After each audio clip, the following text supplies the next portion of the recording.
thanks so much for that. No, Councillor McGregor. Gales, an apology for today. Tony? Yep. Apologies from Councillor Daspers because he is at a meeting in Stranraer, so he couldn't be present. Okay, thank you very much for that. Don't see anybody else, anybody online either. Declarations of interest, members, or statement of connection. Oh, okay, item number 3 is minute of the previous. Oh, Councillor Thompson. Stephen?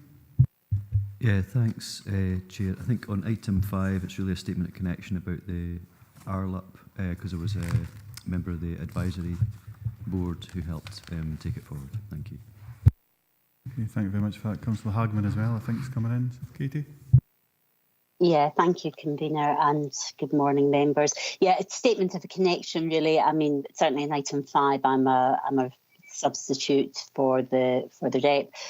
Item 6 and item 11, again, it's a statement of connection in regards to my COSLA resources spokesperson. I present distribution reports which are referenced, and I'm the lead for digital within COSLA. So it's just a statement of connection. Thank you. Thanks so much for that, Katie. Just I'll give a wee minute just in case. There's nobody else within the room from what I can see.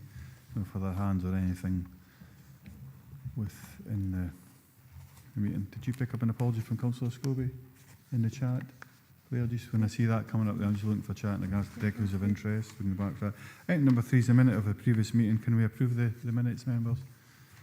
Yep, just get nods in the room. Councillor Stephen Thompson. Stephen? I think this is something we've spoken about before, Chair, but normally there's a lot of actions as well. I don't think they've been maybe recorded in the minute as such under recommendations, but it was just, are you satisfied as Chair, and have you had an update on the actions that were outstanding? Thank you.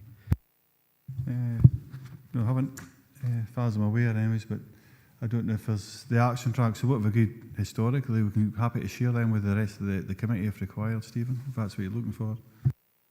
That'd be helpful. I know sometimes we'll get intermittent updates between committees when there's been actions carried out, but there's no clear sense of, is that all of them, or is there still something to do, you know, that type of thing. So it'd be helpful just to get that wee update. Thanks. So as far as so have you captured that? So looking at it as an action to capture the actions. Do you want to follow a similar process that we're using Andale and Estill here at the committee? Yeah, so Tracy can outline what we've done there. Thank you. As long as members are happy with that. Item number 4 is investing in a planning and content. Convener. Oh, Councillor Hagman, Katie, sorry. Apologies, sorry, I have got my hand up. Yeah, just really following on from Councillor Thompson, certainly 2 of the consultations which were to be circulated following submission, they had been circulated, which is really helpful, and thanks to officers for that. But having gone on to the Teams portal, they've not been updated onto the closed consultations response submitted tab. When you click on that tab, there's absolutely nothing on there. So when we are submitting consultations, can we ensure that they're actually uploaded onto the Teams portal? Because, as I say, I had a look yesterday and I couldn't see anything at all. Perhaps it's an error at my point, but it would be useful just to follow up on that one. Thank you. Thanks, Katie. Lauren will answer that one. We'll check on that, Councillor Hagman, and ensure those are updated if they aren't already. You okay with that, Katie? Yep, perfect. Thank you. Okay, thanks very much. Item number 4 is investing in planning. A consultation on the Resource in Scotland's planning system report by the Head of Economy and Environment. Members are asked to consider a draft response to be submitted in respect of Scottish Government's investing in planning. A consultation, as I've just outlined. The consultation sets out some of the existing issues affecting planning services across the country and seeks comments in respect of 41 specific questions. These consider issues such as fee mechanisms, workforce skills, recruitment and retention, and areas of potential simplification or streamlining. We've got David City here to assist members. I think David's online. Excellent. David, so members will open up to member debate in regards to any points, questions, comments, so on and so forth with this. Councillor Baretti, Tony. Yeah, question 16, page 78, going on to page 79. There was a comment about preferred approach to how planning fees are set in the future, and I think the second line down on page 79, as above, the long-term objective should remain. We were considering that should really be the term or primary objective should remain, as opposed to long term, which might be 10 years, 20 years, 30 years, 40 years. Chair. David? Thank you, Chair. Yes, it has been a long-term aspiration across planning authorities in Scotland to make sure that you have full cost recovery. It is something which has been an ongoing process. I don't think it is fair or reasonable to expect developers to have to take that overnight, but it certainly is. It remains a long-term objective. If there's a slightly different wording there which would suit the members, I'm happy to amend that as appropriate. I'll leave it open to other members if they agree with that assessment or take it as is, Chair. Thank you. I'll come back to you, Tony, at the end, just on any other member that makes comments in regards to what in particular changes. Councillor Hagman. Katie? Thanks, convener. I'm back on the portal of getting the submissions put on there. I appreciate that this has been submitted as an officer's response and that it's for this committee to amend and then update if required. Can we ensure, as per the previous minute, the final report be circulated to all members and uploaded onto the portal once that's done? But I'm curious of the timeline. So the deadline for this was the 31st of May. The consultation was launched in February. We did have ENR committee in March, and I appreciate that perhaps wasn't enough turnaround time for officers to complete that. And I absolutely understand the pressures in terms of workload.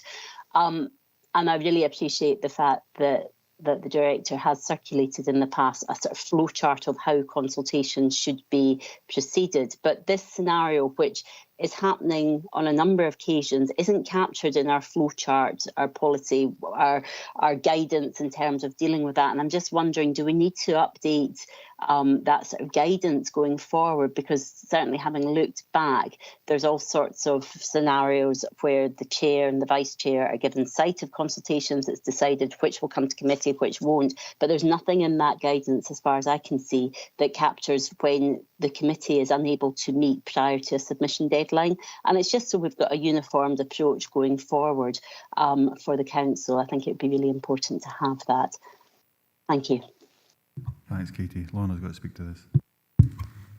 Councillor Hagman, I will recheck the guidance, but I do think there is provision within it in relation to the timing of consultations, which we have no control over, and sometimes they fall between the relevant committees, and we have had standard practice in the council of if we cannot get an extension from the consulting body, if that's either governments, to identify a draft submission in a sense, and that cuts across a number of committees, not particular to this committee.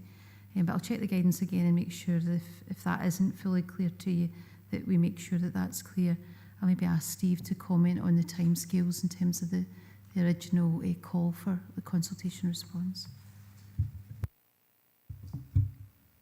Yeah, thank you, Lorna. Thanks, Chair. And Councillor Hagman, I think, as you've just acknowledged, the timing of the original draft consultation coming out from Scottish Government in February didn't put us into a position where we could bring this to the March meeting. I think particularly given the extensive list of issues and questions to be addressed in it, which is why we ended up making the officer submission and making that clear to Scottish Government, as we have done in previous occasions, that this is a draft officer submission that we would confirm following the meeting of this committee today. Thanks, Chair. Thank you, Katie. So I think Councillor Marshall next, Sean, then Councillor Thompson. Can I just come back, Chair, possibly on timings still? Please, So, thanks, Katie. I do appreciate the timings on this one. One of the other aspects of timings that I was going to raise was the fact that COSLA leaders met last Friday, and while many of the papers are taken in private session and it wouldn't be appropriate to delve into any of those. This consultation was taken in a public session and a COSLA response was agreed. I'm just very conscious that COSLA should be members-led, and appreciate Leader isn't available and has submitted apologies today, but how can we as a local authority feed into a national position if we haven't got a committee decision going forward? And it's just, do we need to be a bit more mindful of the timings of these things? Because as I say, I appreciate the COSLA positions are national positions of all 32 local authorities, but how is the Leader able to take forward the view of Dumfries and Galloway Council in that forum? Thank you. Thanks so much for that particular point. So my view in regards to that, and I'll open up to officers obviously after this, but unless we go back to either monthly meetings or we use our expedited procedures, which we could use, we're kind of in a sticky wicket in regards to that meeting timelines. We come across this all the time, Katie, when it comes to we need to go back, respond, but because of the committee cycle that we have in Dumfries and Galloway Council, we're unable to respond within that specific time. But I think it's very rare that Scottish Government won't take into consideration our viewpoint, whether it's from in this example where Mr. City's put that response back through Steve Rogers and they've accepted that, but there might be amendments to come. Katie, if that's okay, will that answer your question at the moment? Yeah, no, thank you. Thank you, Chair. No, thank you very much for that. Councillor Marshall, then Thompson. Sean. I kind of take a kind of slightly different view. It's kind of, one of my points was on the, this is a very important consultation on the pressures right across Scotland with regards to resource and finance and the planning, and to actually send out a document, the Scottish Government, in February with 41 questions and then expect local authorities to respond back within 3 months. I think the blame lies there, and we should actually maybe make a point of responding that we do need more time to actually respond to these, especially as we have to actually get the officers to put forward a draft response and then for members to comment on it. And I think it's interesting as well when you read the document. It's a very good document, very good consultation with a lot of good questions. I noticed right at the very start, though, that Joe Fitzpatrick, the Minister for Local Government, Empowerment and Planning, he kind of states that one way forward to try and resolve the issue is with the Verity House Agreement and how that could help address this. But I think all members feel after the former First Minister announced a council tax freeze that, is the Verity House Agreement worth the paper it's written on? Because if we were able to actually increase council tax, it might be able to address some of the problems. Apart from that, though, when I looked at that, I deliberately actually looked at all 41 questions and worked my way through them before I looked at the responses from the council officers. And I have to say 90% agree with the responses that have been drafted. So I think they are good responses. And there's a lot of important information and initiatives within that. I think I've got specifically 2 questions, or 2 comments on questions.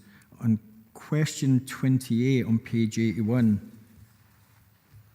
which is should the current threshold of 50 megawatts for applications for electricity generation, which are determined by authorities, be altered? I agree with that, because I think as a statutory consultee, there is still a lot of work that's done by the officers. What I wanted to know is there obviously will be some additional resource if it was maybe, say, extended to 100 megawatts and anything below that was determined by local authorities. I just wondered what amount of work, I think mainly it's on the consultation element of that, but I just wanted to get an understanding what additional pressure that would put on our planning department. I think it's worth, I like the ideas about how we try and resource the planning through Grow Your Own and, education, getting in at schools, getting more universities to do that. So there's a lot of good points that are made by the officers. The other one that I've got is on question 39. it's a kind of open question. Do you have any other comments on the cumulative impact of proposals? And I'm just thinking, one thing I thought, that I know it's in the power of councils, because for the plan that we're trying to resource the council planning department through the action plan, we have kind of ring fence part of the fund that comes from planning fees. But it's maybe worth, within the consultation, that the Scottish Government look at allowing council or councils, or even stating that, you know, council should ring fence part of the planning fees to reinvest in the service. Because I think at the moment that's at the behest of local authorities. But I think if we're going to try and tackle this, there's a recommendation earlier on in one of the reports about the over recovery of income from planning fees, and that's going to be put into, you know, the digital side of the council. But I think we would like to see, you know, the fees, the considerable fees that are generated by plan development, kind of put back into that department. And if it's made easier to do that through looking at this document, then I would favour that. And the final thing is, as well, I think the Dumfries and Galway plan system have quite successfully been, you know, should be praised for how they've adapted to the electronic planning portal. But it sounds there's quite a lot of emphasis in this consultation on things that aren't working. And is Dumfries and Galway kind of maybe punching above its weight when it comes to other local authorities? Because I think maybe in some of the larger local authorities, e-planning, etc., is maybe causing a difficulty. Thanks, Chair. Thank you. So, David, I'll let you come back and respond to those questions and comments, and Sean, I'll come back to everybody at the end, give them a chance if they want to make any particular amendments to the points that David's written out. We can do that. But over to you, David. Thank you. Thank you, Chair. Yes, a lot of very relevant comments there. And thank you to Councillor Marshall for that. 28, question 28 was the first one I noted down. That's to do with the Section 36 applications and the consultations that we receive as a council. That was set up in 1989, and I think from my understanding it was set up with a 50 megawatt threshold being for things like a nuclear power station, something which clearly did have a more than local interest. As we all know, wind farms have got larger and larger with more generation capacity, and that has shifted things. So it's certainly a common complaint I hear at Planning Committee that you're saying more and more applications coming through this Section 36 route where we're only a consultee, and therefore the members feel that the decision is effectively out with their hands. They're only a consultee. So by shifting it to upwards of 50 megawatts, say 100 megawatts, that would mean more planning applications would come to ourselves. And it wouldn't actually have a significant additional resource, because we are still a problem for the service, because we are still required to do consultation responses on the Section 36 consultations. They are large applications, require a lot of work, and you'll have seen the scale of reports for those going to Planning Committee is pretty much the same as for a planning application. The major difference is that if, as a council, we formally object to a Section 36, it automatically triggers a public inquiry if your comments were received in time. If we were to, as a council, refuse a planning application, it doesn't automatically go to a public inquiry, and the public inquiry is very time intensive and frankly very costly. The issue about ring fencing of fees under Section 39, question 39, sorry.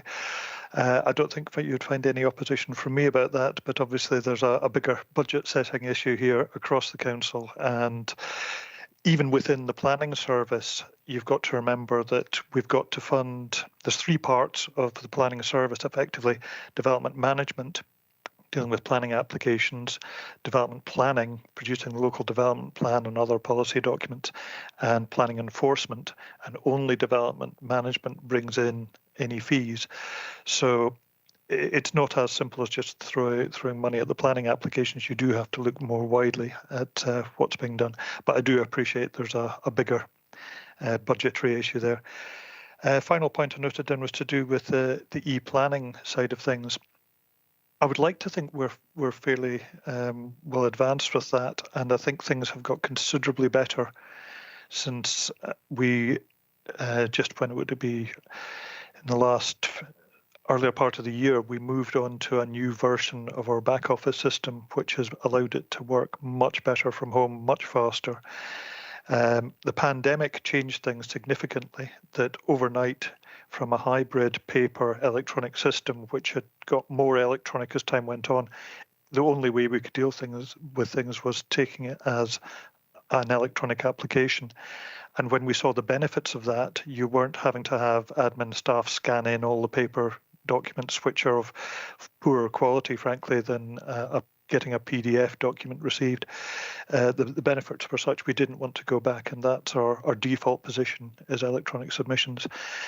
So yes, I mean, we have a good team working behind us to make sure all the electronic side of things is up to speed. Thanks, Chair. Thank you, David. You okay with that, Sean? On the second point, and I totally appreciate David, saying that it's wider than just the planning, but I think I would like to have seen something there, even some encouragement in the final document that's published for local authorities to consider using some of that to reinvest in the overall service. I think it gives local authorities a little bit of direction. I know when it comes to budget setting, then it's up to each independent local authority, but something along those lines, because one way you have to sort. I mean, in the document it states about resources and funding, but it doesn't really. It has some solutions, but one easy solution is that a lot of the plan department, there is a lot of income that's generated from that, and a lot of people don't realise that or appreciate that. And I thought maybe some sort of steer within the final document would be helpful to focus local authorities when they come to determine budgets. Sean, I'll come back to you on that particular point when we get to the end. But I think Steve, if you don't mind, because David, I'm getting waves for it inside the building, so Steve wants to come back on that particular point, I think. Chair, thank you. Yeah, it's just really in response to that comment, and I think that's a fair observation in that the focus should not be entirely on cost recovery. It should also be on cost recovery and investment in the service, because they are actually two different things. And maybe our response to that question and the last question about the cumulative effect could be tweaked to add in that reference to not just cost recovery, not the focus entirely on cost recovery, but cost recovery and investment in improving the service itself. We're in a fortunate position where we have been able to do that in recent years because of over-recovery of fees, but we do have that mechanism with a service reserve where we have been able to set some of that money aside, and we're in a position where we have actually been able to invest some of that money, for example, in improving our back office systems. Thanks, Chair. So I will come back. So what I'll ask is for David to cover the points that are being here when we get to the end of this. Then if Steve or Lorna have got any bit they want to add to that, then if members feel that it's no captured, we'll amend it at that point. Sean, are you okay with that? Yeah, but I totally agree. That's probably a good way of actually addressing the issue, and I would support that. Thank you. Thanks so much. Councillor Thompson. Stephen. Thanks, Chair. Yeah, no, that's been helpful to hear some of the points raised. I certainly think the national e-planning system is a piece of work in itself, and that it's very hard to navigate for any normal user, I think. So I think there's a bit of national work needs to be completed with that. But question 5 response, and this is to do with certainty in the planning process. One of the elements that the focus of this is very much not on the communities within which the developments take place, but David will be aware of the fact that I've been raising a concern for a while about if we've agreed a Section 75 to benefit the community open spaces and the developer defaults or isn't forthcoming with that, what certainty is there for the community in the planning process in that regard? So I think there's maybe a finer point just about we might agree a Section 75, but the community gets nothing until other processes happen if there's an issue with that. So it'd be good to see if there's a form of words that could at least allude to that. Question 16 and 17, totally agree with this. I think there is a role for national standards in terms of fee setting, in terms of minimums, etc., but we need to have that local flexibility or discretion around other forms of cost recovery has just been discussed, for example.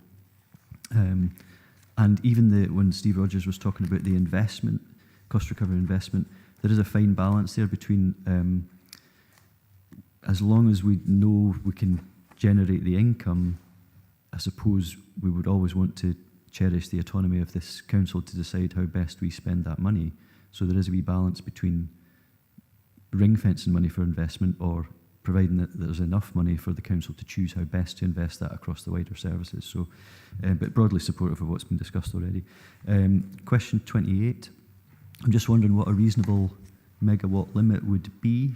So I agree that it should be increased from the 50, but it's like, what does that look like now? And presumably it'll increase with technology improvements, etc.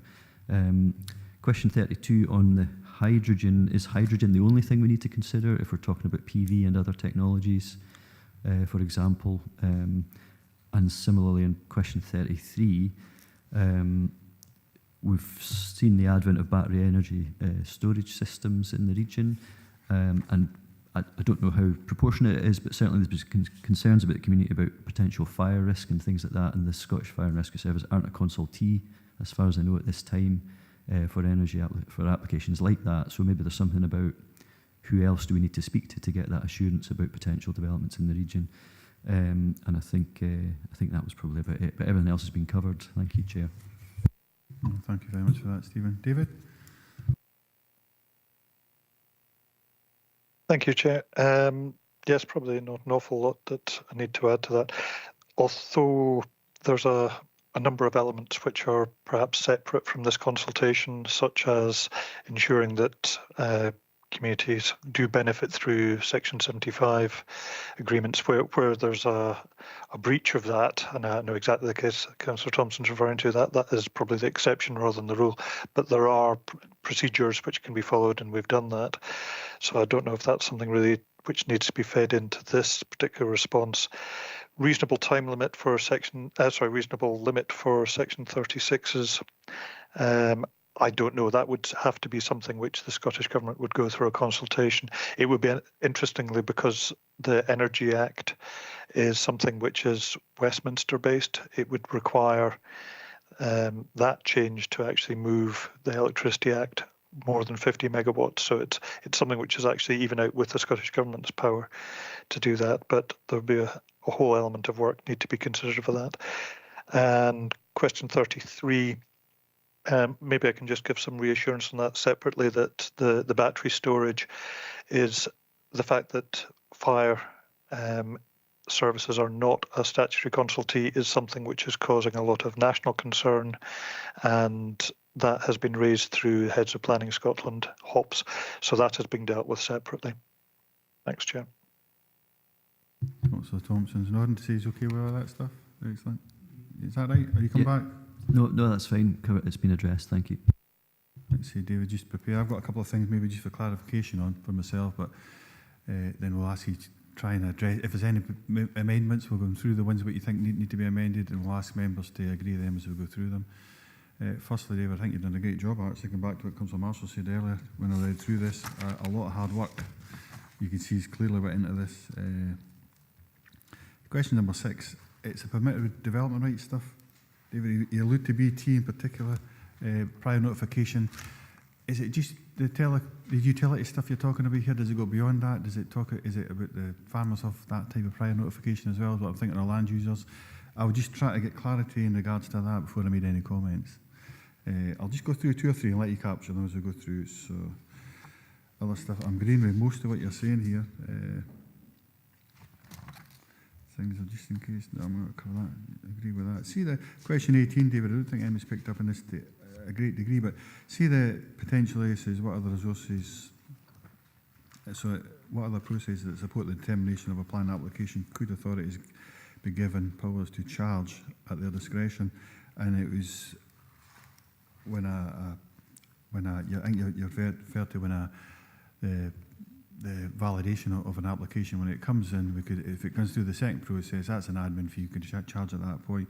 My understanding is, even experience, is that it's quite often that they get invalidated because the fee potential hasn't been paid for the advert, and the advert hasn't went out, and that's quite often, and the validation comes back in regards to that. And to me, that's a simple admin thing.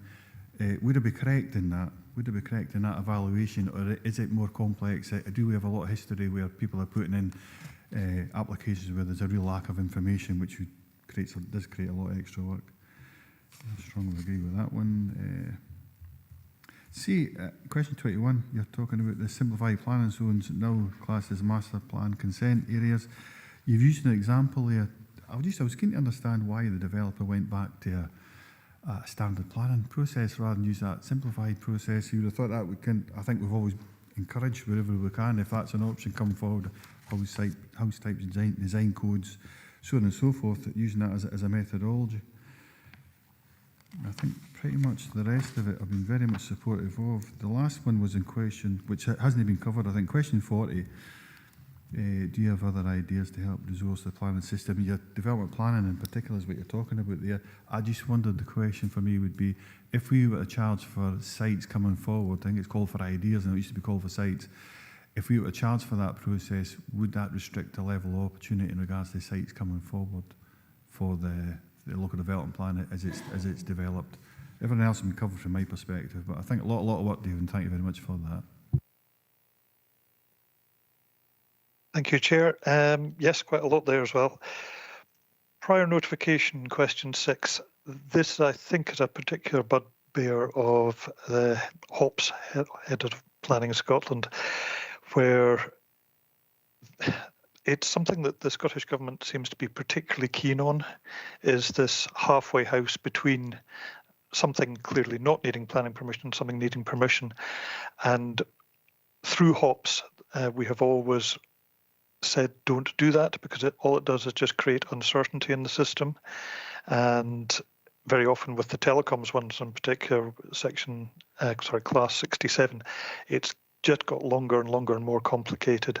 There is a notification now where people are notified about it, and it becomes quite difficult in terms of it's raised people's expectations. So yes, there's a fundamental opposition to this prior notification principle being there. It just seems to get, every time there's a new piece of legislation, it gets rolled out more. But that's something which rests with the Scottish Government, and they appear quite keen on it. The validation, I think it's not so much the fact that we would be sending out 2 letters about an advert fee. It's perhaps more to do with the fact that you've got an application that is very substandard when it comes in. You've got plans that don't tie up. There are plans that are missing. There's a pretty low threshold to make an application valid, which has been a long-running cause of concern. So you might know you need a BAT survey with a steading conversion, but you can't invalidate it on those grounds. All you can do is advise that it will be required. What I'm talking about here is where continually we're getting more and more repeat letters going out for fundamental things. So there's not plans to show what's proposed, etc., etc. So it's really fairly basic stuff that we're talking about for that. Question 21, the SPZ that we did have, I have no idea. I would love to know why the developer decided not to go down that route, because it was an open goal, effectively. A lot of time and effort and money had gone into effectively giving a permission for the site. So within that design code, you could come and build the house that you wanted on that plot without needing to come back to us. It seemed a very good idea. It's what you will find in, for example, Holland, where the council will own a piece of land, they will service it and then sell off the individual plots, and you don't need permission provided it fits in with their code. And that was what the Scottish Government were trying to replicate here. The last question about question 40, development plans and charging for call for sites, call for ideas. That is, I'm not talking about significant fees. Inevitably, it is landowners who will be putting forward their sites. So, just off the top of my head, I would have thought a couple of £100, something like that, would not put people off submitting it, but it would perhaps weed out some of the less well thought through ideas. Excellent, Dave. Thanks so much for that. So, don't see any further hands up. Councillor Marshall, Sean? Yeah. Sorry, it's a quick one because it's quite an important concept. I know it's already been established with the Building Standards Hub, but questions 9 through to about 12, it's quite important. I think there would be a lot more detailed work that needed to be done on how that planning hub functioned. But it could have benefits, with expertise, or even, when there's severe problems within a local authority, there may be additional resource that could be pulled from that. But it was in relation to question 11. I'm just wondering, you know, it says if a planning hub was to be established, would it be the Scottish Government, within a public organisation, within a host authority or other? And I totally agree with you with the response that it shouldn't be within a host authority of the Scottish Government. We've kind of put other, and I'm struggling to kind of think what other would be, whether it be a private company that was set up with some sort, or option 2 was within a public organisation. Would that not be better fit if it was an independently set up, or it had independent powers? I'm just wondering, we've put other, but I'm just wondering what other way could you actually set that up? David? I think with this one, we certainly didn't think it would be appropriate to be within the Scottish Government. Within a host authority, well, I understand that the Building Standards Hub is actually within Fife Council. So there is some principle of that. What I was more thinking akin to was just a freestanding body, like you've got the Improvement Service, is arm's length from the Scottish Government, but it's related to that. It's just so there's this impartiality. That was the main point I was putting. So I think something like the Improvement Service was what was going through my head. Could we maybe, rather than not suggest, could we suggest that within the response then? So we give an example. What I'll do then, Sean, we'll just ask David now. If there's no other speakers, we'll ask him. You just go see the questions that have been commented on. Councillor Thompson's wanting to do, but if you've captured, we'll go through each. Not every question, only the ones that have been touched on. We'll take it that we've agreed with the rest. You can go through what your thoughts are, and if we're happy with that amendment, or we'll propose an amendment at that point. Councillor Thompson, Stephen. Yeah, it was just conscious of the previous point I was making, but one of the things that hadn't been addressed was about PV and other technologies, which is sort of alluded to in terms of there's specific mention of hydrogen, but not for likes of PV farms, for example. So it was just really to not be exclusive about it, but maybe just to include other technologies yet to come or that are still in development kind of thing. The only other point I was going to make, and it's just whenever they were talking about the hub there, it reminded me, just question 7, the response around skills development, which is clearly an issue across the whole sector in terms of that conveyor belt of ready people who are coming into the planning system. But it talks about the University of West of Scotland. Is there any way we can strengthen that response to help accelerate that, so that support for skills development and where there's willing bodies, wherever they are in Scotland, including here, can benefit from that recognition and support, whether it's funding or whatever it is? Thank you. No, thanks very much for that. David, I think we'll just go through the questions and the audience will be addressed at that point. I mean, one of the things I always say, it doesn't matter what staff it is, David, you've probably heard me saying this before, I always feel any employee of any organisation, whatever it is, it's how we can motivate them in the best way. And that's what went through my mind on Stephen's last point, is that if we could put a financial bonus scheme to help planners increase their productivity, I would have that. But I think that's out with this remit here. It comes back to investing in our people, training, so on and so forth. But you can invest in a number of ways if that money's ring-fenced. We'll come back to that at a different point in time. David, I'll pass over to you. If you want to go through the questions that have been asked, if you can outline what you've captured from members, and I'll ask members if they can agree with that, if they want any further amendments. David.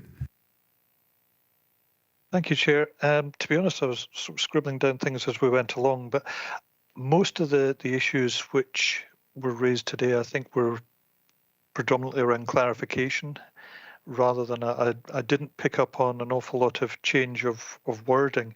The point that Steve made earlier about it's maybe not just cost recovery, but we need to talk about reinvestment within the planning service as well, is probably the key one that I picked up on. But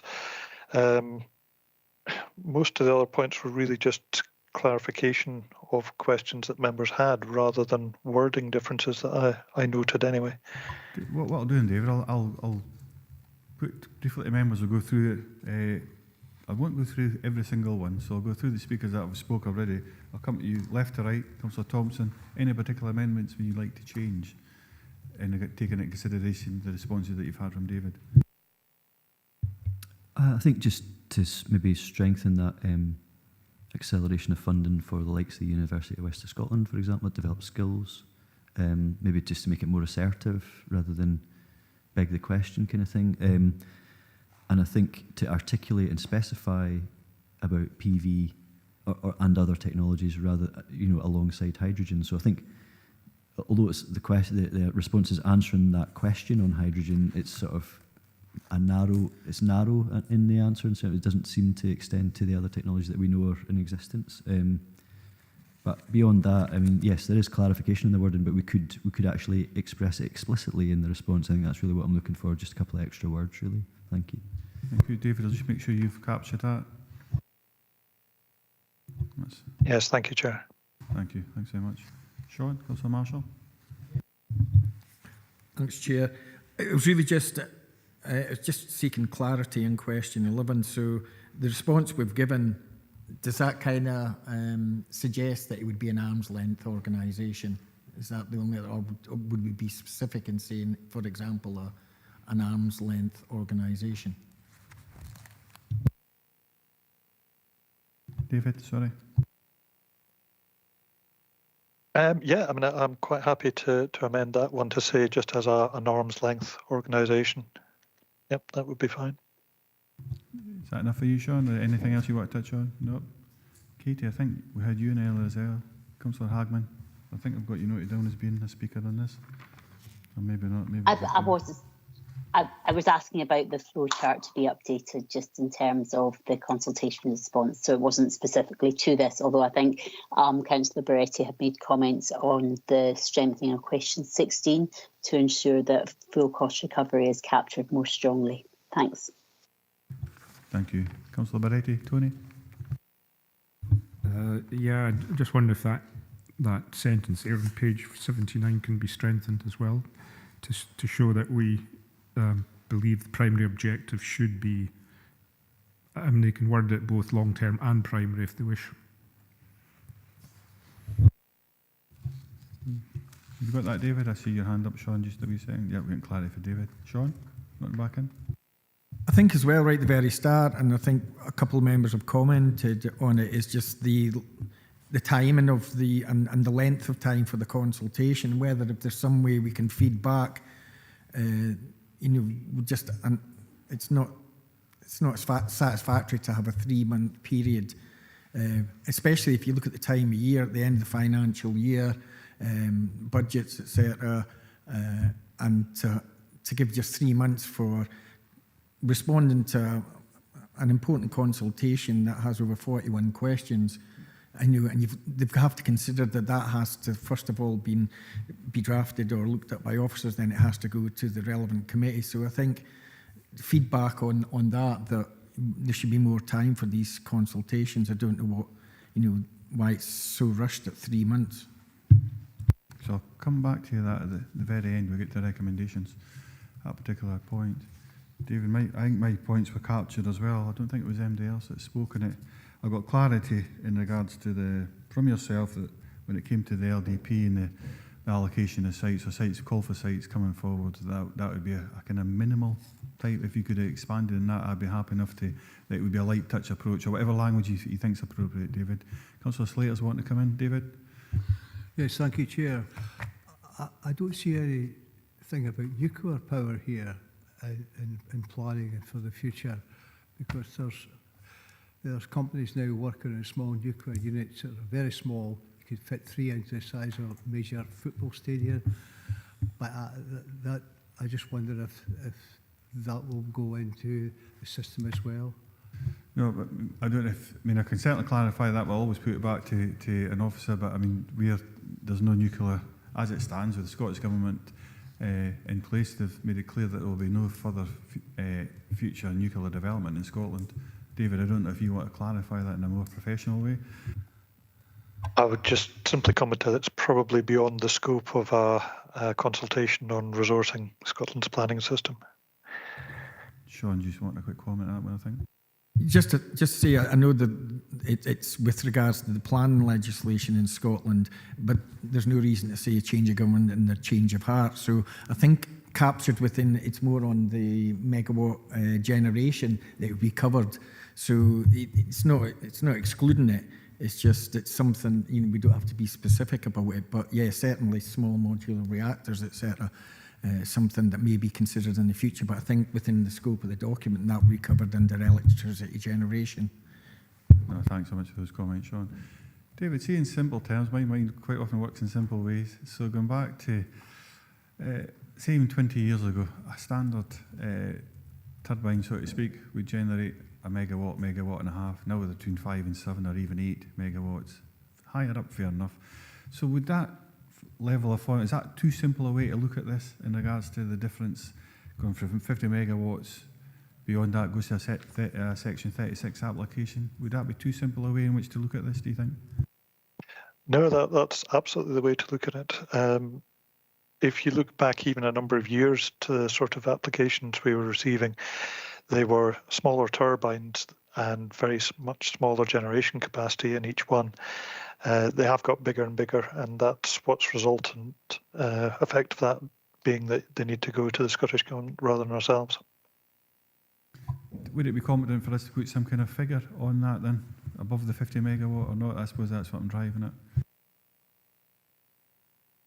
I think personally, I wouldn't want to pin us down to a certain megawattage, but it has risen massively over the last few years. So certainly I think we could support what's being talked about in principle of an increase beyond that, and then it would allow governments to decide on, well, consult on what would be the appropriate level, because some change to the Electricity Act would also require consultation, which would maybe be the point at which we would be able to input to that as well. Well, thanks for that advice. Very good. Members, David, if you've captured that, which I think you have, we'll just quickly go to the recommendations where we've been asked to. Members, apologise, just take a second to get there.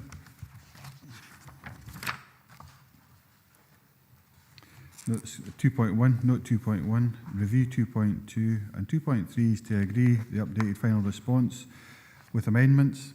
I would say with that, the Scottish Government with amendments as amended. David's captured them. I can see a hand up, can't see who it is, unfortunately. Just to get, I don't want to miss anybody.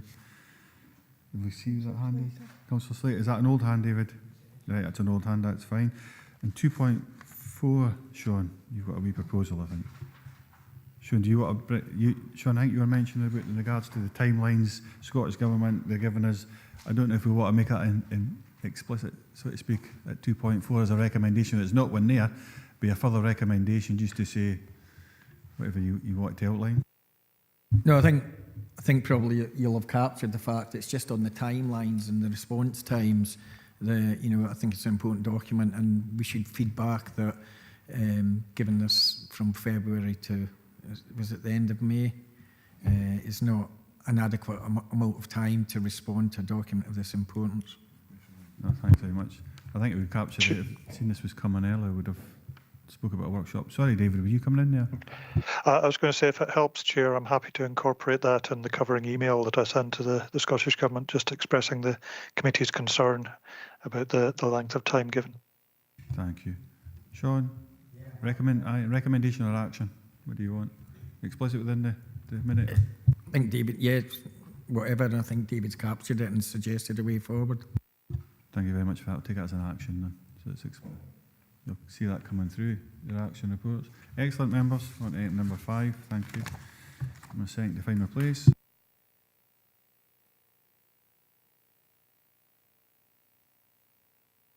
Thank you very much, David, before you disappear. If you're not already away, I think he is. Thank you, David, just on the record.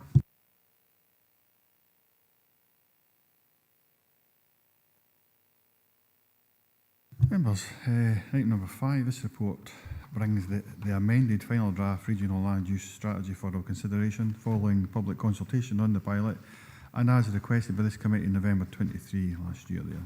Simon Fieldhouse is here. Members, have we got any questions? Simon, do you got anything you want to add to this before we start? Thank you, Chair. Just to sort of highlight that following the public consultation, there's been no material changes to the report, just additions to some of the data sets and minor changes to some of the wording. Excellent. So, just members, before we do start getting into this, with note and agree, something I did pick up within the report myself, which is what I draw at the committee's attention. Then you can digest it as we go through the meeting. Hopefully have a discussion over it, and then I'll bring Councillor Hagman in after that. Katie, I see you want to come in. So on page 179, I think it is within the report, at the top of that page there's 4 bullet points. Firstly and secondly, you go to secondly, it's the second bullet point in regards to that. It talks about how this framework will influence LDP, spatial strategies, local police plans, so on and so forth, specifically there. Shows you a flow chart on page 178 before that. It outlines that whole process in the wider context. Now, through the report, as you're reading through, like I say, just for members' information, the way I'm feeling, something I picked up and I think it's relevant, we need to discuss it. It talks about doubling our onshore generation of electricity over the next 6 years. So I'm thinking, right, I made a correlation between what options have we got. Councillor Slater just asked the question there, I'll bring it back at this point, about the nuclear option. We haven't got a nuclear option right now. Sean's right, that might change, it might not change. Let's see what happens in the future. But right now, so therefore, we're reducing our opportunities to hydro, wind, solar, those concepts. So if you've got a double, my understanding for Spain, last time I spoke to them, Scottish Power Energy Networks, we are producing some between 500 and 700% sorry, we generate more than what we actually consume in Dumfries and Galloway. So put that into context. I want members just to consider that, and we'll come back at it, and different members will bring it up. But I think this potentially might force us down the route of a lot of wind farms in Dumfries and Galloway. And I think we have to be aware of that as a concept if we agree this. I will certainly have some proposals in regards to that, but I want to see what other members are thinking. Certainly will be led by the committee in regards to what they think. So that's out there. So I've got Councillor Hagman and Councillor Johnston on this. Katie? Thanks, Chair. So I wasn't going to come in on the points that you raised, but a couple of other ones. And I guess I'll first of all turn to page 128. And Simon, you referenced there that there was the consultations had been done, but there was no substantive changes. And certainly when you look at the feedback, while the responses, people said that yes, they had plenty of information, there was less than 50% were satisfied with the process, less than 50% were satisfied with the vision and objectives, and quite a number were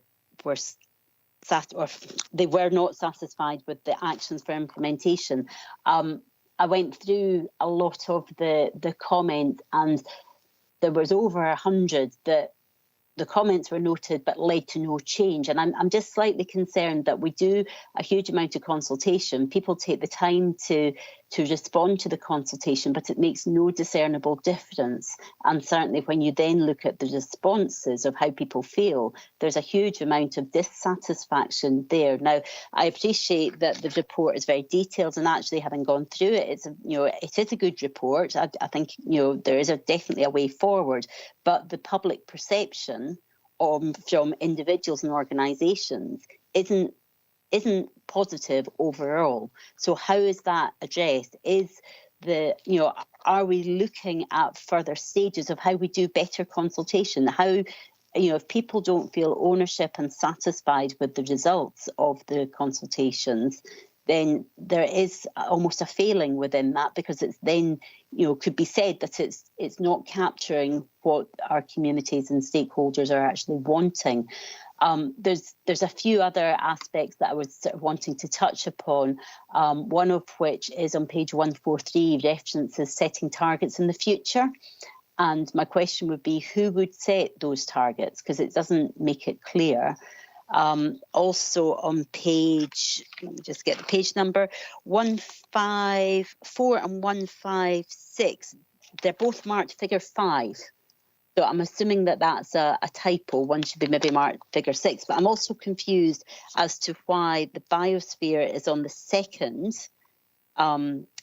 table, or the second map, whereas the likes of the Dark Skies Park is on the first map. I don't understand why the biosphere's being put in a different way, but maybe there's a technical reason for that, and I wouldn't necessarily expect, Simon, for you to come in on that one. My final point that I was going to raise is in terms of table 5 on page 166, and it references priority land uses and national policy.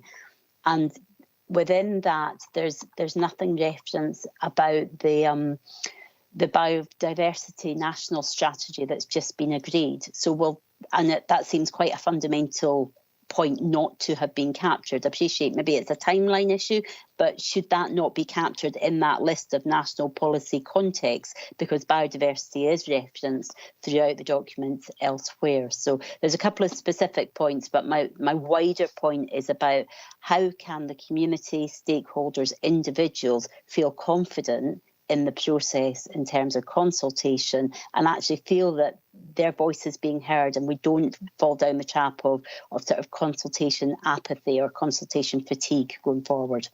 Thanks. Thank you, Katie. Simon. Thank you, Chair, through yourself. I'll take the last 2 points first, if I may, Chair, and then come back to obviously sort of the oversight in terms of sort of public perception and engagement. Just to confirm that as per Councillor Hagman's thing, yes, figure 5 is a typo. We'll get that changed and amended.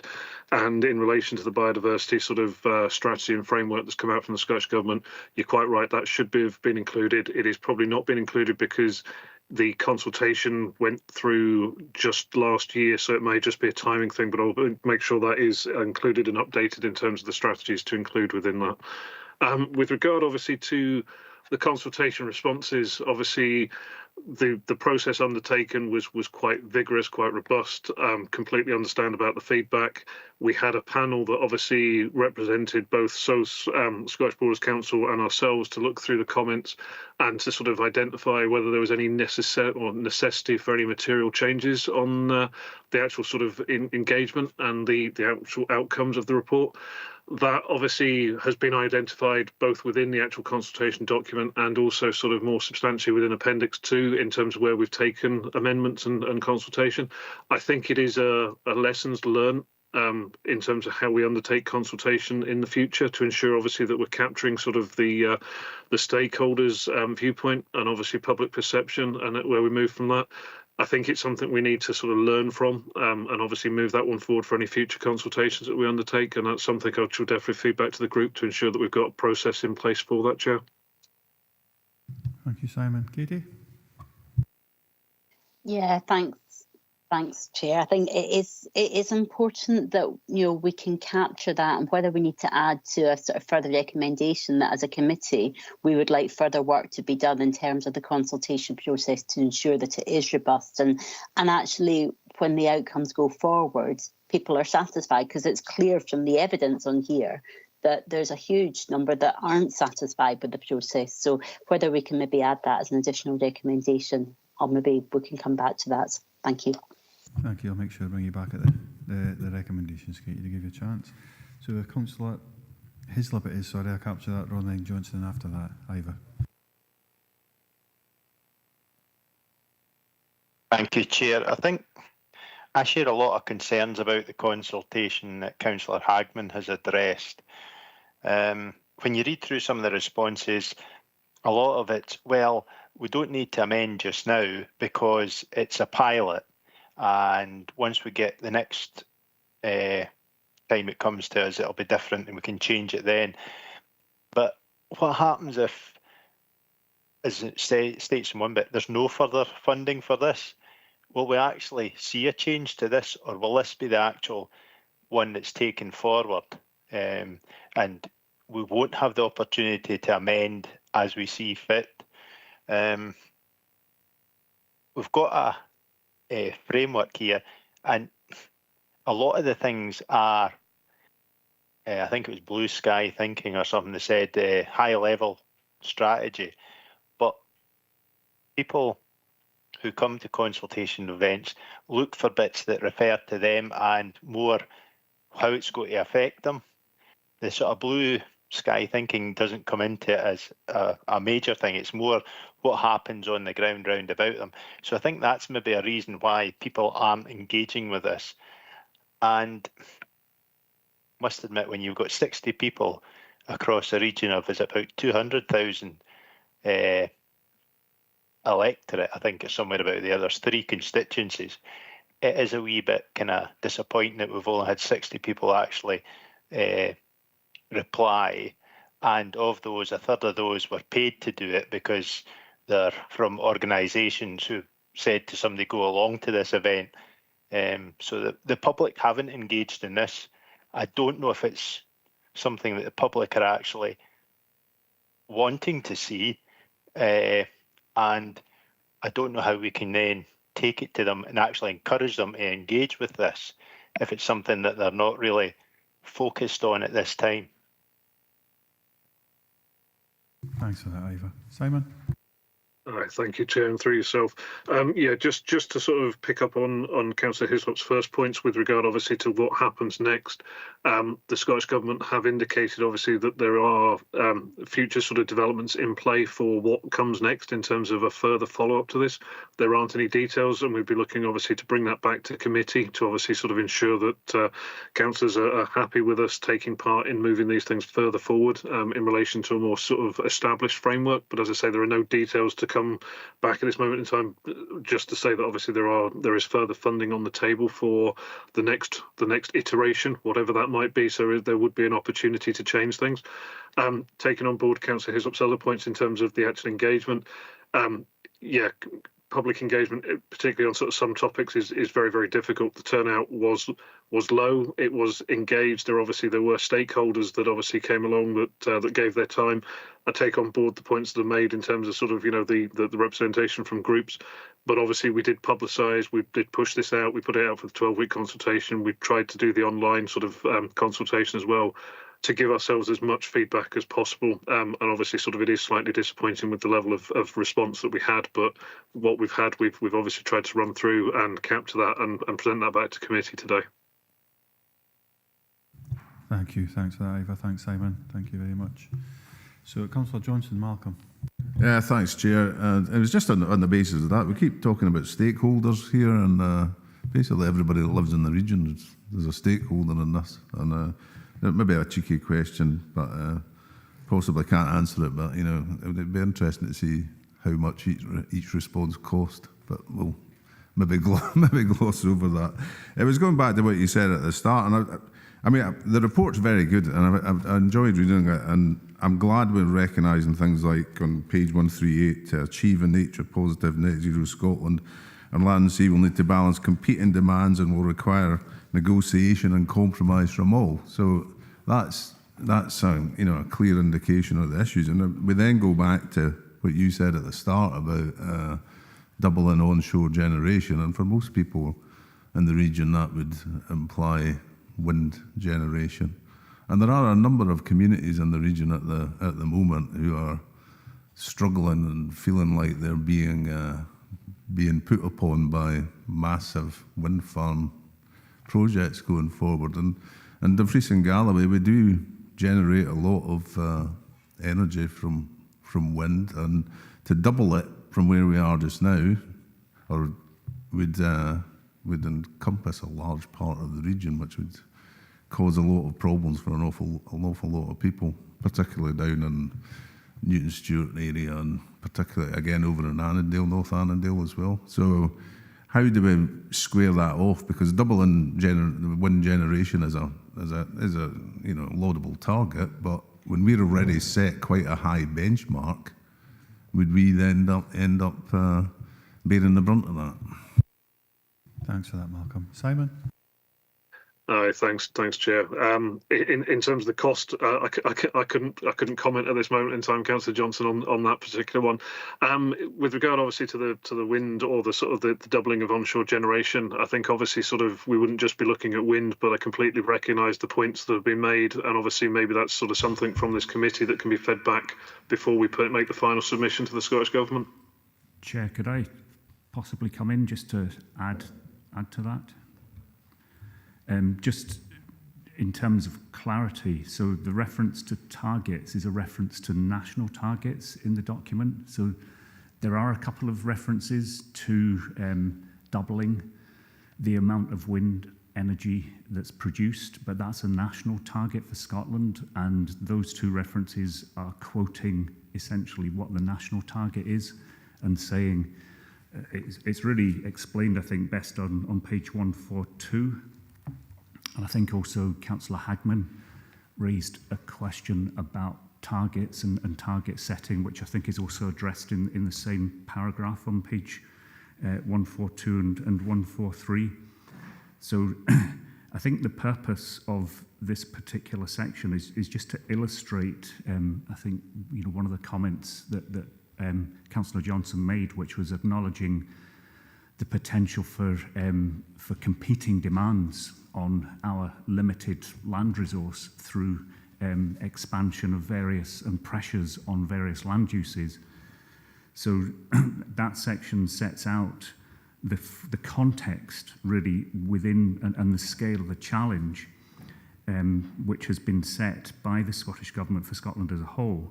So the reference to doubling onshore wind power generation by 2030 is an extract from the draft energy strategy and the Scottish Government's energy transition plan.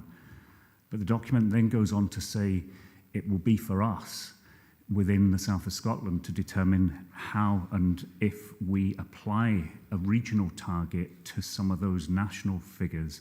So I think the answer to Councillor Hagman's question is that it would be the next iteration of this that would address the issue of regional targets and whether we want to have regional targets, and if so, what would be, taking into account all those comments about wind farms and wind energy, what would be an appropriate level at which to set those targets.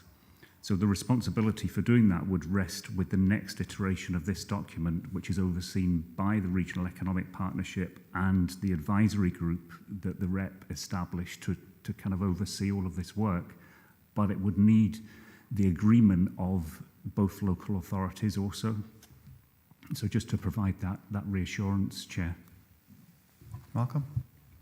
Yeah, thanks, Steve. I was well aware of the fact it was a national target, but and perhaps a method that would perhaps terrify a lot of people in the region is the fact that we might want to double our wind generation target for Scotland. So you know what, we'll just fill all of Dumfries and Galloway with wind turbines. So, and I think setting regionally appropriate targets would be a sensible way forward. So I'm glad we've taken cognizance of that.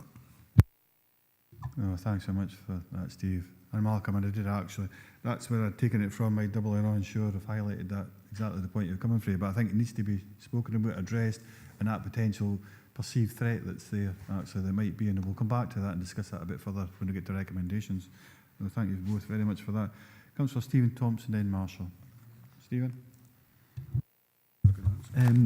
Thanks, Chair. Yes, so, I mean, I'm very aware that this is a non-statutory advisory document, and I think Steve Rogers' answer there has really helped, because it does, if you read that page carefully on page 142, it kind of sets out what the objectives of this document are, and then there's a context of the national ones which has just been described. So I think on many ways this is actually a very welcome document, because it sets out and provides quite a rich data set about the land in the south of Scotland that we wouldn't otherwise have collected in this way, and really sets out the challenges and the tensions between the various land uses. So I don't think there's any, I think it's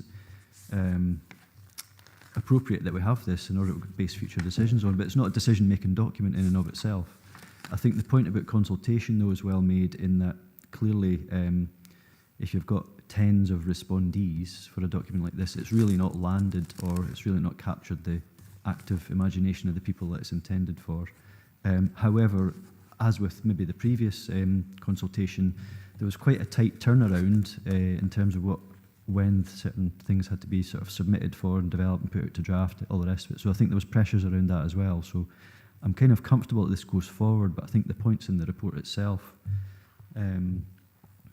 recognise the actual issues with the consultation, how that could maybe be improved for future.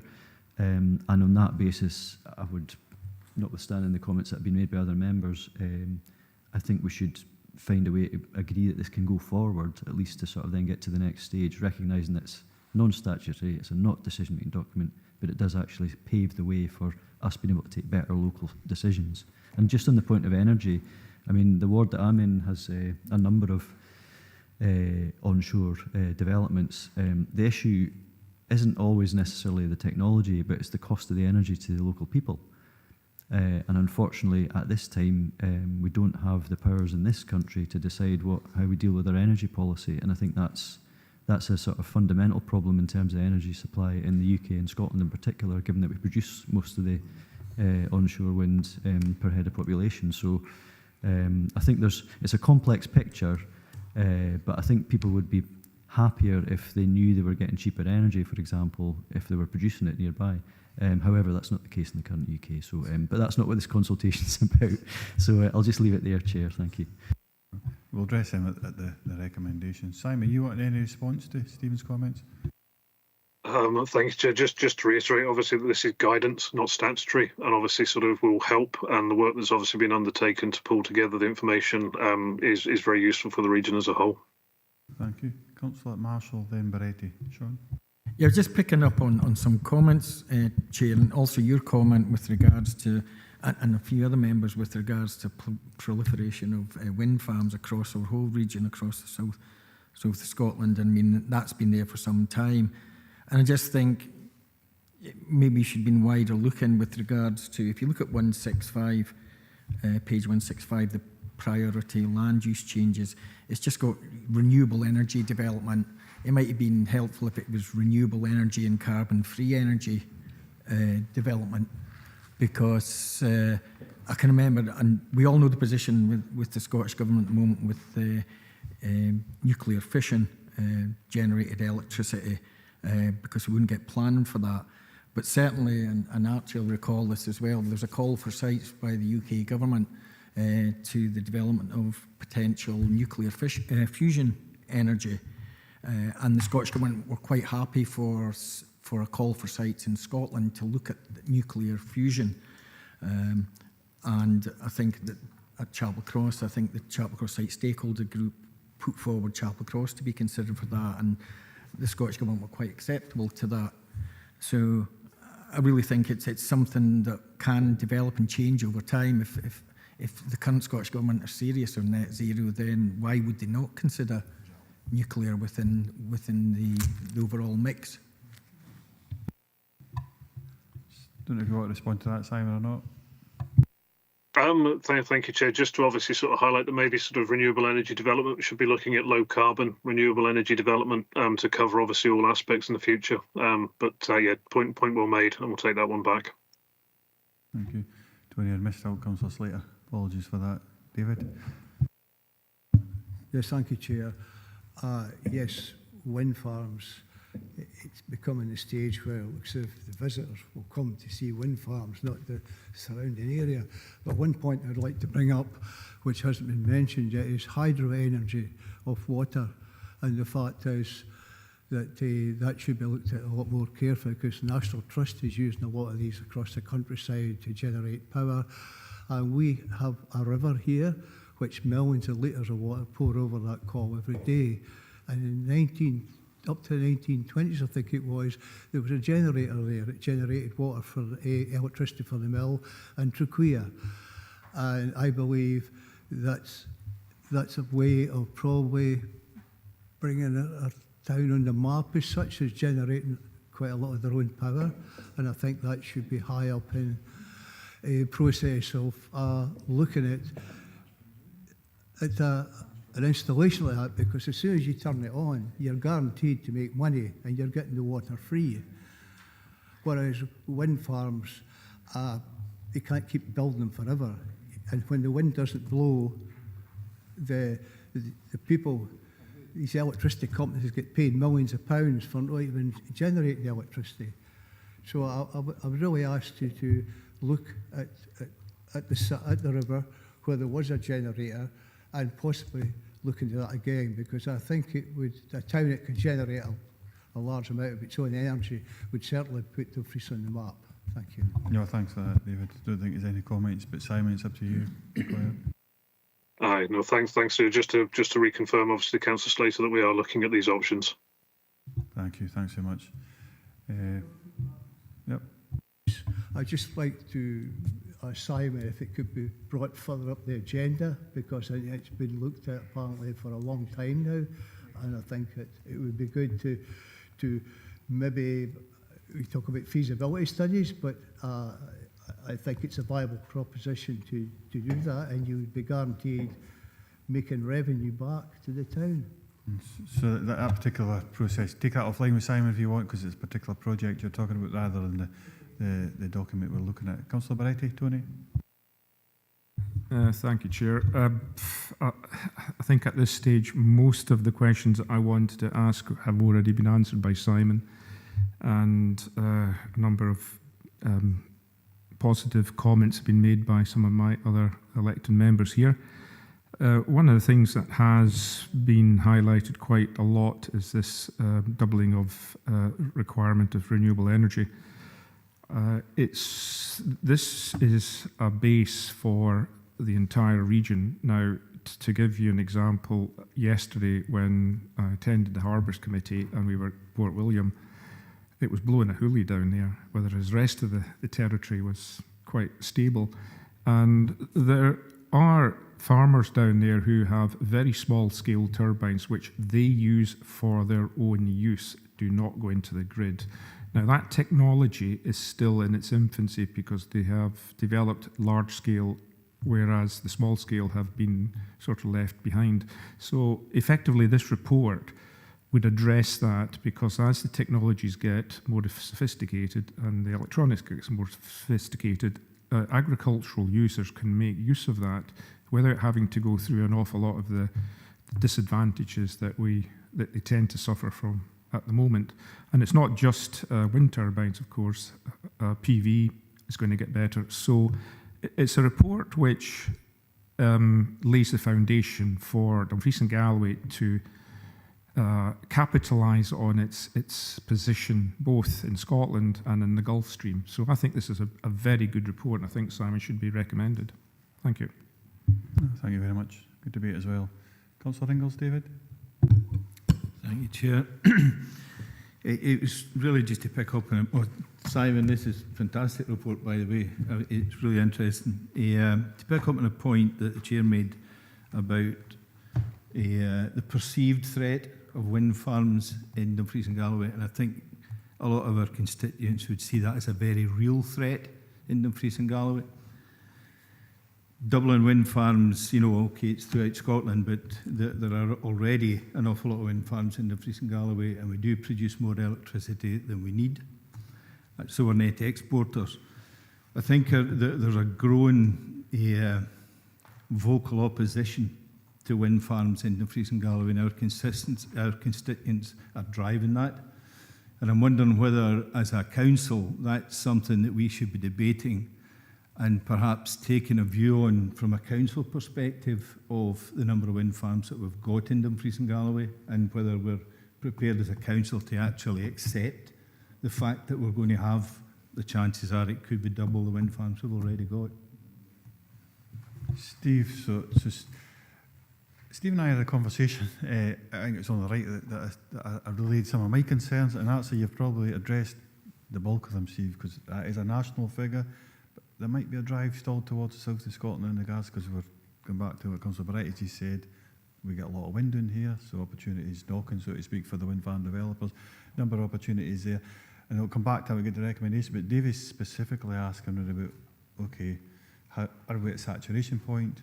And are we have a debate on that? Now, is that, question I've probably got for that, is that for today? Is that something we'd look to bring forward as a David, I'm thinking maybe a further debate, a different item at some point in the future. But Steve, I'll take your advice in regards to this first. Chair, my advice essentially is that that's a matter more for planning and planning policy, and I would prefer it if we address that issue through the development of LDP3. We're planning a number of member seminars on different topics, and what we could do is have one specifically on renewable energy and wind energy in particular, to help us to start to frame our policies within LDP3, bearing in mind that we've also got to meet and comply with what Scottish Government have set out in MPF4. I'm not convinced that the RLUP would be the place to start setting targets for wind farms and renewable energy, because I think that needs to be done within a context of a planning framework, a planning policy framework. So I would suggest that we do it through LDP3 and through the member seminars that we're arranging. David, are you content with that? Yeah, I'm happy with that. I think it's just a question of getting the focus on what's happening with wind farms in Dumfries and Galloway and how we as a council are listening to the people in Dumfries and Galloway who are against what's happening and the decimation of the scenic areas on people's back doors. So I think it's something as a council and as elected members we really need to focus on that. And if it is through planning, then I'm quite happy with it. Right. Oh, thanks so much for that. I've just got a quick question myself to Simon. So my view, Simon, I think you'd hear what I said earlier in regards to my opening remarks, and I refer to page 179, the next steps, recommendations, the fourth bullet point in part 2 of that, at the top of the page, and how that may influence. I also referred to the doubling of the onshore generation. I just want a reassurance for yourself after everything we heard today, and I think Steve's put it in the context in regards to the onshore. That 100% uplifting over the next 6 years talks about the whole of Scotland, so I get some sense of relief from that, but there's still concerns there in regards to if we agree this today in its exact format, well, do you, in your view, think that will have any great amount of influence in regards to the potential doubling of the onshore generation in Dumfries and Galloway? Then I'll come back to yourselves, Councillor Thompson, after that. Simon. Aye, thank you, Chair. To the best of my knowledge, no, I don't think so. And I think for the reasons that Steve's already set out earlier, that obviously they're national targets. What we're looking at here is obviously we've gathered the information. We've obviously looked at what we've got. The next iteration of this may well define that actually there is further opportunity for us to help set limits and obviously look at competing land use, but that would be for a further iteration down the line.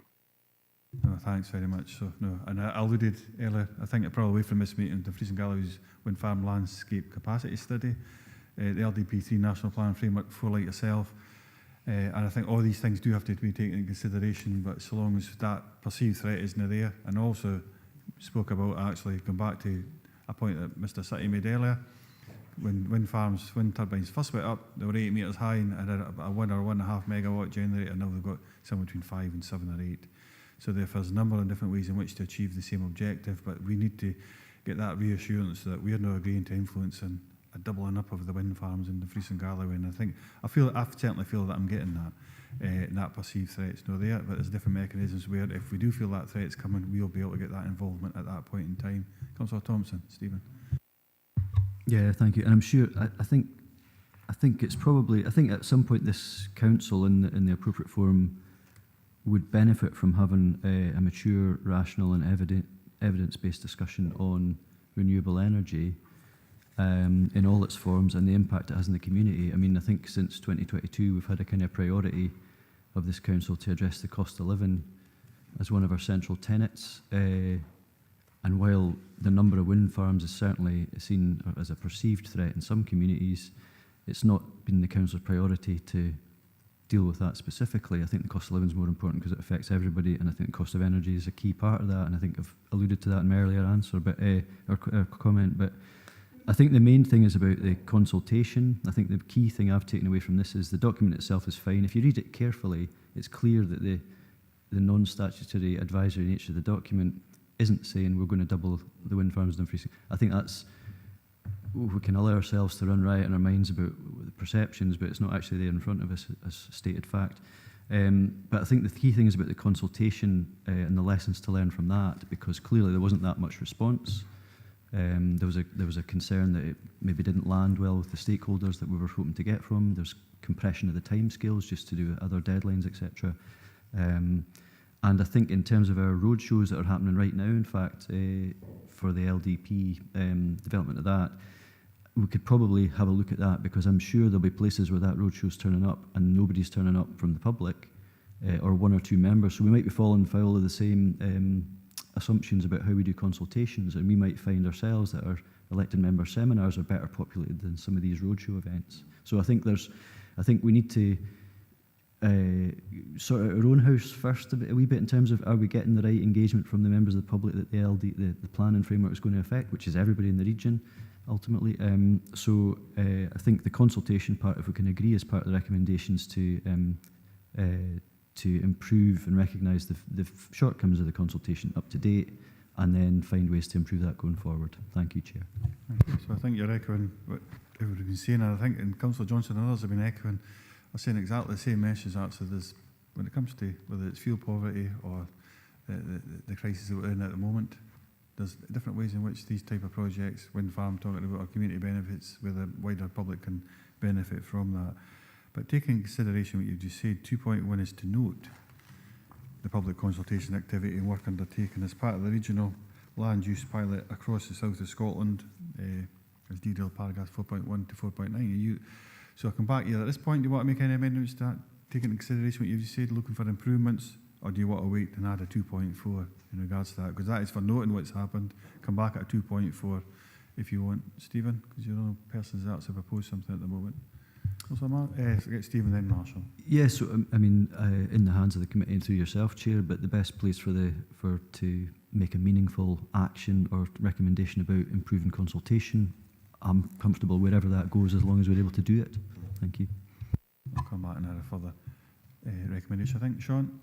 Yeah, and I think on the basis of that, I think we're talking about the offer that was made from Stephen Simon with regards to through the plan process and a seminar on renewable energy, to have a seminar on that. I think I heard, if that's the case, though, I think it should be renewable and low carbon energy.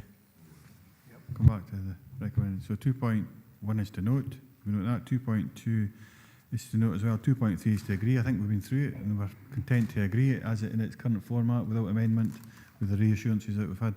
2.4 will capture that we're looking for improvements in regards to the consultation, and we're looking for a seminar as well, I think is what we've heard, Steve, capturing what Sean just outlined there. So that's around about the way forward, the processes, and what Councillor Ingle mentioned as well, Ingles, in regards to having that wider, I suppose, growing up conversation around about what does this mean in real terms in regards to the saturation point of wind development in Dumfries and Galloway, but also the comments that Stephen's picked up, and we need that further conversations. That's in regards to a seminar and about how we can make that work best for the local constituents, residents in Dumfries and Galloway. Capture that as a 2.4. Members okay with that? Thank you. Thanks very much, Steve. And Simon, thank you very much for your attendance and your hard work with this report. Thank you. Move on to the next item.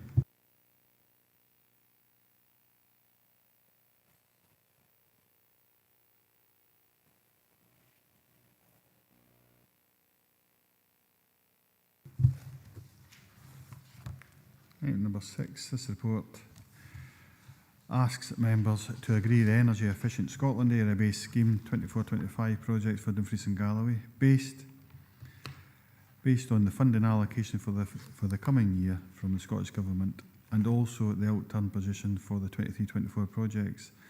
Members are also provided with an update on the first year of the delivery of the local authority Eco4 Flex scheme. Jamie Little, I see you're on screen, Jamie. Jamie's here to answer questions, but Jamie, just before we go into members' debate, have you got anything you want to add to this report? No, nothing further to add at this point. Thank you. Thanks so much, Jamie. Members, I'll open it up to questions. Councillor Johnston, sorry, and to Bright after that. Thank you, Chair. Just to say at the outset, I welcome this report. It's a good news thing. I'm really pleased with taking it forward, but it was highlighted in the local press last week, and I've been receiving questions as to how the different areas were selected, given that there are perhaps other areas within the region and some other major towns, Dumfries, Annan, Castle Douglas, whatever, Stranraer, where we could possibly benefit from this. So, Jamie, just how did we pick these areas, and is there any other things that places that fall out with this could perhaps dip into? Jamie? Yep, thanks, Chair. So just in terms of Annan and Stranraer as towns, they've both been part of previous schemes, and effectively we've got to a point where all the properties that were available for the installation of solid wall insulation and customers who were seeking to sign up have been targeted and supported, and have either received measures or have chosen not to progress So that's why we've nothing here for Annan or Stranraer within this project. In terms of the 3 areas that have been identified, the way that areas are considered for further investigation is really through things like home analytics, which identifies properties of a suitable construction type. The solid wall insulation must be put on properties that are either of a solid wall construction type or hard to treat cavities, which predominantly would be areas that may well be referred to as ex-local authority housing, hence Lochside and Eastriggs that have been targeted within these suggestions. In terms of any areas that fall out with the 3 projects that are recommended to members, should any residents wish to come forward and be considered for projects, then they can certainly make contact with the scheme, and individual approaches can be considered.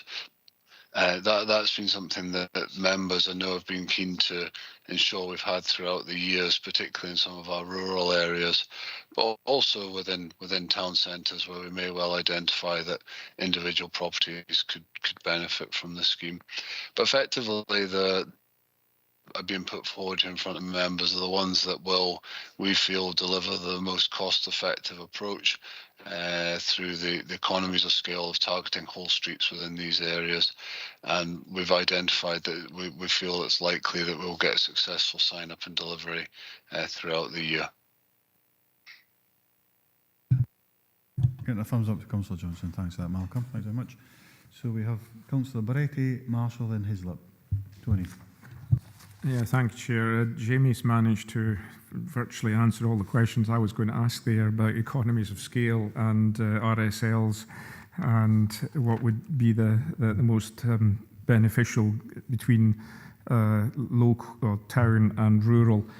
Having seen some of these refurbs in practice, I can say that it is a worthwhile thing to do, but and as Jamie will rightly say, there are just so many housing types going back 70, 80, 90, 100 years.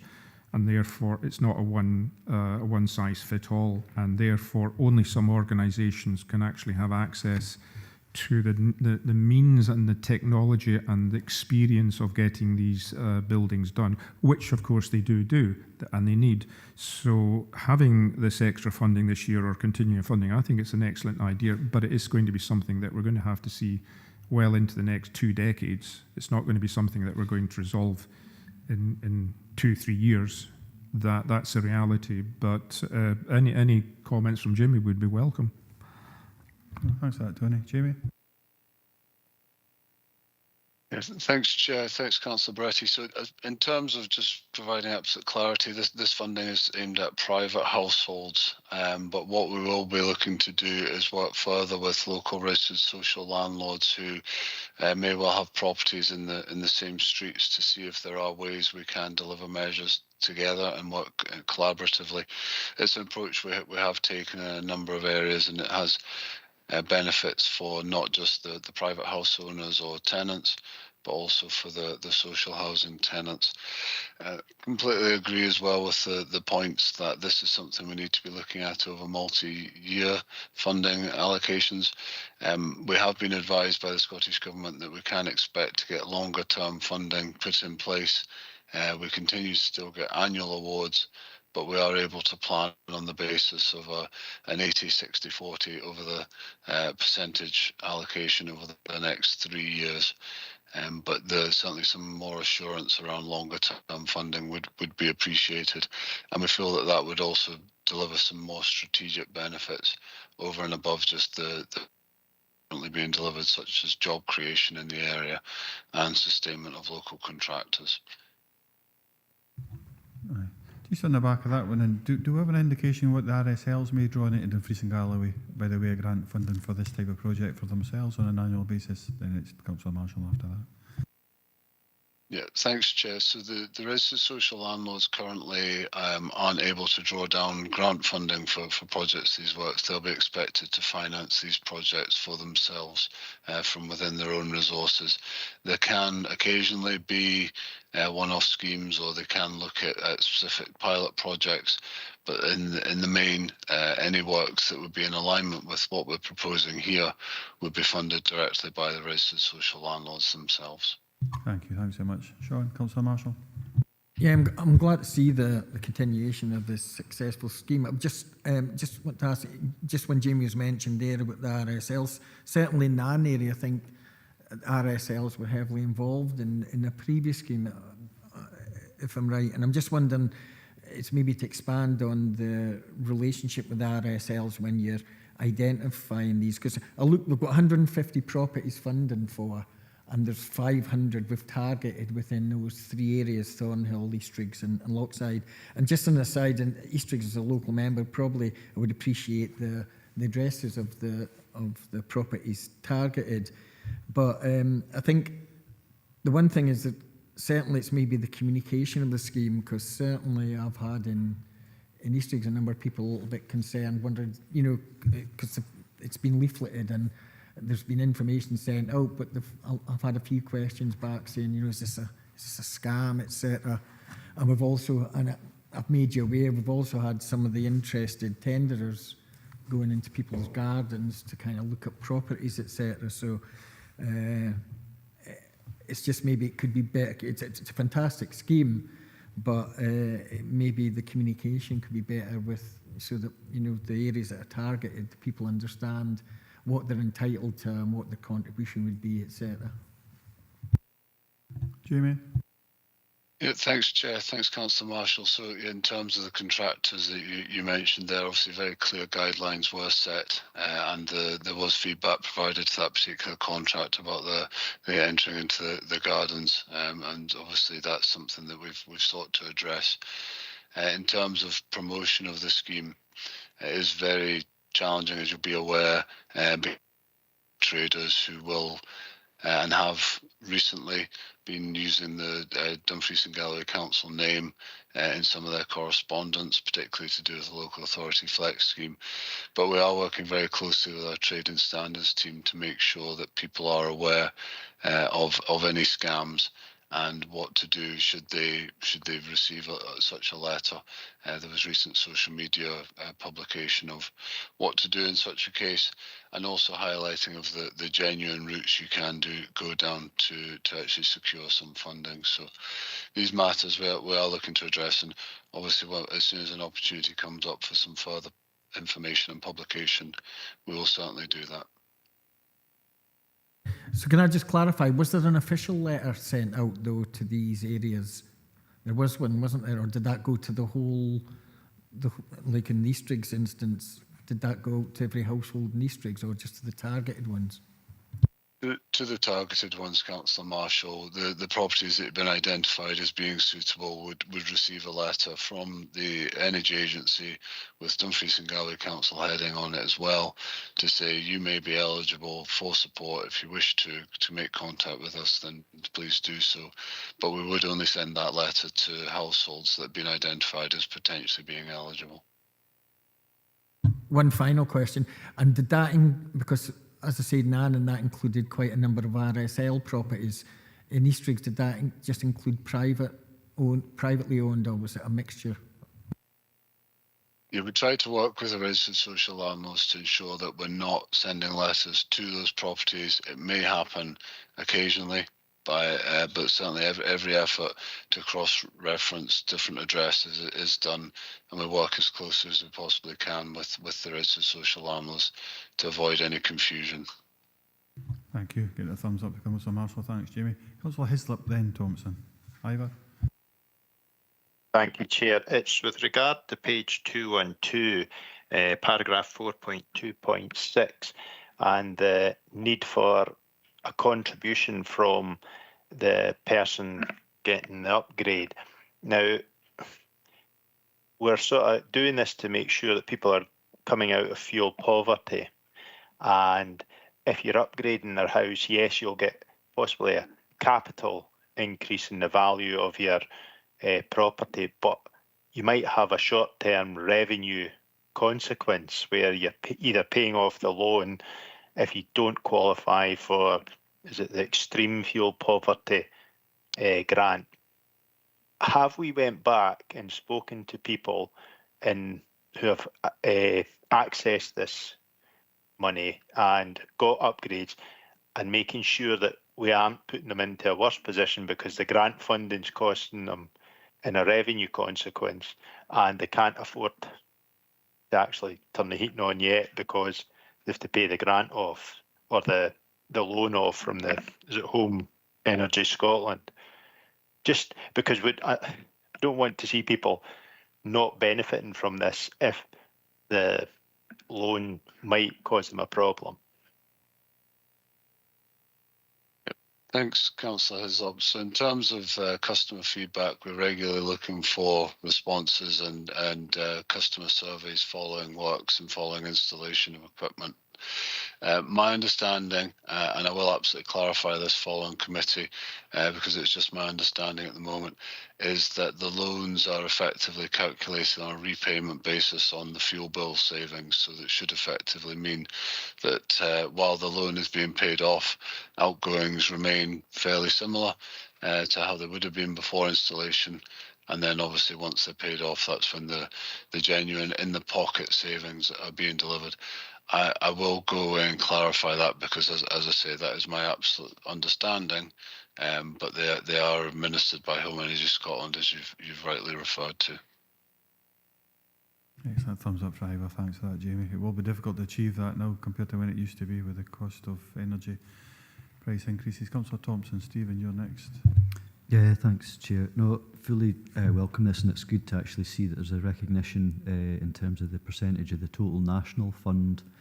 I think it works out about 3.7% of the total. Normally we expect to get about a 3% slice of national funding thereabouts. But I'm wondering if we should make a stronger case to say, well, we welcome this and it's having a good impact. And just on the back of Councillor Hislop's points there about, what's the sort of longer term consequences of people availing themselves of the scheme? Is there other impacts that we need to be sensitive to so that people aren't out of pocket and are getting out of fuel poverty?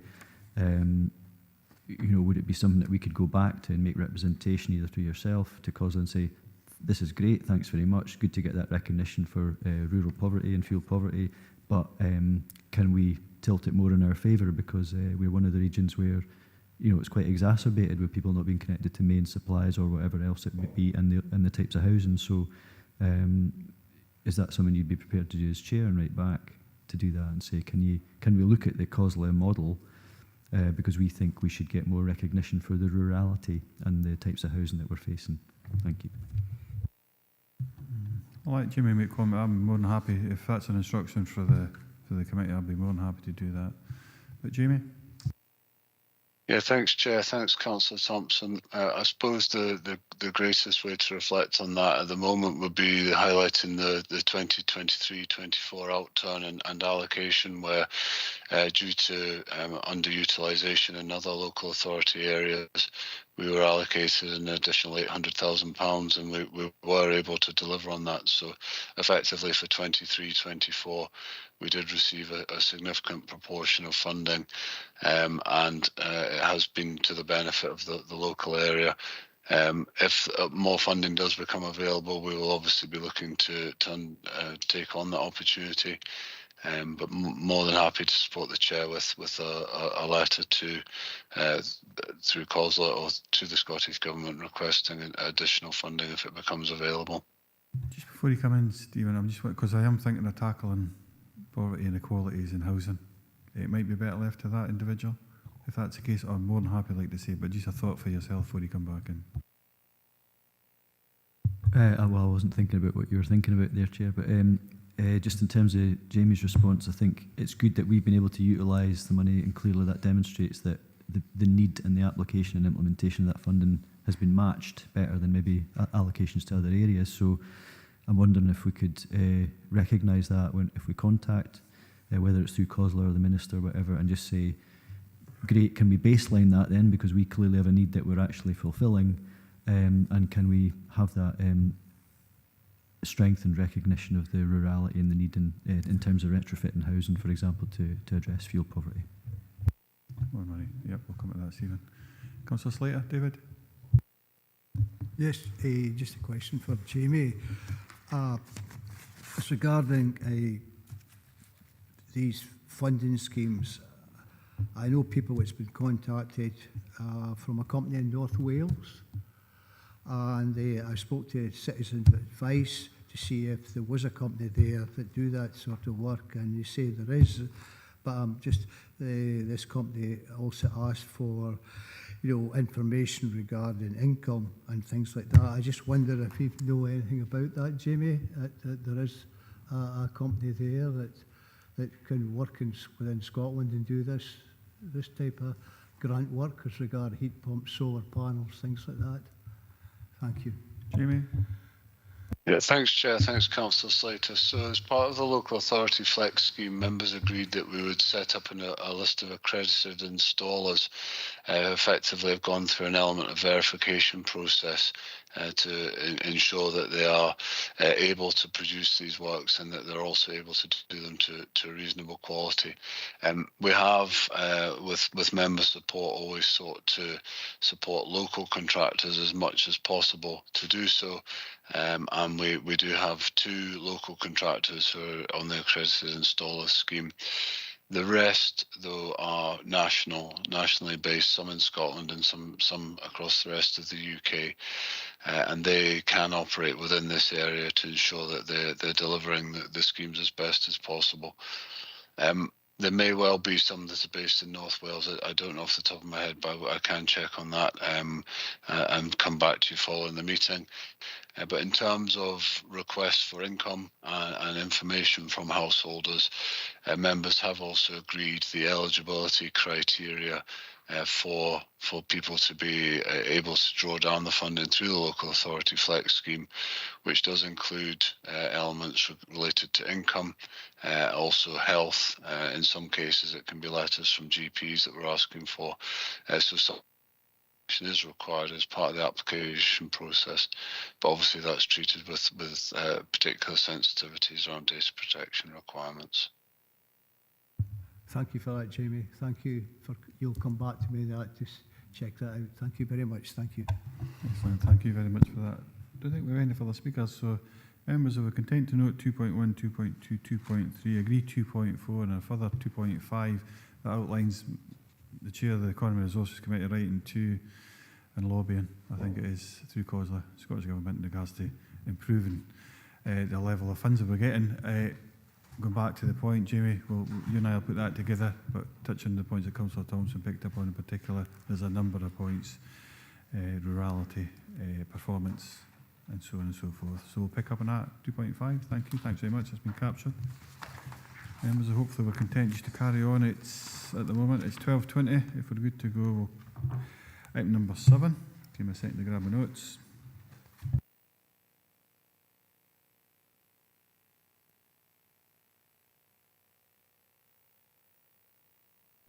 Item number 7, members. We've been presented with an overview of performance against budget at the end of the financial year 23-24 for the Economy and Resources Directorate, and note the positive balanced budget return for this year again. Tam Alder is here to assist members. If members do have any questions, Tam, just before we start, do you have any points you want to make or amendments to the report? Nothing to add, Chair. Thank you. Excellent. Thank you very much, members. Councillor Marshall's first hand up, I think. Sean? And it was just, I kind of mentioned it earlier, but at 4.6 we see, that there is over recovery of income of 113,000, and, obviously probably 98k is being transferred to digital transformation initiatives. But, so again, it was just the point I was making about, the income that we do receive for building bonds and planning fees and how we redistribute that, which is fair enough, but it's just a point. But when you look at Appendix 2, as I say, there's a little narrative on each one, but the 3 that kind of jump out is the reducing the council's property estate. We've only kind of made an in-year saving of 39 against 100k. Which is quite disappointed based on that. You would expect that would be quite an easy target to hit due to the number of kind of properties we have and the changes that are made within the estate from year to year. And then again, and I think there's further reports on IT systems, and digital service redesign, but I mean the progress made in those bottom two with regards to 150,000 no savings made and 100,000 in IT systems and infrastructure, only 28,000 saving. So we really just want a little bit more detail on those, please. Thanks, Sean. I'll bring Tam in first, and I think maybe Lorna wants to make a couple of comments too. Tam? Okay, thanks, Chair. In relation to the first point on the over-recovery of the planning fees, that is quite correct that the councillor said. So over the last few years, the council has over-recovered in planning fees, and what we've done is added that to and built up a service reserve over the last 3 or 4 years, which is at the start of the financial year had quite a considerable balance.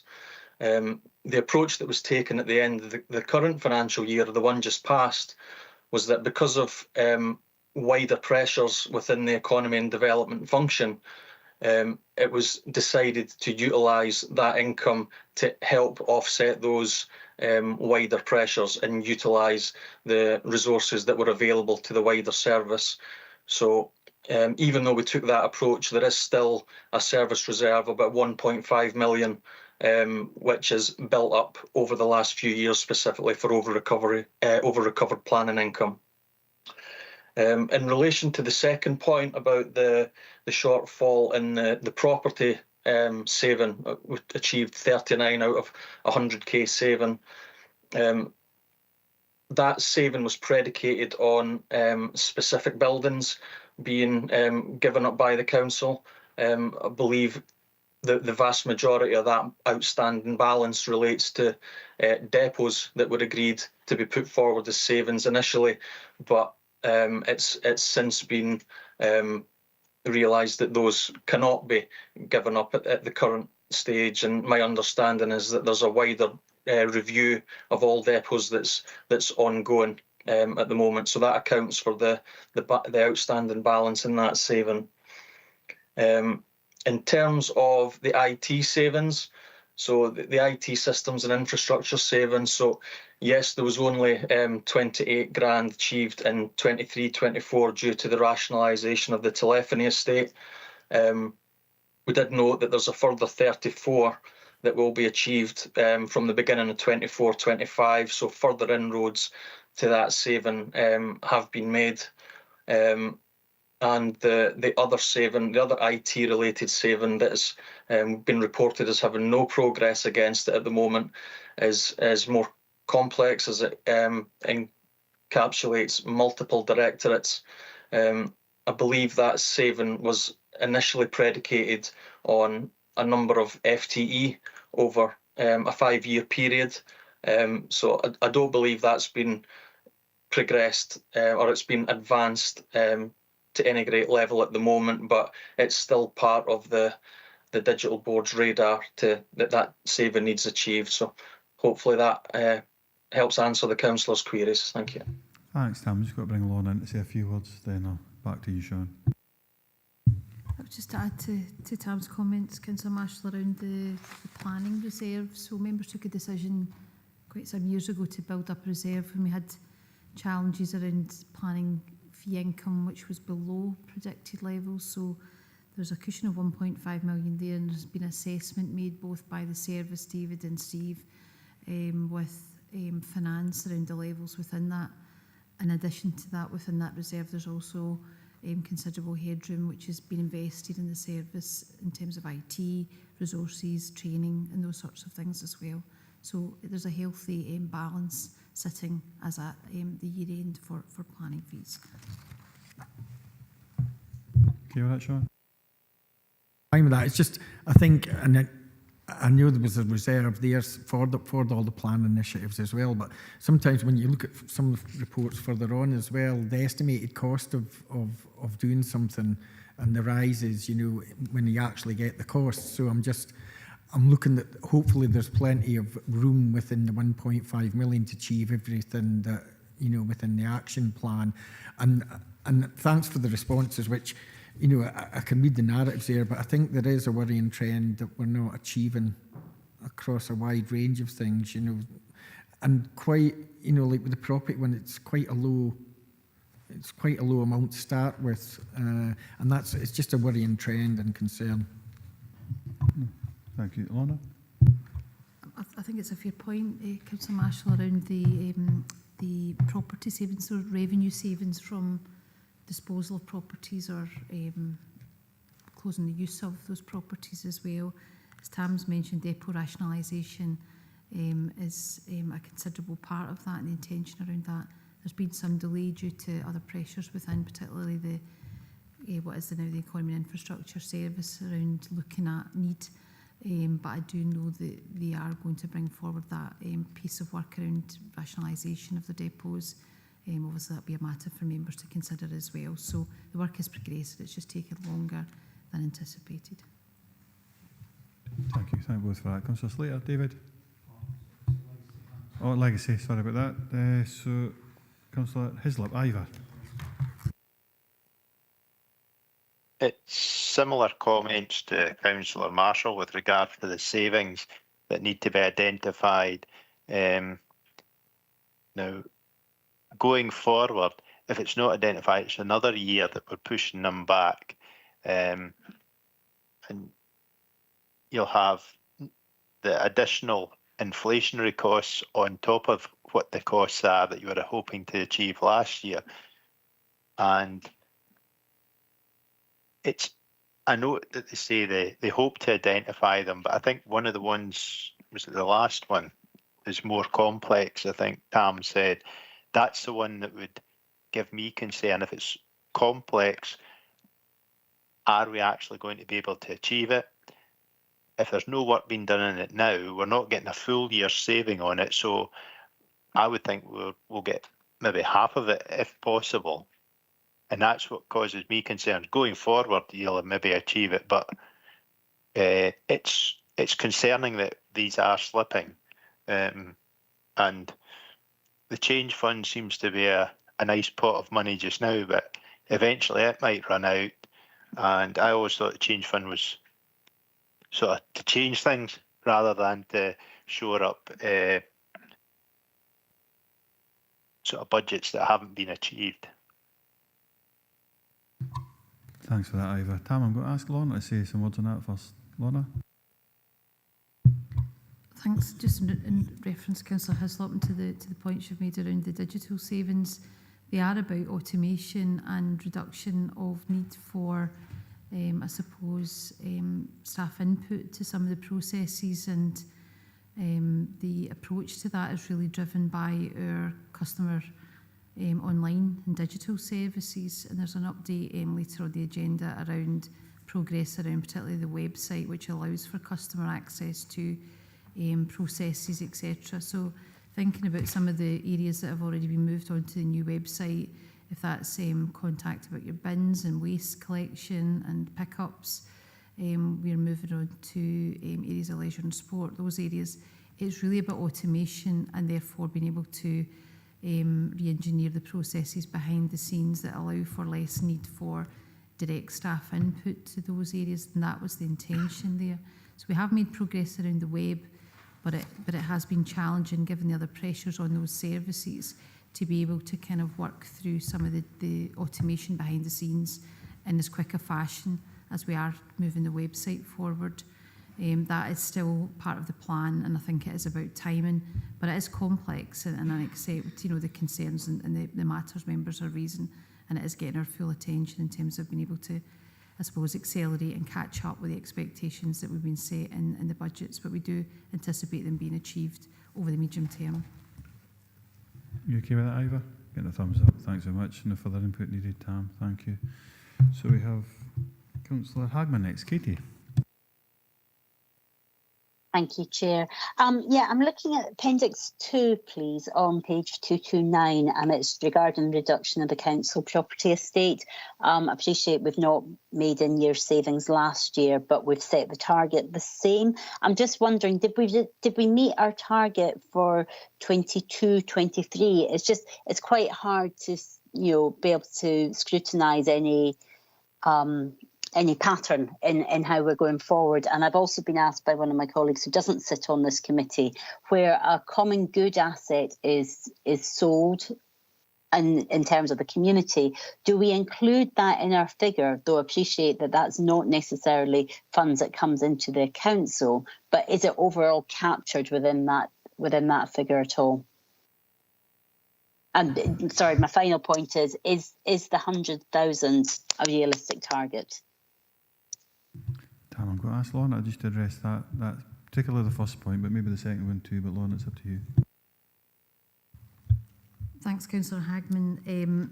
In terms of maybe hopefully helpful, and Tam can pick up the earlier points on common good, this relates to the costs that the council incurs and pays for in relation to particular buildings. So it's the reduction in the cost, the direct costs to the council. So any cost to common good or indeed income to common good from those should be still attributed to the common good funds. That would be my expectation. But on particular buildings, we'll check that, but it certainly wouldn't be a matter for common good. And if there was a sale of an asset, the receipt would be a matter for common good as well. So we wouldn't include it in our receipts in that fashion either, in a similar way. Tam?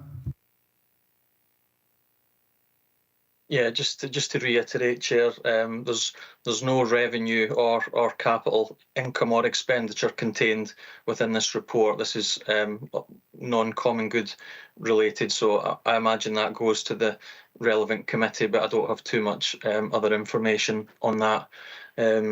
Councillor Hagman also asked whether the 100,000 was a realistic target. I mean, ultimately it was part of an agreed saving that was agreed by members, for the 23-24 budget. So whether it's realistic or not, it's been agreed by members, I guess. Thanks for that, Tam. Katie, are you okay with that? Yeah, no, thanks, Chair. I mean, I may well be wrong, but I'm sort of recalling that we've looked at targets in previous years as well. Have we had a target in previous years, and have we met that target in previous years? It's just really for my own background information. Perhaps it needs to be circulated following the committee. Thank you. Thanks. I'll ask Lorna to pick up on that one then. Thanks, Katie. Yeah, Councillor Hagman, we have had targets in the past. So you'll recall there was an office accommodation target around property and divesting ourselves of property, and we achieved that, although there were delays between years. So those targets were met. So this is a new target that was set in the 23-24 budget.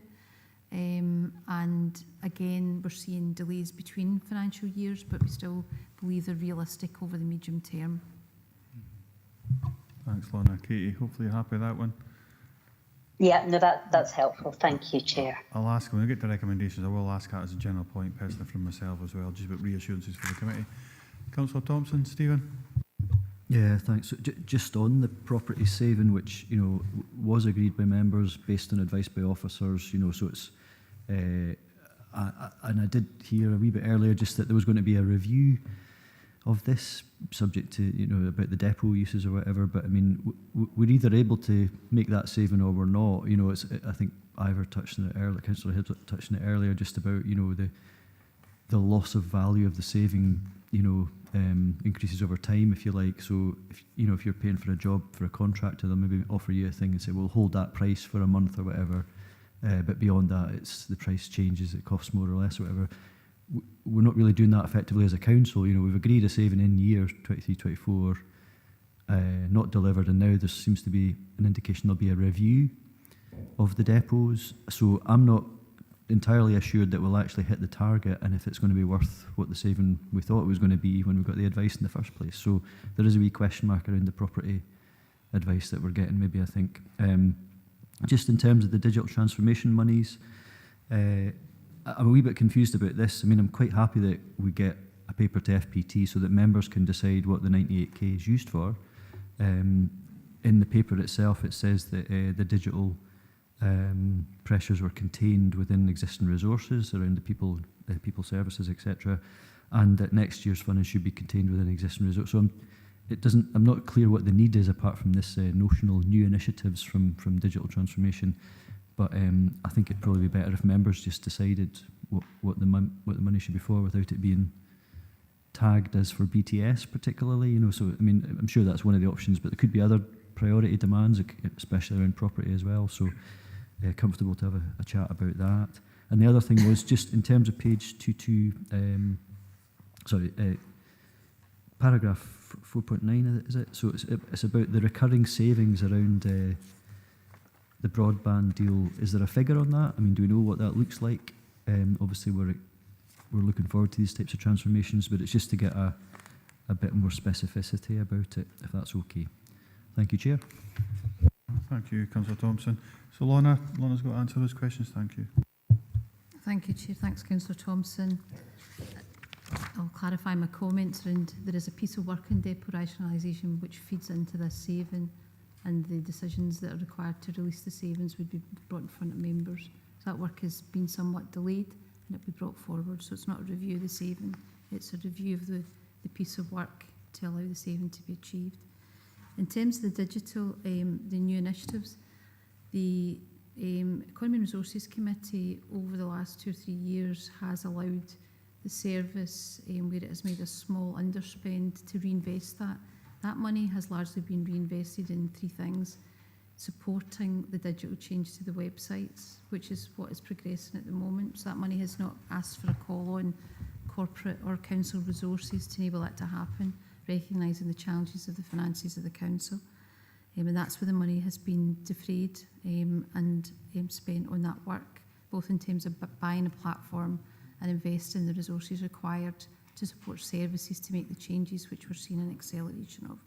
And so the request here is for that to be added to that to allow us to complete the work around that without asking for any demands from other funds that the council has, similar to other services and service reserve use. And in terms of the broadband savings, there is a piece of work going round, and it's mentioned in the report, there's severe pressures on our ICT network and product costs around ICT, largely due to inflationary costs from providers and suppliers, as we can see from any other goods and supplies that we receive in the council.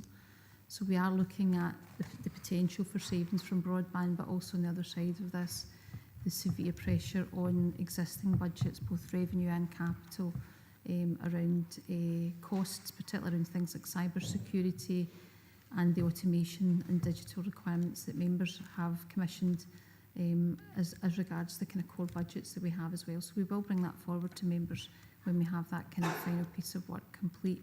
But that will be something we're keeping an eye on through the next few months.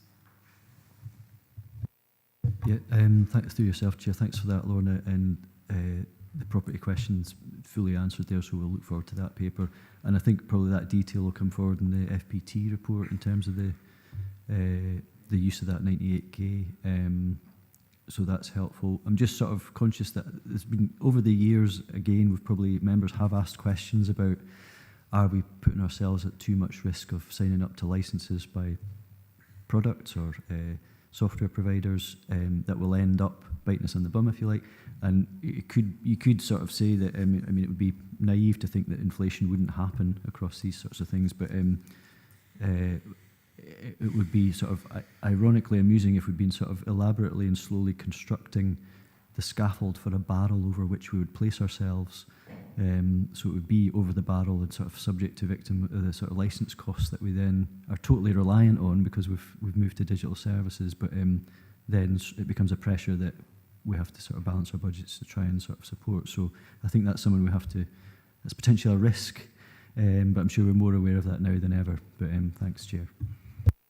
Well, thanks very much, Stephen, for those. Members, we've got to move to the recommendations. I don't think we've got anyone else. No, you were last, Stephen. So can we note 2.1, 2.2, and note just 2.4, but it's 2.3. Slight adjustment there. If we can do that, members, I don't think we have any points of clarity further beyond that. I think everything's been asked, but there was obviously a reassurance being sought there, in particular about the achievement of those budget savings and level of detail which members will get further clarity on. Before I do so, we've got item number 8 next. Thanks very much, Tam, for your input on that last one. Much appreciated, as well as yourself, Lorna. I know Councillor Denley is not in line, but I will just ask our BSL colleagues, are you content to go on for, say, another 15-20 minutes before we have lunch? Is okay with that? Andy? Thank you, Chair. Yes, happy to do that. Thank you. Excellent, thank you. Just wanted to make sure. Let me get the papers, members.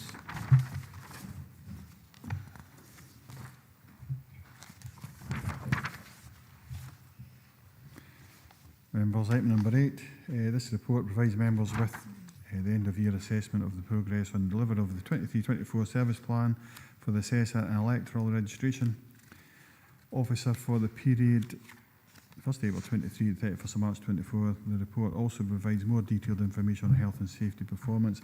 Alec Clark's here. Very warm welcome, Alec. I think it's the first time we've seen you at committee. You're here to ask members, assist members any questions they've got, but before I do open up to members, Alec, have you got anything you'd like to add to the report? No, not at this stage. Thanks, Chair. Thank you. Thanks very much, members. I'm going to open up to yourselves. Councillor Driver, Archer. Yeah, thanks, Alex. I just want to go to page 249, which is the percentage of staff who complete an annual performance development review, and I understand, you know, that there are some changes coming along for this to happen. I'm just wondering where you are with that at the moment, because obviously there are small changes that can really put an amazing amount of percentage onto this. So where are you with this? Because I think making sure that staff get their annual appraisal will understand what they need to do for the following year. Thanks. Yeah, thanks, Councillor Dryburgh. Yeah, you're quite right. Some small changes can affect statistically, especially with the number of staff that we have. In the interim period, have carried out personally a number of sort of what I would call mini PDRs and quite a bit of one-to-one engagement. But once we get this general election out the way, 4th of July event, we have diarised a number of PDRs or what I would call full PDRs under the process, and they'll be carried out at first opportunity. Councillor Hagman, then Marshall. Thank you, Chair. Yeah, no, thanks for the report. I think it is referenced in several points when a general election may be called, and certainly that has taken place already. So I guess in my first question, it relates to page 235, which references whether systems are in place and they're robust, and we won't know that. Now we do have a general election announced. How confident are we that they are robust and proportionate going forward? And in terms of further engagement to ensure voter ID goes, is taken up, and we don't end up with a situation where electorates are turning up and they don't have that. Are we doing any specific campaigns? I note that certainly on social media there's been a one-page sort of notice, but are we doing any videos? Are we engaging with our youth councillors? Are we, we've got an opportunity over the next couple of weeks to really engage. And certainly I know that on page 245 references that Jim Doig was the lead in terms of the important work in ensuring youth participation in the upcoming election. Is that being passed over to yourself, Alex, or have we got an officer who's specifically dealing with youth participation, because that is a specific action? My other question I have relates to some of the tables on the report. Appendix 1, page 242, references at the very top, percentage of stage 1 complaints responses where extension was authorised, and stage 2 complaints. Now, it states that there was a new target for 23-24, but there's no information being added. This is an end of year for 23-24. So do we not have that information? Because I think that might be quite useful. So, yeah, I don't understand why it's not applicable, because we're into 24-25. So this is a historical report. So I was just wondering why we don't have that information. Thank you. Thanks. Yeah, lovely. Thanks, Councillor Hagman. If I could pick up on the first point in terms of systems, if I've picked matters up correctly, Electorate, our in-house registration system. Over the past number of weeks, we have seen a spike in various forms of registration applications. Whether it be proxy, whether it be overseas, and I'm really pleased to report actually that the system's handling all application matters really well, and with the diligence of staff, even working over the weekend, really kept at pace with the spikes in applications. Does that answer the sort of system criteria, Councillor Hagman, or would you like me to add a wee bit more? So I'm just going through the report, and certainly there's reference to the trials in the Department of Levelling Up that we seem to have been involved in, and it was saying that the results of those we won't know until we're actually in a position of the general election. So it was now that a general election has been called, do you have any update in terms of the trials that we were, and was that a volunteer? Did we volunteer our time? I'm just conscious of staff pressures, or were we required to take part in those UK parliamentary trials? Because I'm just conscious that we often report about workload pressures, so it would seem odd when we're under pressure and unable to meet some of our own prioritised tasks that we then volunteer for the UK government trial. Thank you. Yeah. Specifically the beta trial, which was carried out last year, was quite quick and effective, and that there were statistics given back at the end. But yeah, all very successful, and really centred around the voter certificate and the change in the requirement for photographic ID at the place of polling, for example. So in terms of onerous to the department, as I said, it was taken over quite a short period, and all very successful. But yes, absolutely, it's a resource in the department, but I felt that staff handled it remarkably well. Chair, can I just double check? Did we volunteer for that, or were we required to take part in it? I'm not sure. No, we were asked to volunteer for that, Councillor Hagman. Okay. We felt that with the resource at the time, it's well within our gift to give the necessary feedback in the trial. And again, it was probably quite good for ourselves, and it did let us trial new systems that were put in place. So there was a mutual benefit to that. Okay, thank you. And in terms of the information for our values for 23-24 on the Appendix 1 on page 242. Yeah.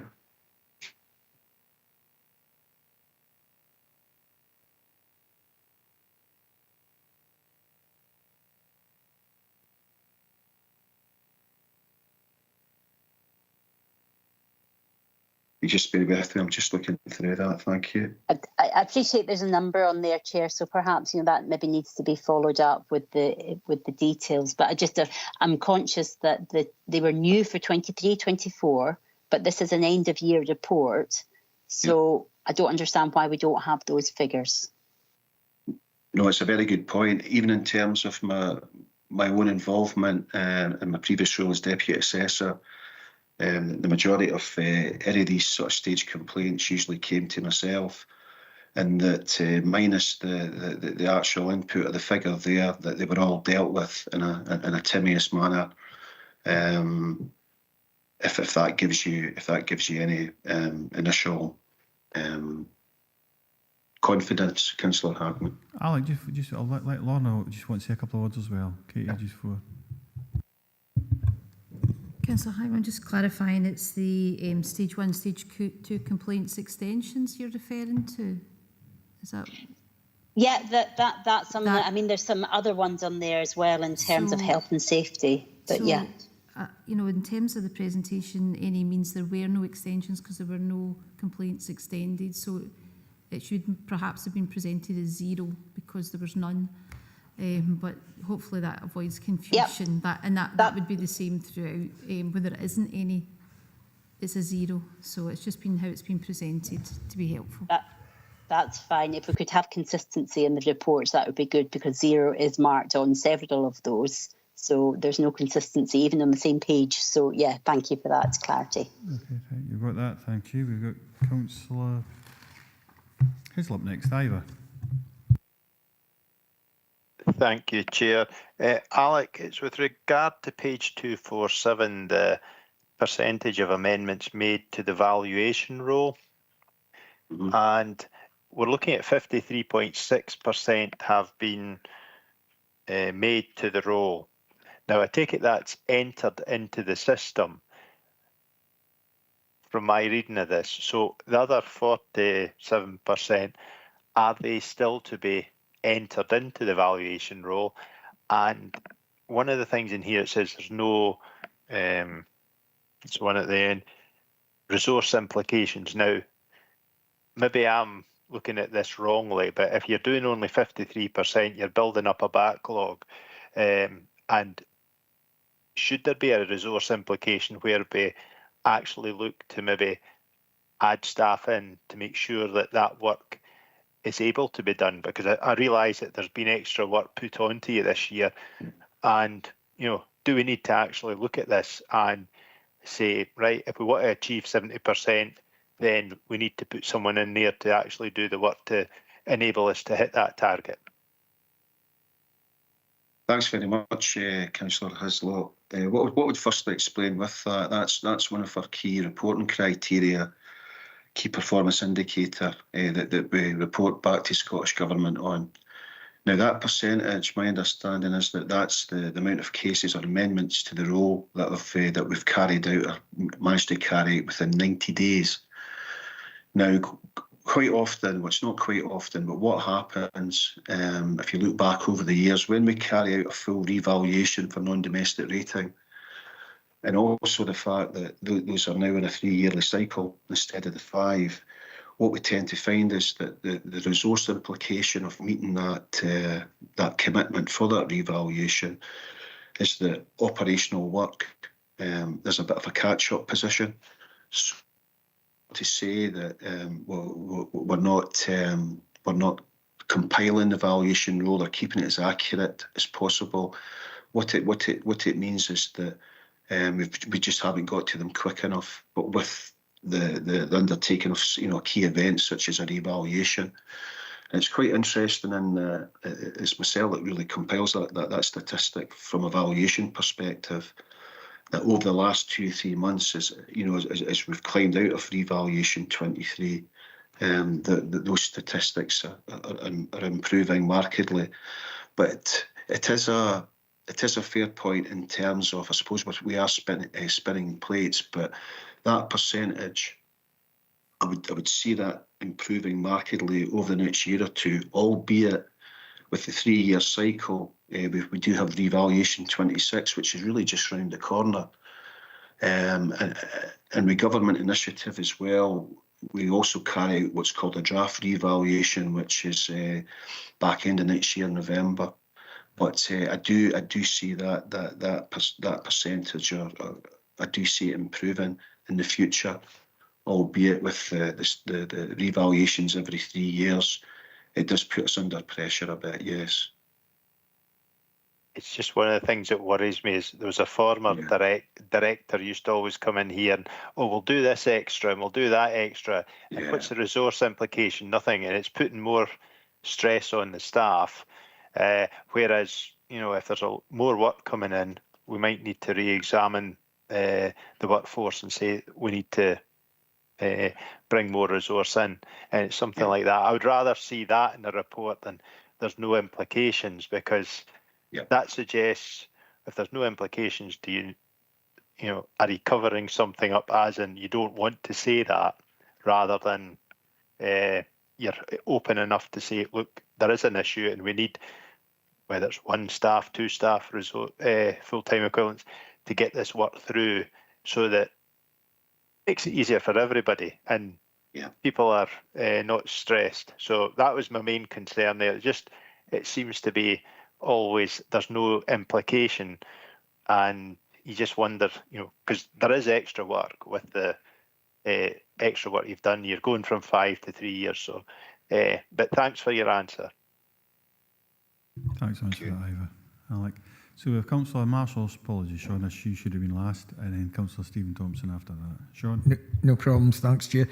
To be fair to Alec, he responded to Councillor Driver's question on PDRs from a department perspective, but I think, if I'm right, I think the question that Councillor Driver asked was, I mean, I don't bother, over the last 6 months, I've not bothered asking about PDRs because I know in every service committee it's set that the targets aren't being hit.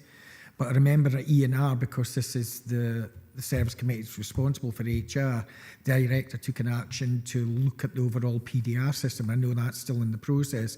So I think Councillor Driver's question was, how are we getting on with that? Because I think members respectfully don't ask the question now because they know there's an action to try and look at it and resolve it and to improve the numbers that are being done on PDRs right across the council. Lorna? Thanks, Councillor Marshall. And to give you an update, the new system in terms of recording and the approach has been deployed. It's been tested in February and March. It's called check-in, so it's about capturing check-ins which are at least regular in terms of weekly, monthly, as well as formal appraisal within that as well. The digital platform for that has been integrated into our pay and staffing system so that it's combined and the reporting is much more accurate, and it has been deployed. It's been through senior management discussions, demonstrations. We've had our own chief officer group demonstration and use of that. I use that in my own direct one-to-ones now, so you should see a marked uptake in terms of the information. But if it's helpful to members, I'll ask for HR and OD to issue a bulletin around this, and also if members are interested, some further briefing around it as well. But certainly it's been deployed for the new financial year. Quickly, and that's great, and that's kind of the update probably that we wanted to see. And I think members have been, they don't ask the question now because they know that there's work behind the scenes. So any information and any progress and that to members would be good. Thanks for that point, Sean. Much appreciated. Councillor Thompson, Stephen? Yeah, thanks, Chair. So, I mean, the PDRs, I think just the only thing I would say is I think we'd all want to say the staff is the council's most important asset, but I think we'd also be happier showing that we could demonstrate that by having PDRs that reflect that, and unfortunately that hasn't yet tallied with that sentiment of the importance of staff. So I think the key question for me is about, I suppose in this one, risk. Some of the question we've had before is about that resilience in terms of staff. So on page 245, you'll see the original risk, current risk and target risk are all sort of moving towards more positive places. But obviously with Jim's now away, it does say that we've recruited a couple of folk on the top line. But is that, are these risks stable? Because a lot of the narrative seems to suggest that there's a lot of external factors that could challenge that. And while there might have been some recruitment, are we demonstrably able to go in the right direction with the risk, or is that just is that wishful thinking? And hopefully I'll get the assurance that it isn't. And the second thing is just on postal voting. I think there's certainly been voices in the chamber, probably my own actually, just pushing for the promotion of postal voting because it does reduce the administration burden both on staff and on members of the public. And we don't seem to actively promote it beyond occasionally putting a link to the Electoral Commission website, but we could do that as a local authority or as an ERO, and I'm just wondering if that could be taken on board, especially given the short turnaround time when suddenly an election's called and we might not have finished all the initiatives we thought we might have had time to do.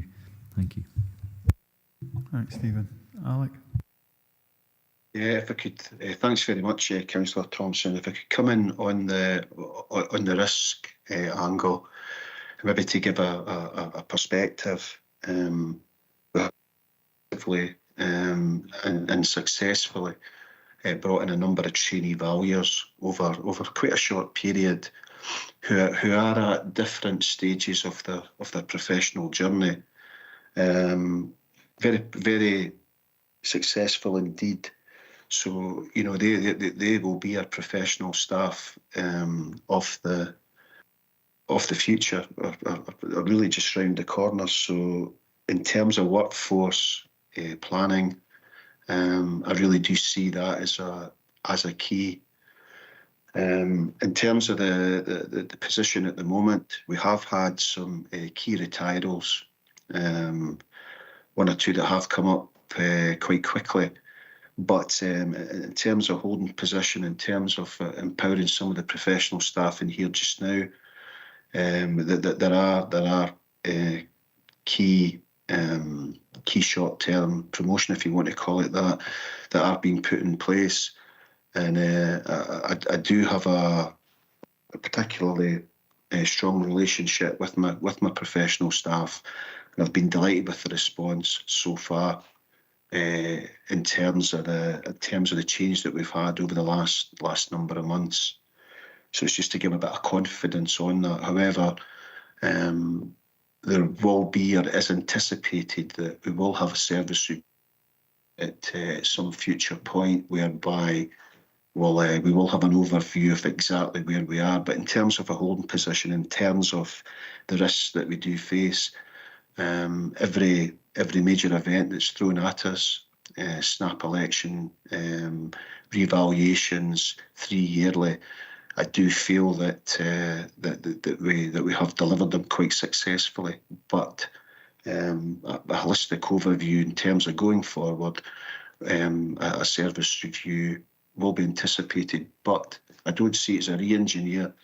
I would see it as some tweaks here and there, and there might be the requirement for a new post or two.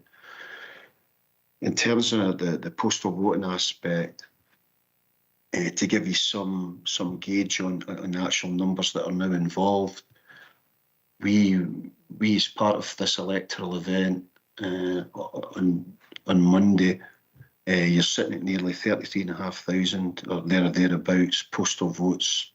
That data's away. Those postal vote packs will go out shortly, along with poll cards. So you're absolutely right. It is a major or a significant number. Now, in terms of awareness and uptake, I think that the numbers speak for us. And also, whether it be sort of the gov.uk website and or social media and or other platforms, but it's always welcome comments like that, Councillor Thompson, because the different facets that we can reach, and we're always striving for different methods and different ways of communicating for that. So we do strive to meet that.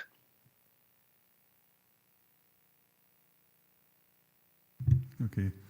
I suppose what the particular point when you said I was picking up, I may be off tune here. I just want to make sure whether it's right, because we have lost a head of service. The process in which we've got interim arrangements, the process in which to get them into full time, and this looking at the risk register we're looking at here, it's probably got to take 6 months, 5 or 6 months in which to do that, because it's a member appointment, so we've got recess and so on and so forth. Will that affect this? Has that taken that into consideration? So Lorna's got to come back on that point, so it's on the same drift. So with Alex leading support and with the team, a very strong team, we've put in place interim arrangements. Members will be presented with a report at full council in June around our recruitment process for a new assessor and ERO. At the point we put the interim arrangements in place, and with Alex's support and stepping up from depute, and thanks to him and the rest of the team for the work they've done around this. Obviously, we didn't have an election called, it was just shortly thereafter, but I really am appreciative, and as Alex has demonstrated in his answers today, the team are very much on their business, and there's continuity, and particularly through a snap election event at this point in time, and are meeting all the deadlines required as part of the processes. And just to add to the comments around postal votes, for all of the election events, particularly through COVID, given the kind of circumstances, we heavily promoted postal votes and seen a large uptake, and that's been maintained and sustained. And at the moment, we are heavily promoting postals, obviously, given date of the UK election, particularly into the start of the school holidays as well, to encourage that. But it's a fair point, and we'll take that away, Councillor Thompson, about the kind of in peace times, if that's the best way about the promotion of this. It's easy for us to process them throughout the year than just in sort of large electoral events upcoming, but we are geared up for that over the next week, and the deadline for postal votes, to be helpful, is the 19th of June. Thank you, excellent. So we have two last speakers, Councillor Baretti, then Councillor McFarlane. Tony? Yeah, thank you, Chair. Page 240, first section, change and improvements. Now, there are no youth council member here, so I would like to ask for, in their behalf, why we've only got 42% on the response to the 10,000 voices, as it's a target not met. And on the next page, 241, a kind of anomaly where we've got MPs and MSPs dealt with an EMS service 100% for this year and last year, whereas regional councillors only get 90% value, and long-term trend is going down. Is there something to be read into that? From my thanks for that, Councillor Baretti. From my perspective, the statistics do look a bit conspicuous, but again, from my involvement at the coalface, whether it be MSP and or EMES inquiry, that we do respond to those extremely quickly right across the board. However, what I will do, I will go back and to the statistics behind that and get you a fuller response as required. In terms of the 10,000 voices, again, I would have to go back to the in-house electoral team and thoroughly investigate the 42% that was reported. So at this stage, I would really like to get a bit fuller information for you. You okay with that, Tony? Yeah, as long as it's circulated to all elected members. Standard practice, customer practice even, Alec, is that if a member asks for a piece of information, don't get a committee, all members get included in that, of the committee, that is. No, thank you, thanks very much. So Councillor McFarlane, you're getting the last one before we break for lunch.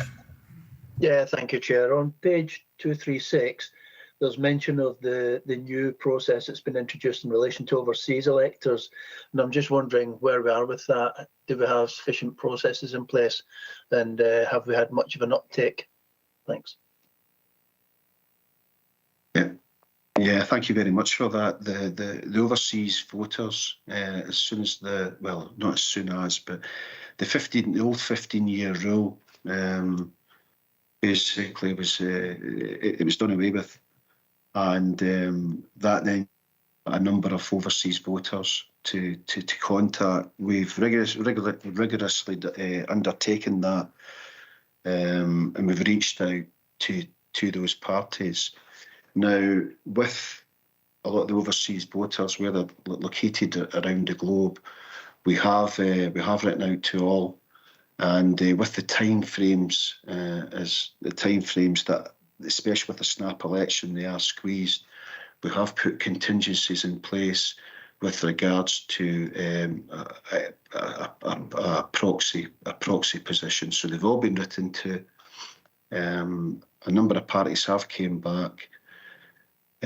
But we do have a holding position for that, and it's just the timeframes that are involved with the sort of postal voting pack to go out.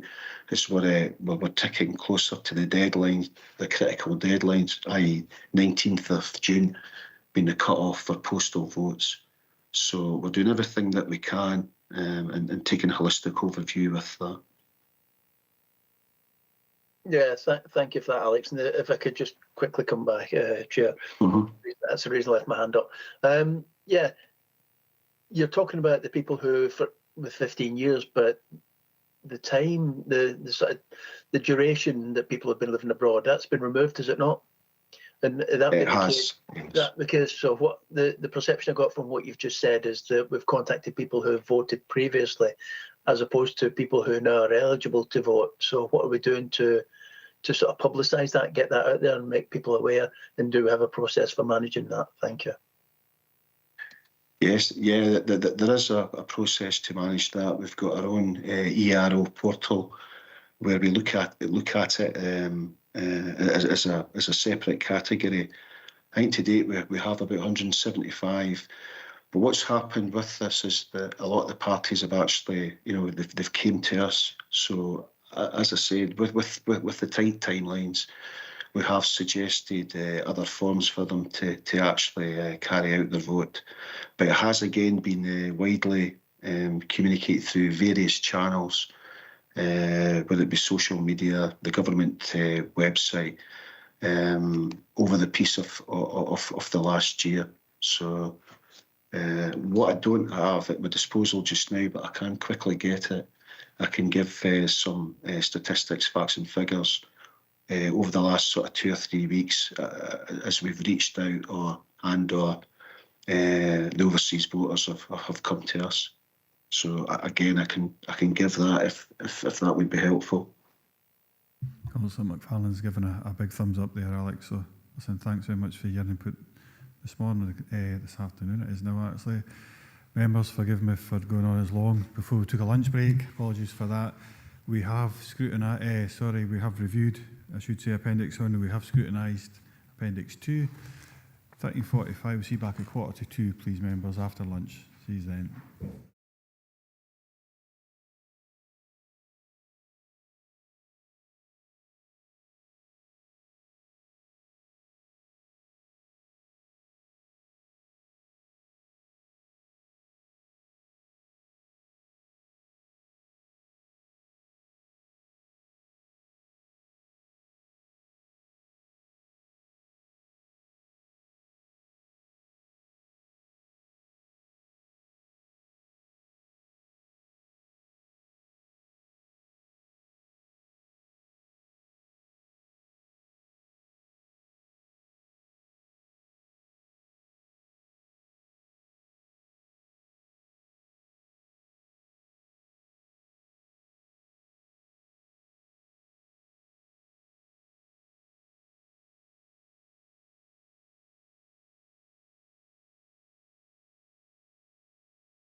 We're live now.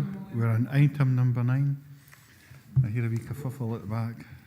This report provides members with the end-of-year assessment of the progress on the delivery of the 23-24 service plan for the economy and Development Service for the period 1st April 23 to the 31st of March 24. The report also provides more detailed information on the health and safety programmes.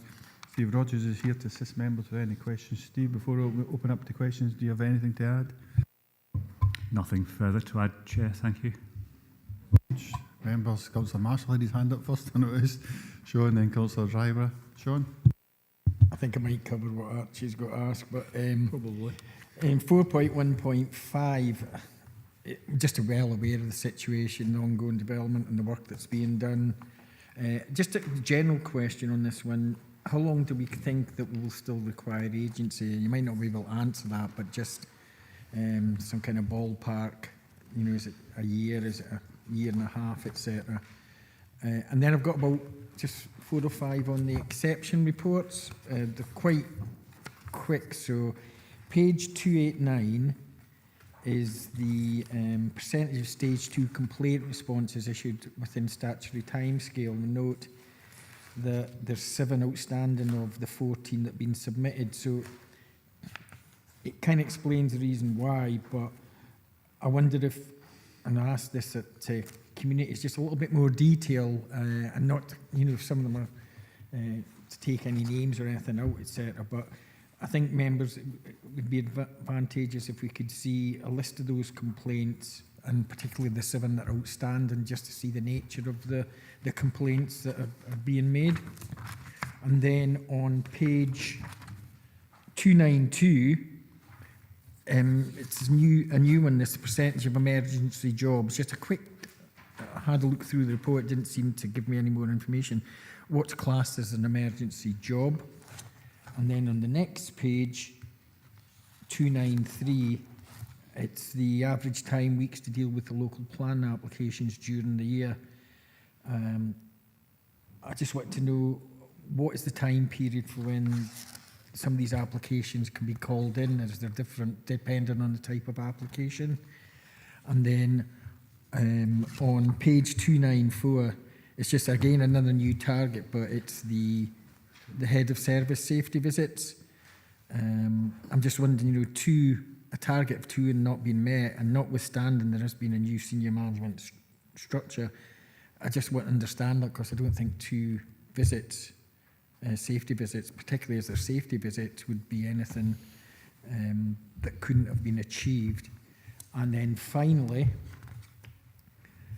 the number of serious incident investigation reports overdue on page 295. Again, it's just really getting a little bit of detail behind that, what that serious incident is, and what, it's just to give us a bit of an idea what is classed as a serious incident investigation report. That's it. Thanks so much for that, Sean. Steve, you've got to cover these? Yep, thank you. Yep, thank you, Chair. Hopefully I've captured all of those, Councillor Marshall, but if I miss anything, just come back in. So first question in relation to the use of agency staff, which as members are aware, we've had to turn to in light of the pressures within the development management teams. We are currently now in the recruitment process to fill 7 vacancies that we have, which is the main reason that we've had to use agency staff due to the failure of previous recruitment processes to fill posts. So I won't know the answer to that question, Councillor Marshall, until such time as that recruitment process is completed. We are pushing the opportunities a lot more widely this time, and highlighting the career opportunities in particular, the wide breadth of challenges that are available across this region, everything from town centre regeneration through to wind farms, as we've heard earlier on today, should be attractive to planners looking to develop their career and gain wider experience. So we're hopeful of attracting a better response this time around. Page 289 and the stage 2 complaints. So just to clarify, the 7 that are referred to, they're not outstanding. They have been responded to. It's just that they were not responded to within the statutory 20 working days. However, as it says in the report, 5 of those 7 were subject to agreed extensions of time with the complainant. It's just that the SPSO's office does not recognise extensions of time, so they still get counted officially as being out of time, even though we have reached an agreement with the complainant about an extension. Page 292 and the emergency jobs. So these are the quick response requests that come through the what's called the MARS team, which is the maintenance and repair service. And those urgent jobs are ones that have got either health and safety implications or are causing damage, immediate damage to buildings, and pose a risk to, or pose a risk to staff or public. So they have a triaging system within the MARS team through the desk that takes in the reports and the requests for jobs. Page 293, planning applications. The call-in process, so I'm assuming your question refers to member call-ins? No. To the applicant if it isn't dealt with in the agreed time scale. Okay, so the applicant has the option to initiate an appeal process after an initial 2-month period has lapsed. So if there is no decision within that time frame, they have the right to lodge an appeal to Scottish ministers. Page 294, health and safety visits. These, this was a new requirement for last year, and these are now scheduled for the current year. I'll be donning my hard hat very shortly to go out and do a visit with our GUL officer to observe the health and safety precautions that are in place when they're responding to a complaint about gulls' nests. And then later in the year, I'm doing a visit with our building control inspector to observe again the processes followed on site, doing drain and foundation inspections. So those have now been scheduled into this year.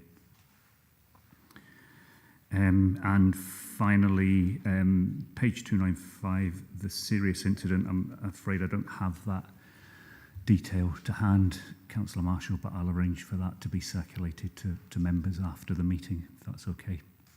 That's great, and I think the only request was on 289 as well. If we could have like a summary of the 14 complaints, just for members' information, if that was possible. 14 or 7?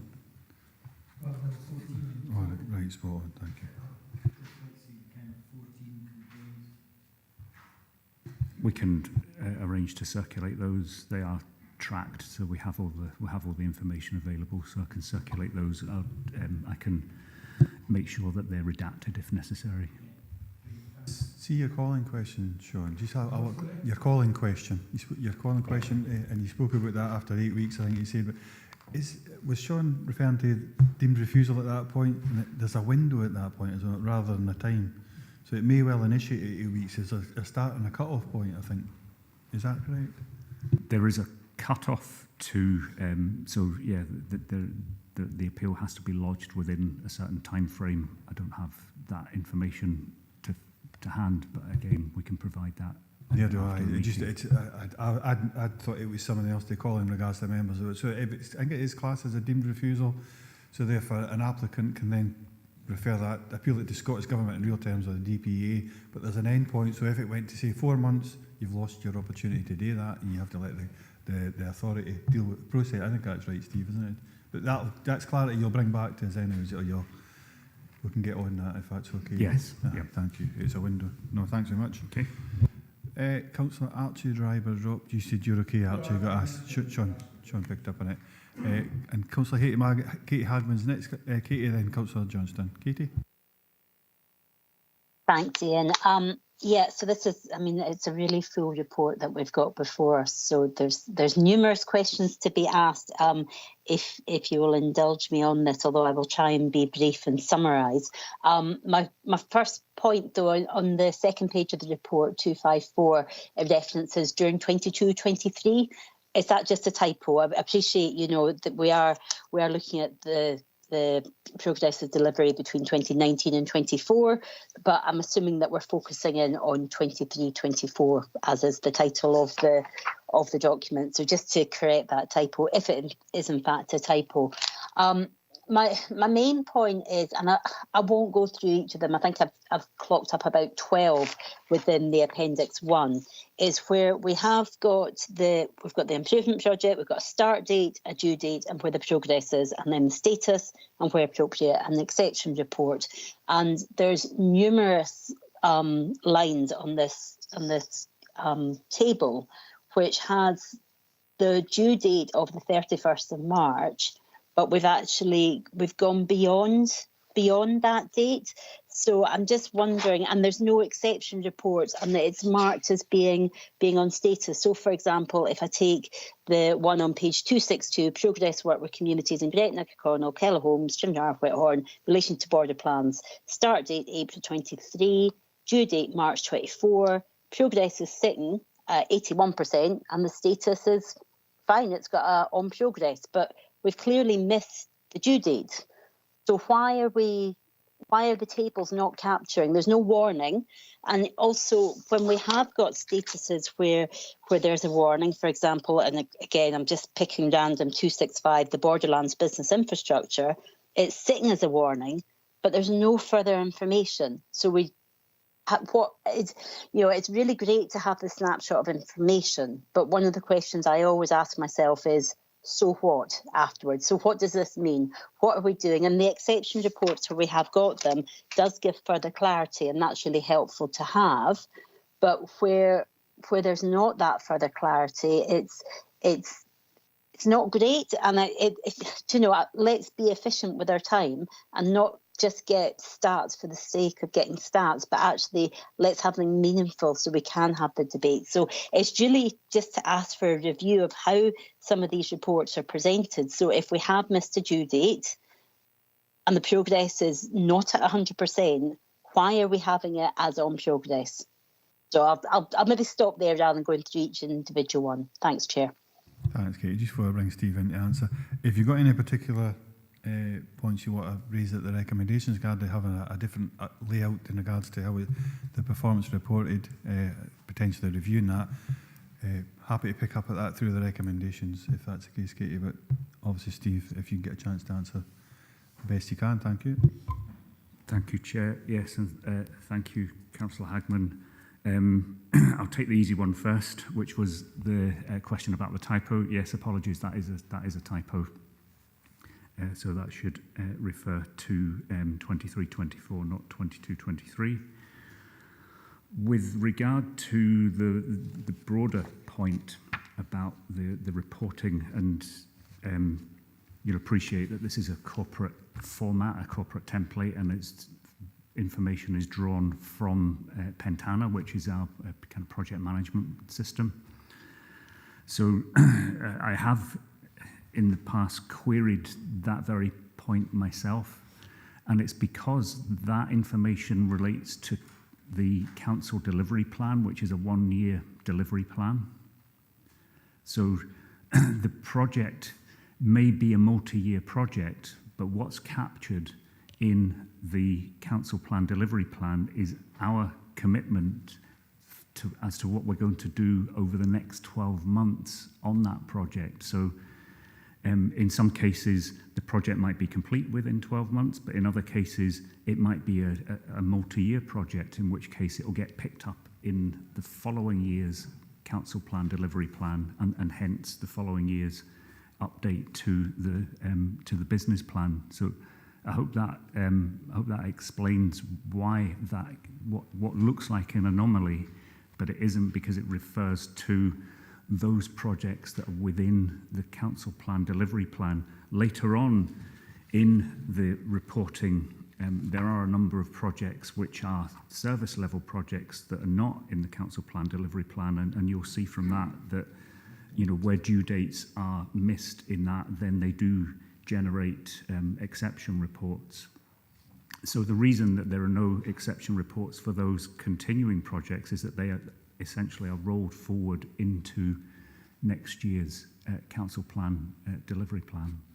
So I think Lorna's wanting to add to that as well. Katie, would you give her a chance? It was just to add to what Steve said. So the council plan delivery reflects what will happen in the next 12 months. But if it's a 3-year project, for instance, it's not going to say we've not met that 100% by the end of the year. It's what did we intend to achieve in the 12 months. And if we've achieved that, then that part is complete. So we recognise there's a slight variation in talking about a service plan that looks at 3 years and the council plan delivery, which is annualised, Katie. So certainly take that feedback back to make sure that that's as clear as possible for future reporting. It's a fair point. If I can come back, Chair, yeah, thank you. I mean, I understand that. I think it's a wider question, and it's probably not one that can be answered here if this is a corporate approach. So perhaps this needs to maybe be taken to leaders panel to discuss as a potential way forward. But I am confused even by that response, because if I go on to page 261, the development of a regional food plan, which was one that I think I was myself that brought that forward as a notice of motion, the due date is the 31st of March. So it acknowledges, of 25. So it acknowledges that it's a multi-year project, and it's only sitting at 33%. The status has got a warning. There's nothing to tell me what that warning is, but that is a multi-year project. So the due date surely would reflect where it's multi-year. The ones that I'm concerned about have the due date as passed. So is the information not being submitted accurately? And I'm just really aware that our reports should be in a way that any member of the public can open it up and get a snapshot and be able to understand where we are in terms of transparency, in terms of how we report this information. And to me, it's not particularly clear. Perhaps we maybe need to, the draft reports need to be further scrutinised before they're published, if that information is incorrect. But I'm a bit confused, because as I say, if I take the regional food plan one, that due date is a multi-year one. It goes beyond just the 1 year, but the other ones are just 1 year. So is that an anomaly? Thanks, Chair. Ask that, Stephen. Any potential other points we'll pick up at the recommendations, Katie, if that's what you're looking for changes. Steve? I'm not able, Chair, to confirm whether that is an anomaly. It strikes me that it is, but I don't know that for a fact. But I will take that away and have that project double checked. Okay with that, Katie? To the point that nobody's able to really clarify, I'm not 100% clear on why we don't have any further details. I don't think it's particularly clear, but I appreciate the responses that officers have provided today. Thanks, Ian. No, thank you very much. I think it's the only assurance I'm getting for that is that I think you're right on the ball with that. You're factually correct, but to be absolutely clear about that, he wants to get the evidence behind it to make sure that what he's saying is correct. So, and any other, but I'll give you the opportunity to come out the recommendations as well, Katie, in case you want to make any potential amendments to how the reports, leaders panel, so on and so forth.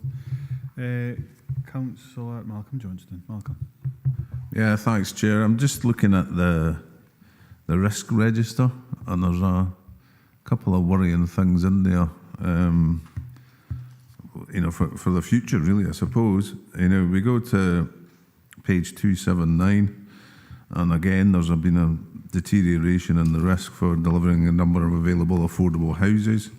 you go to page 280, and this is by far the most serious looking one, in my opinion. It's the failure to deliver agreed capital programmes, including economic development and non-schools property asset classes.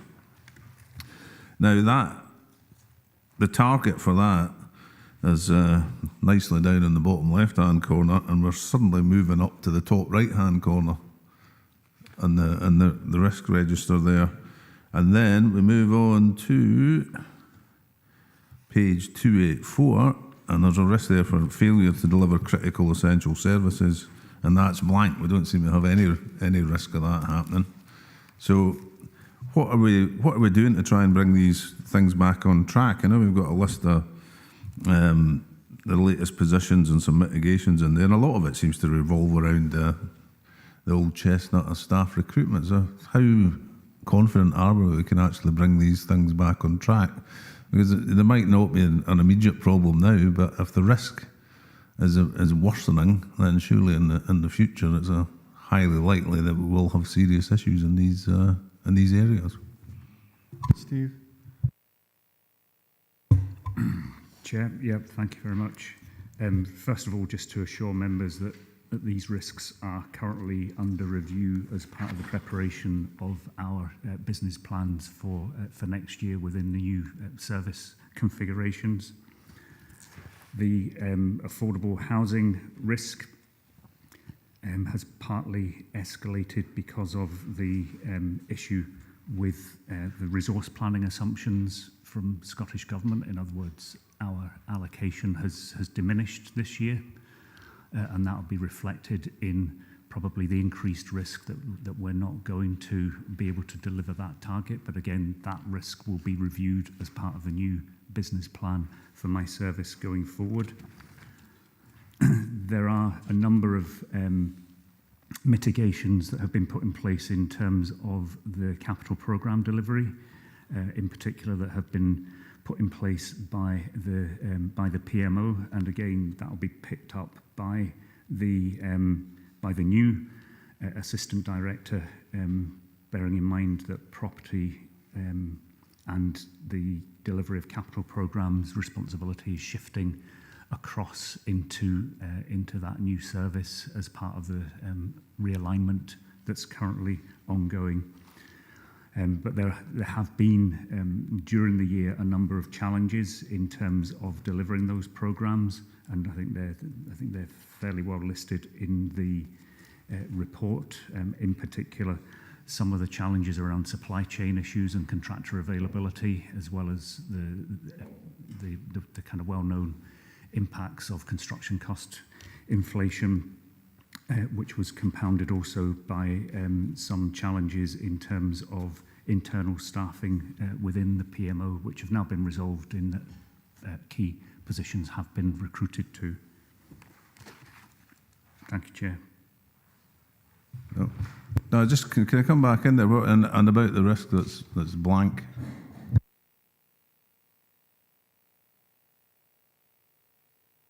Page 284, I think, Steve.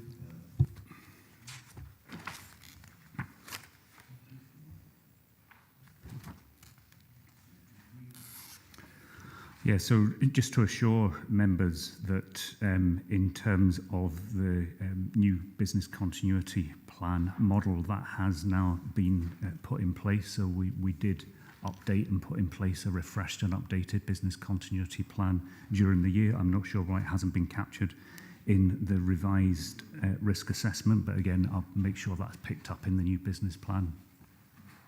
Thanks for that, Steve. But the thing is, I mean, you're going on and you're saying we're reviewing the risks. Well, presumably the risks are still there. It's all very well we're reviewing them. And then the next thing, you're saying that part of it's realigned under the new structure, but I thought one of the whole tenets behind the new structure was that we were meant to have a one council approach. So therefore, it's still a council risk. But I'll just leave that there as a comment. No, thank you. Thanks so much. No response needed for that one, Steve. I don't think I've got anybody else looking in. Just a small one, Steve, through myself. And Councillor Marshall's already touched on it in part. It's a good reading actually, but it's the plan and performance of the mark the page. So in regards to plan and performance, It's beyond here actually. So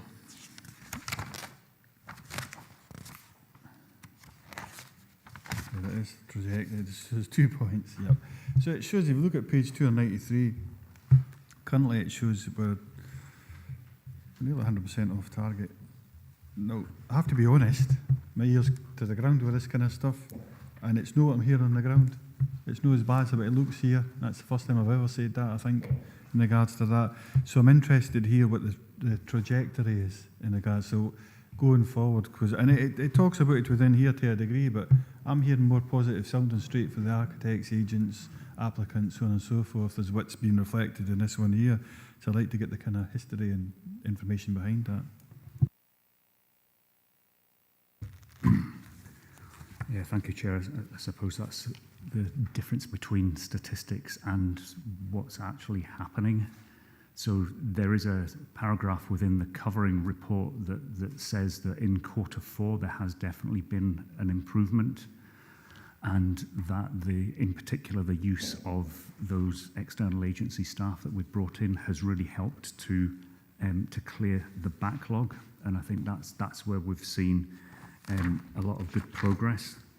The figures in terms of the backlog are also contained in the report at paragraph 4.1.5. So at the end of the previous year, we had 498 undetermined applications, i.e. a backlog.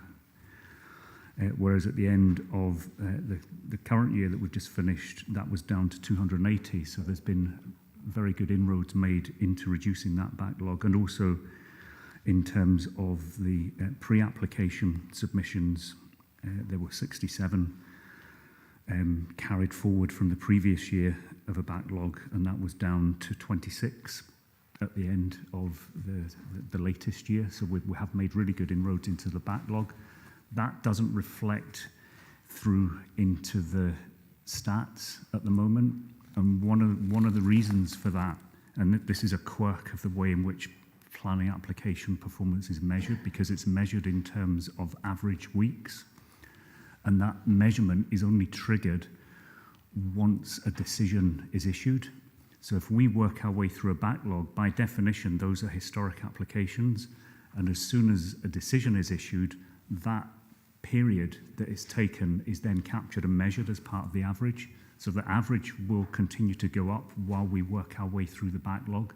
Once the backlog is cleared and those decisions stop being counted in terms of the average, they'll stop distorting the average and the average will start to come down. That's when my trajectory question's coming from. Yes. What do you think that'll look at this time next year then, to be more explicit?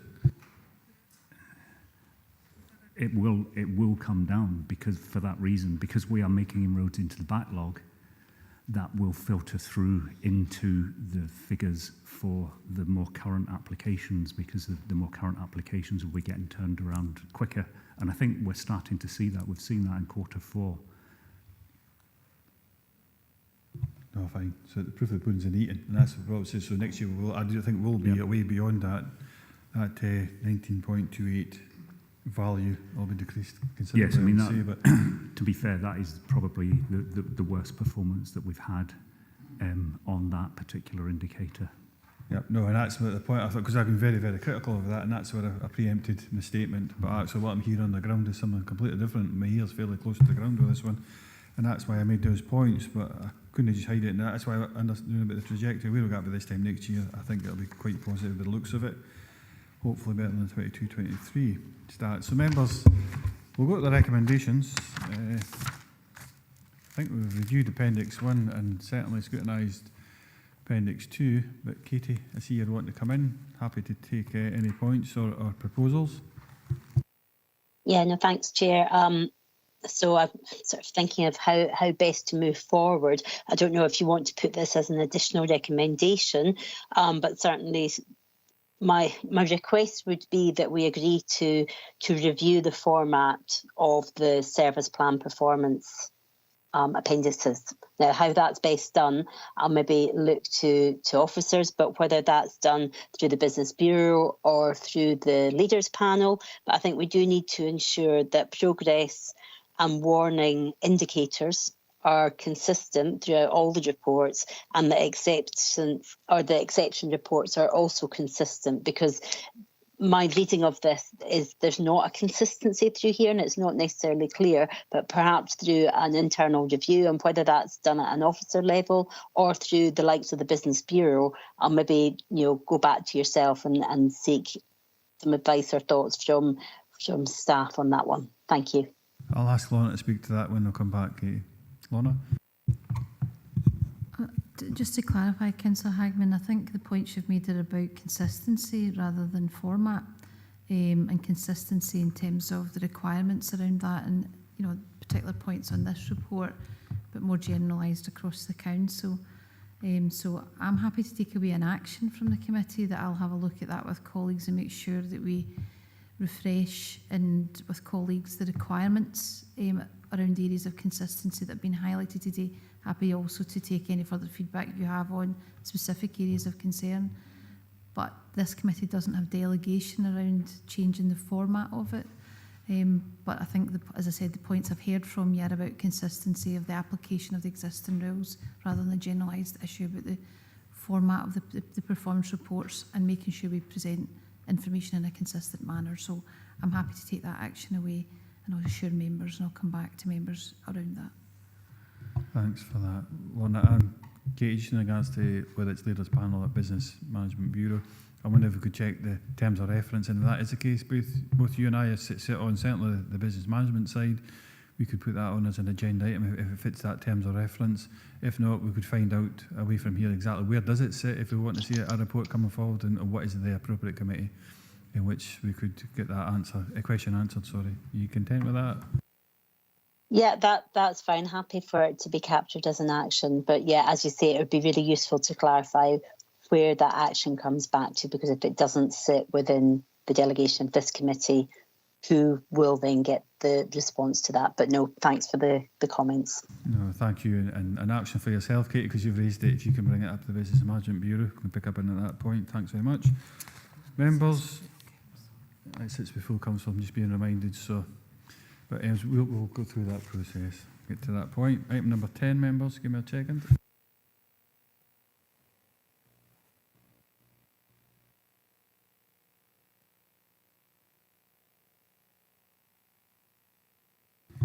Members, item number 10, this report provides members with the end-of-year assessment of the progress on the delivery of the 23-24 service plan for the People and Transformation Service for the period 1st April 23 through to March 31st of March 2024. This report also provides more detailed information on health and safety performance.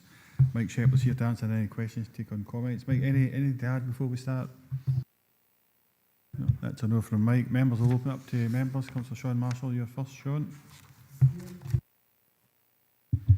Yeah, just on some of the reports. The first one is on page 334. Which is the percentage of jobs advertised and appointed within 28 working days. And I don't know if it's maybe just worded wrongly, but within the paragraph on how are we performing, it states that within the review there will be the opportunities to remove unnecessary steps and reduce timelines. I'm just wondering, are they haven't been identified, or why would there be unnecessary steps in the first place? That's the first question on that one. Then on the next page on 335, and I think we've discussed this one before, it's the percentage of leavers we've mentioned something about exit interviews before, percentage of leavers completing an exit interview. I mean, that's really low percent. The reason given is that it's on a voluntary basis, and I think across industry that you can only apply on a voluntary basis, but usually most people that would leave, and I left an organisation recently and I didn't mind filling in an exit interview, but that 3% seems really low and disappointing, and I'm just wondering if that's hiding some, is it whether, what are the reasons behind that? Is it not being pushed by line managers? are people leaving under a cloud? And well, if they were leaving under the cloud, probably would want an exit interview. But I just think it's very poor, and it'd be interesting to get some comparisons across local authorities if they have. I know it's a new indicator, but it is worrying that, and it's maybe because it's new and it needs to get embedded and communicated. And then finally, page 339, the total number of requests for additional business support accepted. I've kind of got a little bit of sympathy for this one, because when you look at how you perform, and there was a total of 7 unsupported requests, but only one of them was valid. There were 6 that shouldn't have been submitted there in the first place. So it seems unfair that they've been counted in and gives you a bad score. And it might be you decide that you change that to the total number of valid requests, because why should you be comparing yourself against especially six issues that shouldn't really have been followed through that process? So maybe it's a suggestion to improve that one. Mike? Thank you, Chair. Thank you, Councillor Marshall. With regards to the first one on page 334, percentage of jobs, and in relation to the unnecessary steps, obviously this has been a new performance indicator, and we have scrutinised this, being that it's a new performance indicator, and we know what we want to measure with regards to the time that it takes. Obviously, recruitment is crucial to the council to be able to attract the right talent and to do so at pace, and therefore this has been scrutinised for that basis. It's a tight market out there. We need to act at pace, and we've challenged ourselves to do so. And this performance indicator will be revised as a result of that challenge and that objective. So it sounds as though you have identified unnecessary steps and they will be removed. We've identified in terms of the objective of this, and yes, there are some steps that we can change that will give a more accurate picture of what we're trying to achieve on behalf of the council on that one. And Mike, just before you move on from that, can I make the assumption that member appointments are not included within that? I'm thinking back to the head of service and the assessors. That's got to be at least 6 months. The minimum we've ever appointed is probably like a 3-month stage. So I'm just wondering if not, maybe that's something that should be looked at as well. That is one of the steps that we've identified there, and we've looked at it, and we will address that and other steps as well. Okay, thank you. Sorry for. So happy to move on, Councillor. Yeah. So with regards to percentage of exit interviews, you're absolutely right. This is a voluntary run on a voluntary basis. I would also add that we do recognise there is some work to be done with regards to managers and expressing the importance of capturing that information and the value to that information from exit interviews.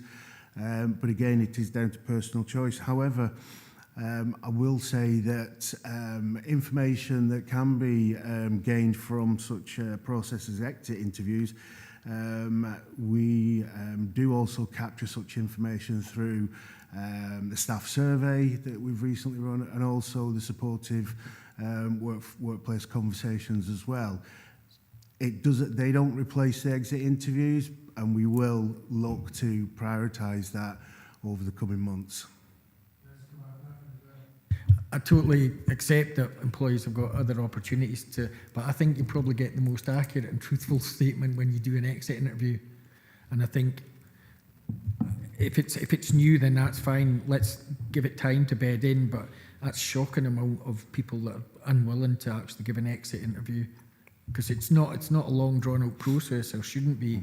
It just allows them to actually have some final comments, and it'll be positive and negative comments on that. So it's something really, especially as there's a high turnover at the moment, you really want to know why people, especially, well, when people leaving the council, not through retirement, why they're leaving. So it's one that's an important indicator, and hopefully we can improve on that by just looking how we can encourage staff to actually complete an exit interview. And if there's things that we need to do within the process, if there's training that needs to be given to line managers, I mean, we would support that, I would imagine. I think it's a combination of both those things, but also I take your point around some benchmarking activity with all the local authorities, and I'll commit to pursuing that with colleagues. So on your final one, on page 339 of business support, again, I take on board your point there, and probably with again a high degree of motivation around these new performance indicators, and especially on a service that was embedded as a function in its own right. Again, there will be improvements to be made on that basis, and I take on board your point regarding that going forward. Thank you, Chair. No, thank you very much. Just before I bring you in, Malcolm, so like say your last one, I'm just thinking, and the bits that you picked up on as we go through, Mike, it's whether we have to cover it back again, the recommendations. That last one, you a total number of valid requests for additional business supported. That extra word valid, that's something that you'll just add in. I think I just try to get that's an action. It'll happen rather than go back through recommendations. Yeah, excellent. Excellent, thank you. Thanks so much. Councillor, we've got Councillor Hagman, actually, Katie, and then it's Councillor Johnson after that. Thanks, Chair. So similar to the previous ones, I think we've got the same typo on page 300 in reference to the year of 22-23, when in fact we're scrutinising 23-24. And my same point is on in terms of the report. So I won't reiterate the same points of where it's not. We've missed the due date, but we've ticked it as on track. But the same point remains. Sean's just referenced it, and I'm looking at the exit interview, page 335, the exception report, and I absolutely hear what Mike's saying in terms of the process going forward. I guess I've just got one other question to add, so I won't repeat what Sean's saying, because they're all really valid points and important that we do get this information. But it says, in terms of the improvement action, that the project will review the current exits interview process to automate using iTrent system. If an employee has left the council, will they even be on iTrent? Can you automate using an internal system for people that have left the council? Is that going to actually have an impact? It's a really technical point, but surely we can automate. If somebody's left the organisation, they won't have access to these systems. Thank you. Mike. Thank you, Chair. Thank you, Councillor Hagman.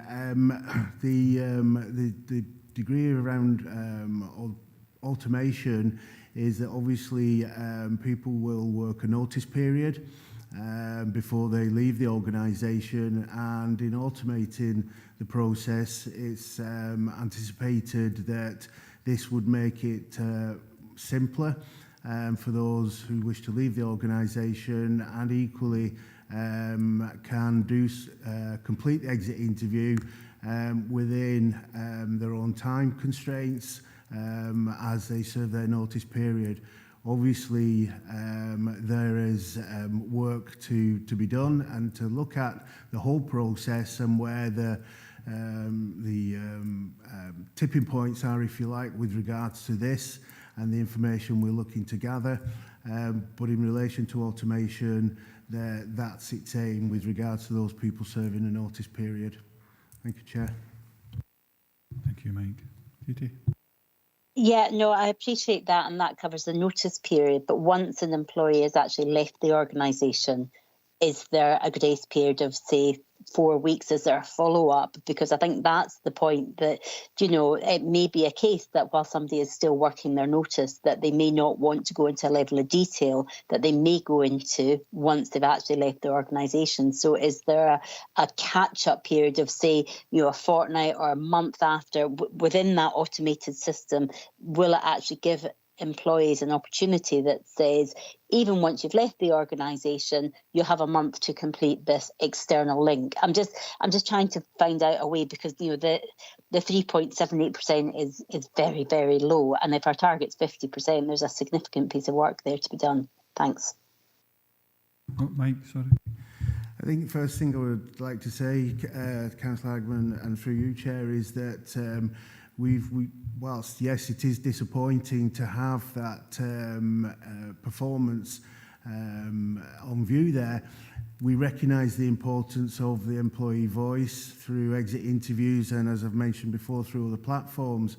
So I didn't want to shy away from that, and I recognise that there will be an intense period of improvement activity around this this whole process.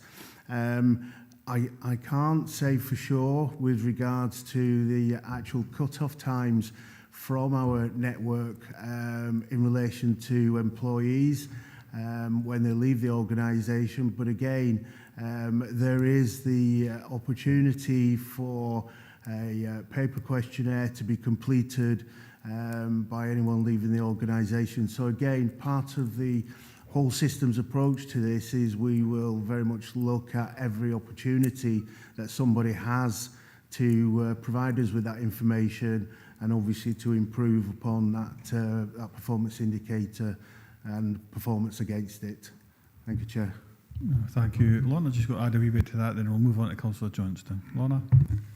Yeah, in terms of our systems, obviously iTrent is our pay system, so that try and keep that very, very secure. So in terms of access of someone who's left the organisation, that's difficult, and Mike's explained there's an opportunity for colleagues who have left, if they still want to return a comments on a questionnaire.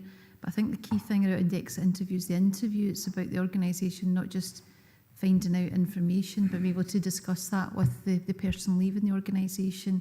And we do provide opportunity for staff. I think you were referring to someone who might feel uncomfortable about doing that while they're still employed with the council. We do provide opportunity for staff to come and speak to more senior managers if they wish to have a conversation as they exit the organisation as well. So we do make ourselves available for those opportunities for staff, but I think it's acknowledged that we need to promote this both with those staff who are leaving, and people leave for all sorts of reasons, but also with managers to make sure they're diligent in encouraging colleagues on a voluntary basis to contribute, so the council can learn from their experience as well. So there's two tracks to that, I think, really to encourage that as well. And we will pick that up, and possibly, I think, Mike, engage with the trade unions over that as well, to see how we can gain their support for that feedback and encouragement for people to give us information as they leave the organisation. Thanks for that, Lauren. I think both yourself, Katie, I'm talking about there, and Councillor Marshall have made that point very strongly, and it's the message is loud and clear to all of us around the table, as well as the officers, that that exit interview process is very, very, very needed, I would say. Councillor Johnston, Mike, Malcolm. Thanks, Chair. I'm back at this risk register thing again. And again, the last one is failure to deliver critical essential services, and it is blank. So does that mean this particular service doesn't provide any critical or essential services? Given that the one above it is cyber security, I would say that was probably quite a critical service. So I wonder why this one's blank as well, or if it doesn't need to be here, why is it in the document at all? Mike. Thank you, Chair. Thank you, Councillor. You're correct. The one above it is the one that relates to the actual risk of how we ensure that critical services are maintained through a malware attack. I wasn't expecting to see that role there on the risk assessment part of this report, so I apologise for that, and I look into why that occurred, because, as I say, I wasn't expecting to see that role. Thank you, Chair. Thank you, Malcolm.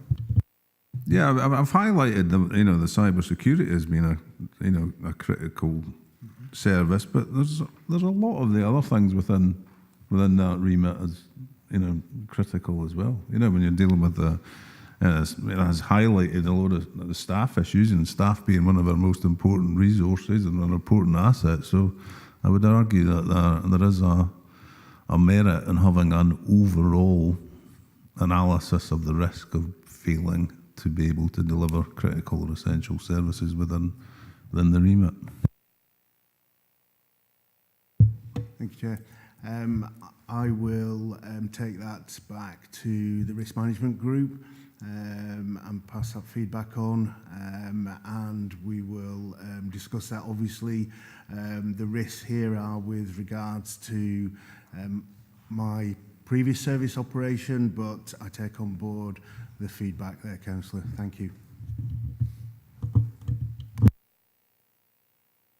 Members, don't have anybody else to speak on this one, so I would move that we've reviewed Appendix 1 and scrutinised Appendix 2. I think there are 11 members. Thanks, Mike. Thanks so much for your time there.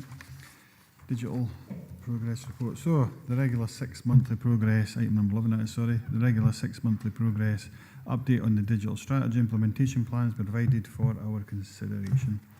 The digital strategy implementation is intended to help deliver improved customer experience, automation, cost reduction, resource reduction and service efficiencies. The report updates on progress across planned projects that define our digital estate and implementation of improved secure digital services and supporting infrastructure.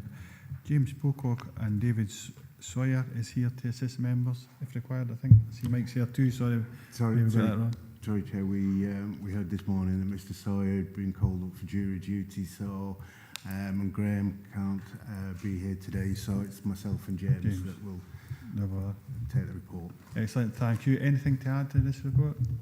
No. No, excellent. Thank you very much, members. Open it for members' debate. Comes Archie Driver first. Archie. Thanks very much, Chair. I'm just looking at this. Obviously, this is a very important project as we go through the transformation of the council to the one council side of things, and there are a lot of, as you see, red, amber and green side of things. Thankfully there's no reds in this particular one, but there is potential for having reds in this one. And I look at, for instance, 4.4.3 on page 343 about the Wi-Fi upgrade and public Wi-Fi provision project is being delivered in 2 phases to 176 council buildings. And then the first phase of that is using the existing connectivity, and then we'll also see internet connectivity upgraded at 176 council building sites to the new Swan 2 network alongside the upgrade of the Wi-Fi infrastructure. These are really sort of key sort of performance indicators for the project moving along, and we're not the only council in Scotland that's actually got public access to their Wi-Fi. So I'm just wondering where that actually is, and when will we see the public having that access to the system? Thanks so much for that, Archie. James? Yeah, so the vast majority of council buildings do have access to public Wi-Fi. They have that now. I think there's about 8 buildings that are still to be enabled. And our anticipation is that by August of this financial year that we'll have that complete. This financial year.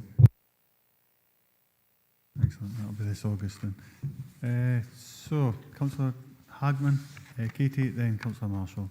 Katie? Thanks, Chair.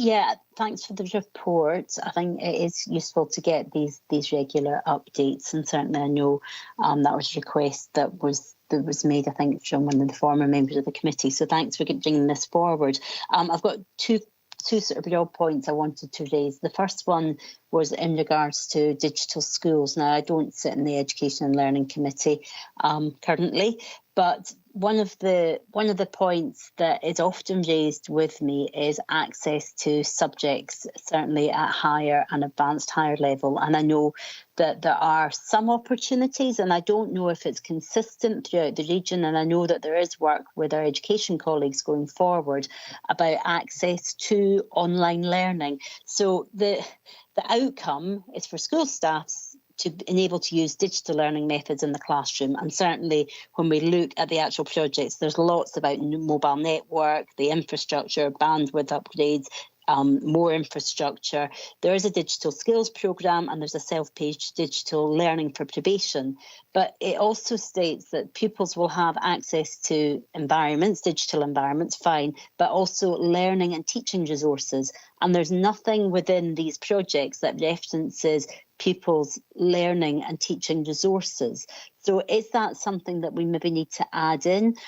As I say, I'm not sure what the policy is going forward. I'm aware that there are issues in terms of recruitment and retention of specific subject staff, and where you've got a high school where perhaps there's only 1 or 2 pupils that are wanting to do, say, an advanced higher, let's say in chemistry, and through the regional improvement collaboratives, they've had opportunities going forward. But where does that link in to our wider policy and our sort of our aspirations for our young people going forward? If it's not been captured within this, is this something that we maybe need to review and add in and bring forward? Because it just seems that if we're looking at the whole system approach, it would seem odd not to include it as part of this report and just leave it to education to report back on. So that's my first point. The second one is a specific one on page 353, which references hybrid committee and council meeting rooms.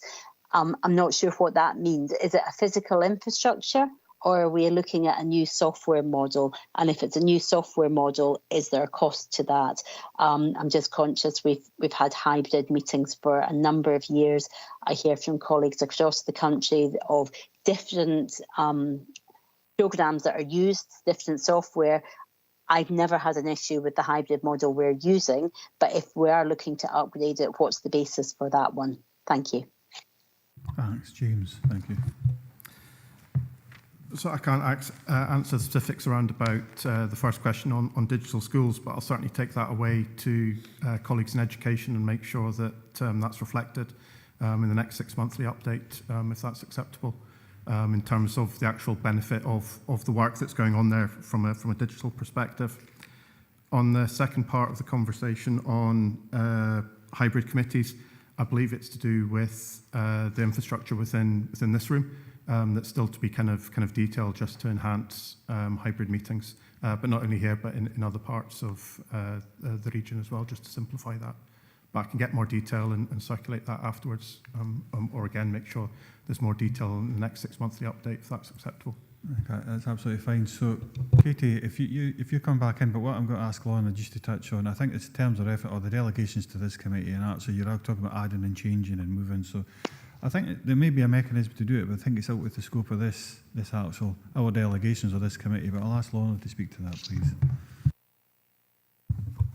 Certainly, in terms of the educational point you make, Katie, we'll, as James has said, we'll get an update on the detail around I think you're talking about the pupil, the learner's experience and their access to those materials.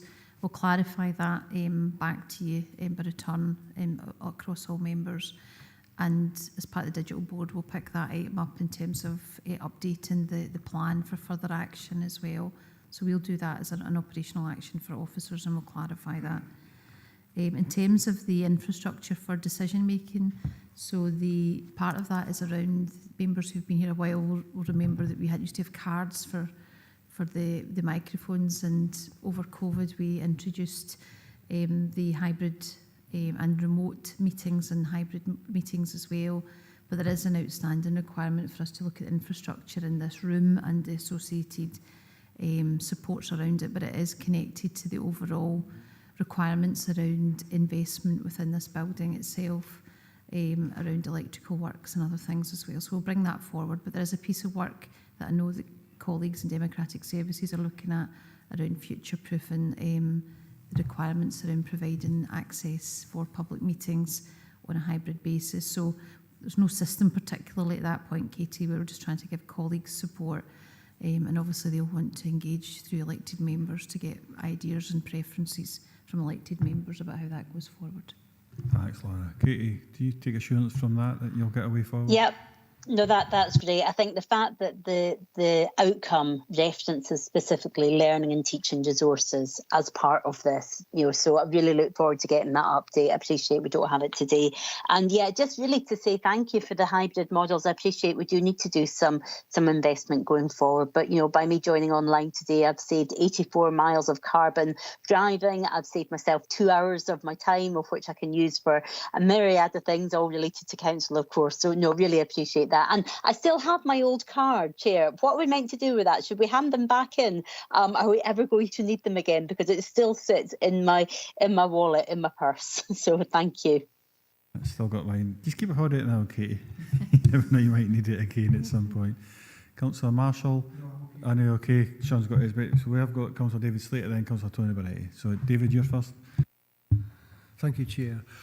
As we open up a digital system more to the general public, could that possibly leave us more open to a cyber attack like happened to the Health Board recently? Just a question that as you open up the system, is it more likely that could happen? Thank you. I understand, and James will be able to answer, but I'm understanding it was through a virtual portal network, was it? Or private network, sorry, and a particular link that was clicked. But James, maybe you can answer that better. Yes, so absolutely. As we put more services online, that risk exists. But as part of the work that we do in the suppliers and the partners that we work with, that approach to ensuring our cybersecurity is kind of baked into that as well. So we don't lose sight of that risk and the steps to mitigate against it. Thank you very much for that. Thank you. Thanks for the question, Councillor Barretti. Tony. Thank you, Chair. Going to page 349.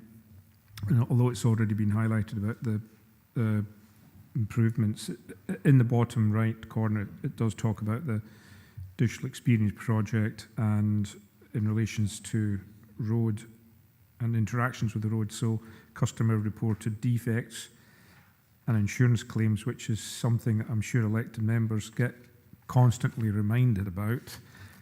That how is that progressing, and are we likely to see improvements, not in the road defects or in claims, but in the stats regarding both? Because obviously we want to get defects seen to sooner and less insurance claims, although that we're not paying, but it's in companies.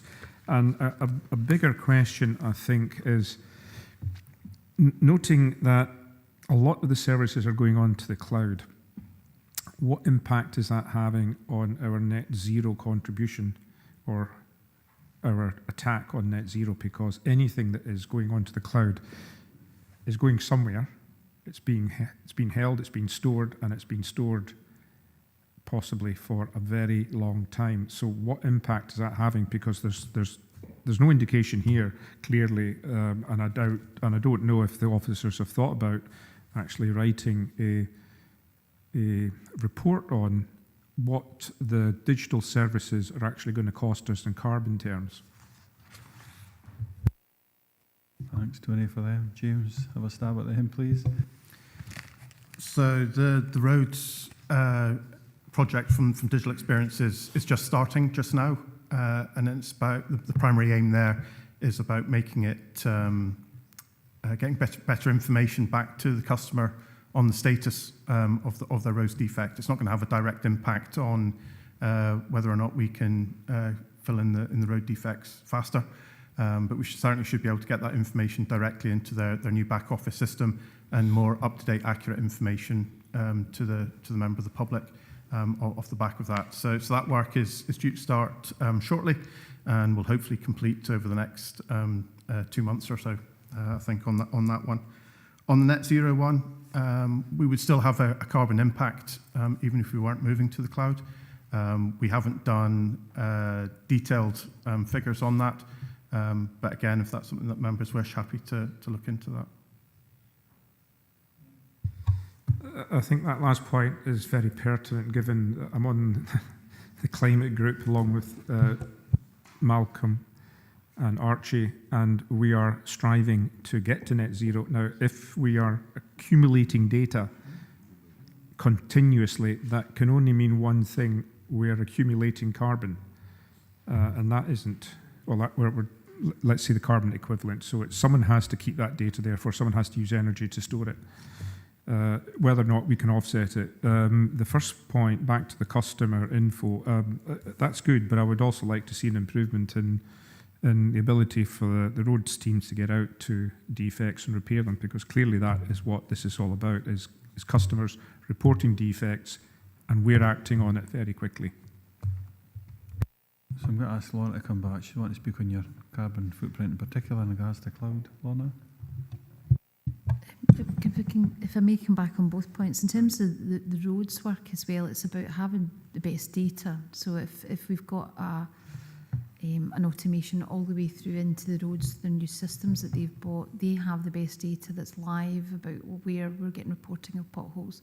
So my anticipation, certainly as part of the work we're doing and supporting the services, that they would have a much more clear view about their allocation of their resources to deal with those issues. But that is an operational matter that needs to be delivered, but they'll have the best data that they possibly can, live data from those that are out there reporting potholes and from our own surveys as well. So we'd expect to see that in terms of an uptick in the delivery of members' investment around roads. In terms of carbon, at the moment we have some data on cloud services, a number of data sets and services on cloud. We also do have some in-house.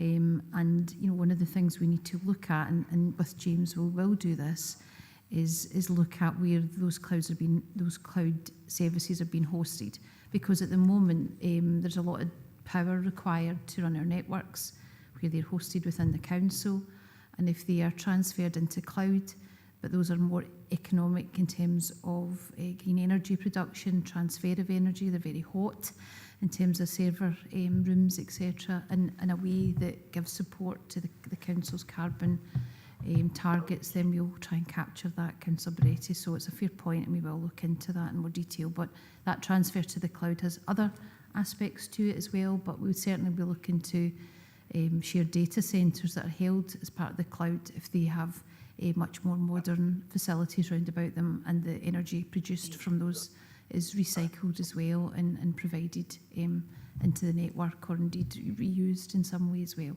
So we'll investigate some of those. Okay, thank you. I'm getting feedback from somewhere. Is it yourself, Councillor Slater? In such a large organisation, No. Oh, it's Councillor Brodie Richard, sorry, so it is. That's it. Thank you, somebody's muted him. Thank you, thanks very much for that. Councillor Slater, David? Yes, just as Lorna was saying there, the amount of power, believe it or not, that these large servers actually use is phenomenal, and the amount of carbon it produces quite high. I even just typing something in and asking Google a question, it's amazing how much that produces carbon and the cost as well. So there is it's not all what it seems. There is a lot of carbon being produced in these, and they need a lot of water, I think, to cool them down. I think there's massive big plants around the world, but they use tremendous amount and produce a lot of carbon. Thank you. Well, thanks very much for that information. So, members, this is it's obviously it's a progress update report in regards to the digital strategy implementation plan. A number of questions being asked, but members, are we happy to note the progress update on the digital strategy as per the appendix? Thank you. Thanks very much. And obviously, there's some actions behind that, as well as members, I'm sure, will pick up directly with the officers particular points that they've raised. Item number 13. Is it or 12? Sorry, skipping. Went to the wrong page. I've got something right. Right, ICT business systems asset class. James is sitting there as I think it should be. I know it's got Graham's off, you're saying, isn't it? Yep, so James will pick up now. So this paper presents members with the full year progress on the ICT business systems asset class capital programme projects as at the end of March 24. The paper also details the 3-year capital investment plan for the period 24 to 25, 26 to 27. James, And Mike's here to answer any questions. James will lead on this. Anything to add to the report? No, nothing. Members, Councillor Archer Driver's first hand up. Archer. Yeah, thanks very much, Chair. And I look at the table on page 369, which has the acceleration slippage of 24-25. This is a budget of 1.5 million with an underspend at the moment of £500,000. Now, it's not a big budget, and it's going to be influential in what we're doing in the future for the one council setup. So I'm just wondering what's happening here, especially with the so poor performance, only achieving 2/3 of a very small budget. And this is a 10-year budgeting plan for this £1 million per year. So I think I need some assurance that, you know, whatever's going to be said in this particular report is actually going to happen, because at the moment, all I see is underspend, underspend, underspend. And if we're underspending, we're not delivering on the requirements of the report and the assets that are required to deliver on this. So I think I need a big bit of assurance here that this is going to be spent next year. Thanks, Archie. James, can you answer that? Yeah, no, absolutely, and I think, you know, we've got some significant areas of investment that will consume that underspend. We know what that is in and around our telephony and our network infrastructure. So we're keen to get those procurements underway, and I think the approval later on today we'll get on those and absolutely deliver what members expect and what you've asked for. Archie's comfortable with that. David, is that Councillor Slater, is that a legacy hand? Yeah, it's a legacy hand.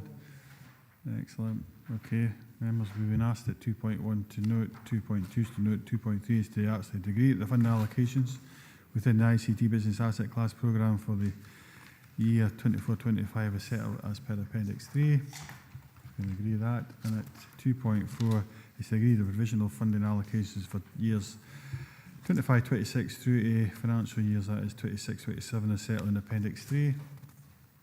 Fairly straightforward, members. Thanks very much, James and Mike, for that. Item number 13.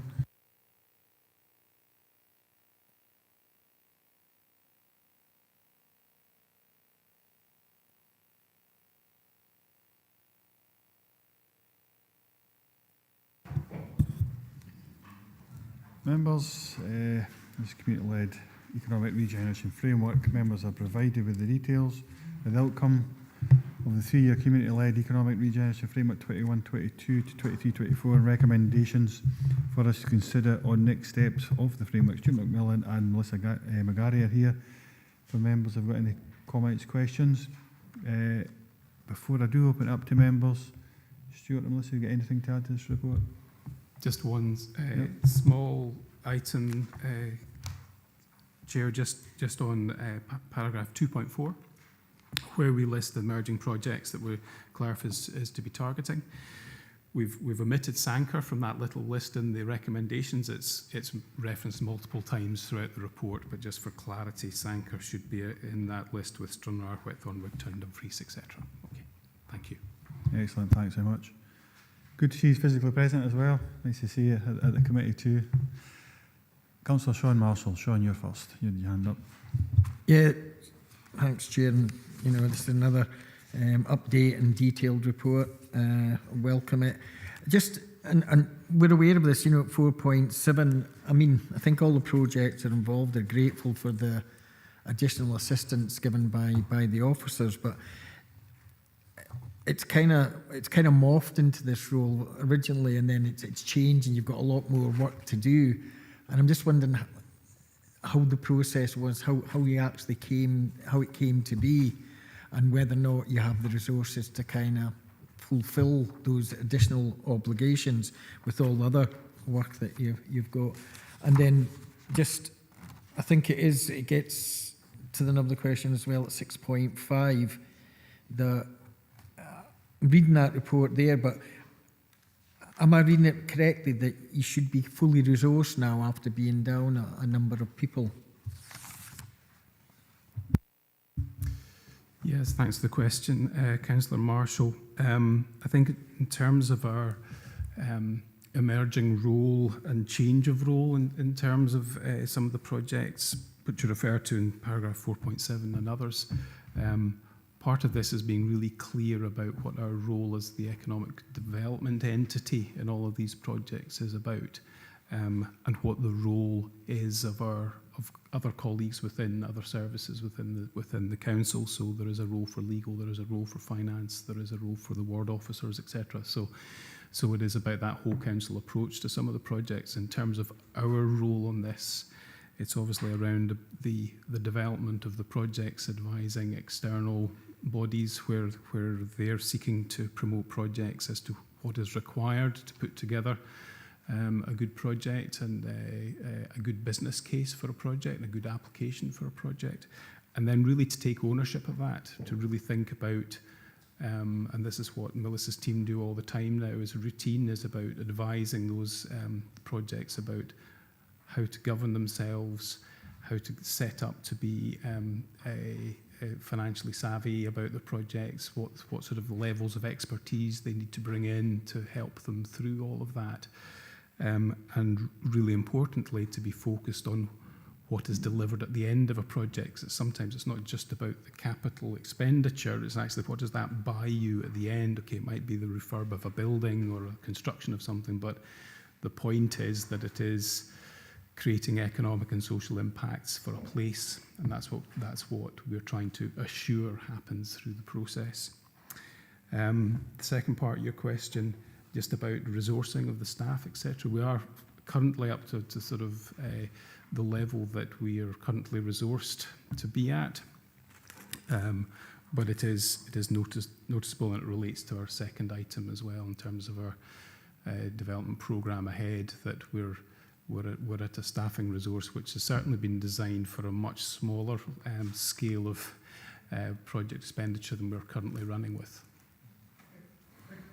On the first point, and thanks for kind of giving me a little more detail on that. I'm just wondering, so, and you're absolutely right, it's crucial that you have different departments all working together, you know, within the council.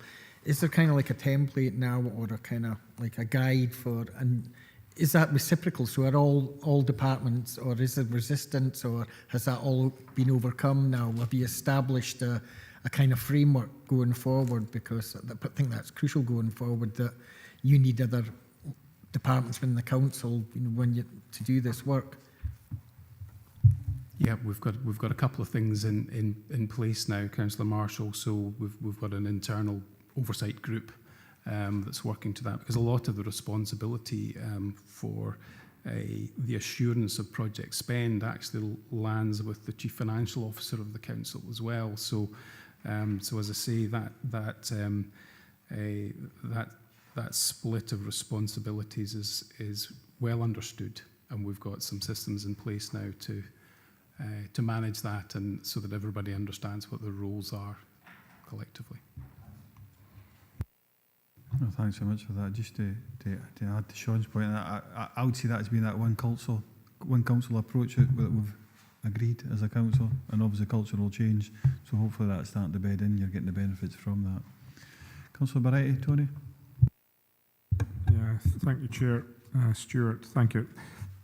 Page 386, support projects and priority towns. The likes of Dalbeattie and Newton Stewart are not in this list. Now, I know this list is not exhaustive. It's reflective of the region as a whole, and it doesn't necessarily mean to say that Stranraer is number one in the priority or Whithorn is number two, but these are just towns and locations. What has struck me and what has been said is that if you've got a location, and yesterday when I was at Port William, it suddenly struck me how lacking that town was, that village was in facilities, and there may well not be a group or a community or an organisation in that village that is likely to take anything forward, and therefore that community there would need something, because what I saw was dilapidation, and it was a community that was dying, and yet it shouldn't be. And is this a problem with the way we manage this project, or is there something else that we can do within it?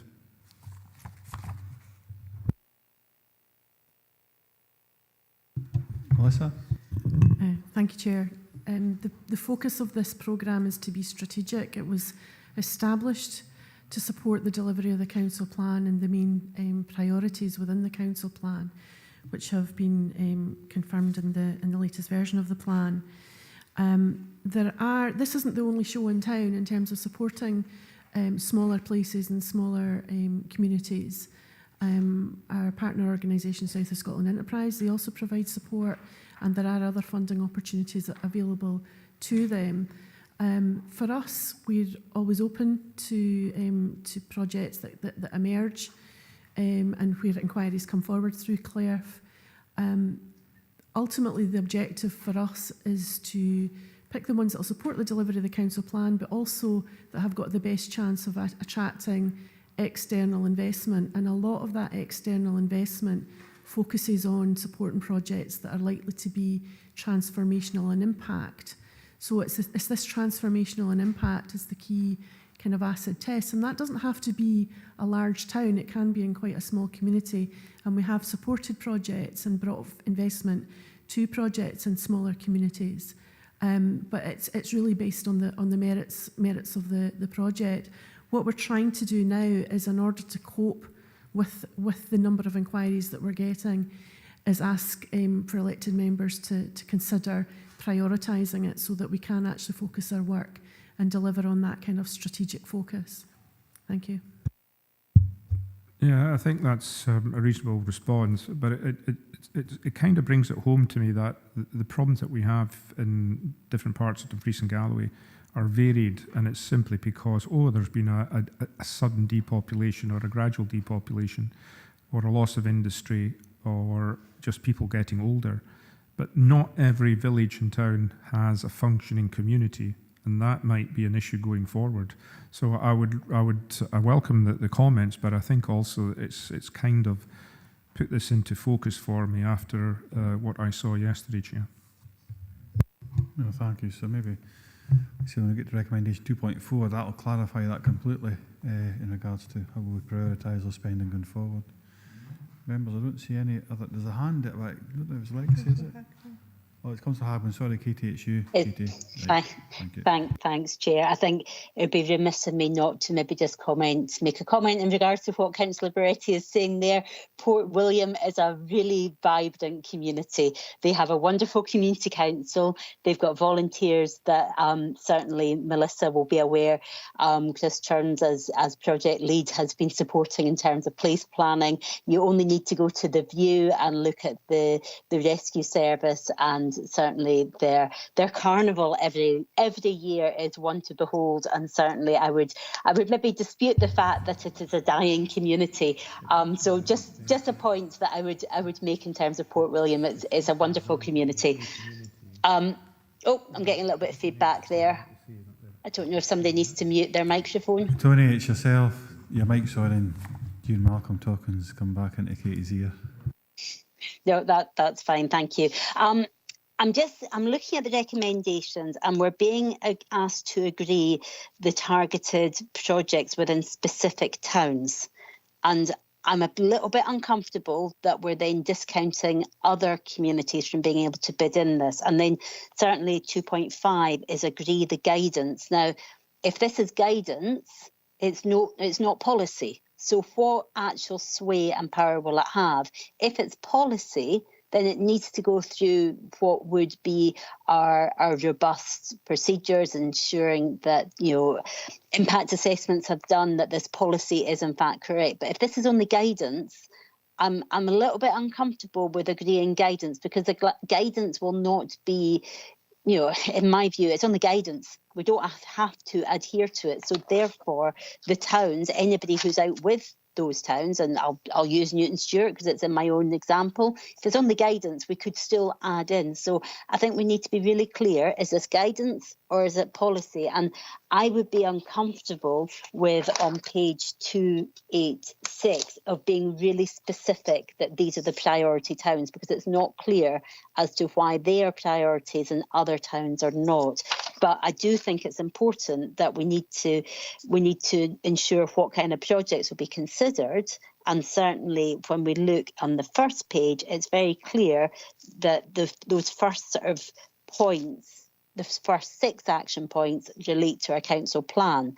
So, I'm more than happy to agree those, but I'm really concerned about targeting specific towns or not. So I'm just wondering how we can take this forward, whether there needs to be a little bit more work done before we agree this, or whether it needs to come back. And as be really clear, if this is only guidance, how much do we actually have to adhere to it? Because it's not policy. Thanks. No, thank you very much for that, Kate. My understanding that, but we'll ask Stuart and Melissa to cover this properly. But my understanding was, so if, for instance, there was an underspend, so that there wasn't the uptake to use the whole of the budget that's applied to this, then that guidance stroke flexibility would allow to go beyond the identified settlements that we referred to in 2.4 plus Sanker, which we'll add in when we get to that point in time. But I think it's an appropriate point, and I thought this will be the meat of the discussion today when we get to 2.4, and that's maybe what's coming. But Stuart and Melissa, if you could maybe absolutely clarify if that's the case or not. Thank you. Yeah, thanks, Chair. And Councillor Hagman, thanks for the question. So the priorities for Clare are on explained at paragraph 410 on page 379. So these go back, these area priorities go back to previous decisions of previous iterations of this committee.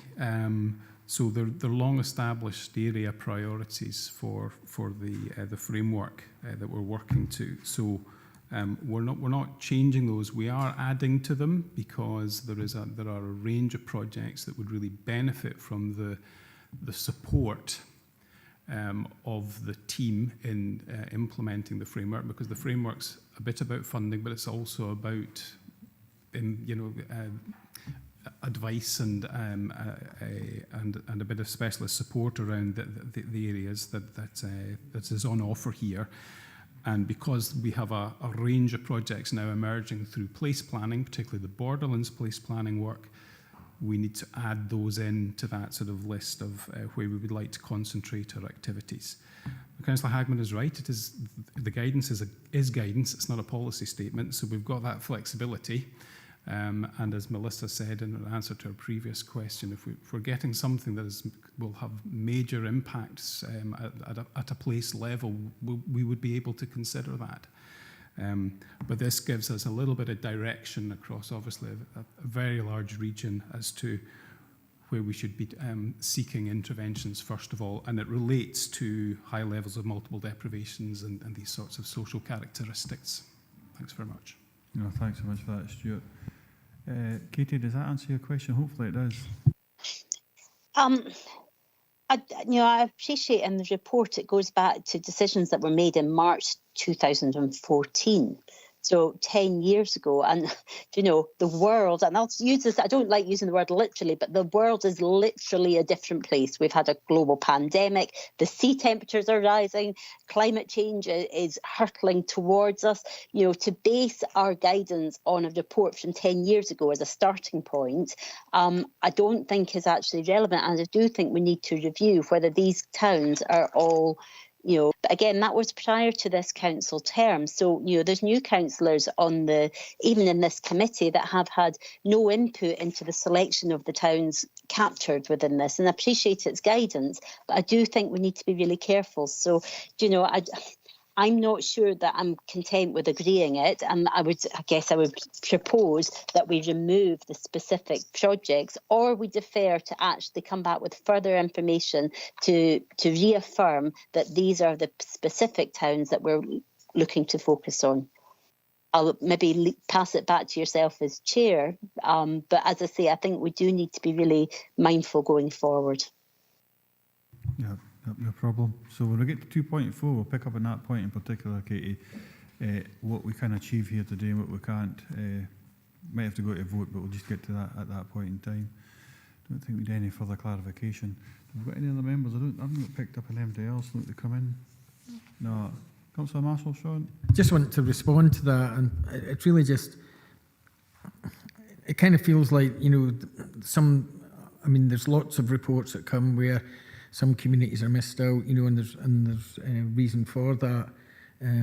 I think this has been an ongoing piece of work, and it's been it's been one that's dynamic. So when there has been requirement to change the priorities, that has been done.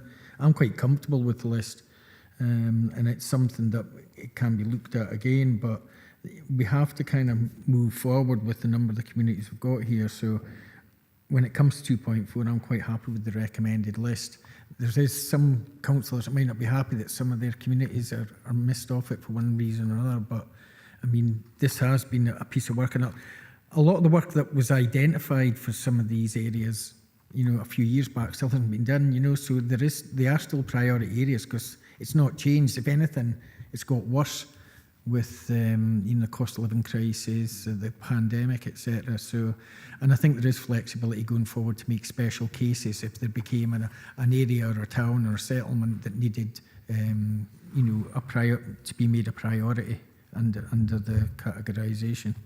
No, thank you. I'll make my comments clear. We'll get the recommendations, but it's very similar to yourselves. Sean, Councillor Malcolm Johnston. Malcolm? Thanks, Chair. I'm just wholeheartedly agreeing with Sean there. And, you know, the fact that we do, you know, with the very nature of what we're doing here as well, you know, we do get new councillors and new committee members, but, you know, the work goes on. It doesn't need to get a reset every time there's, you know, a new person.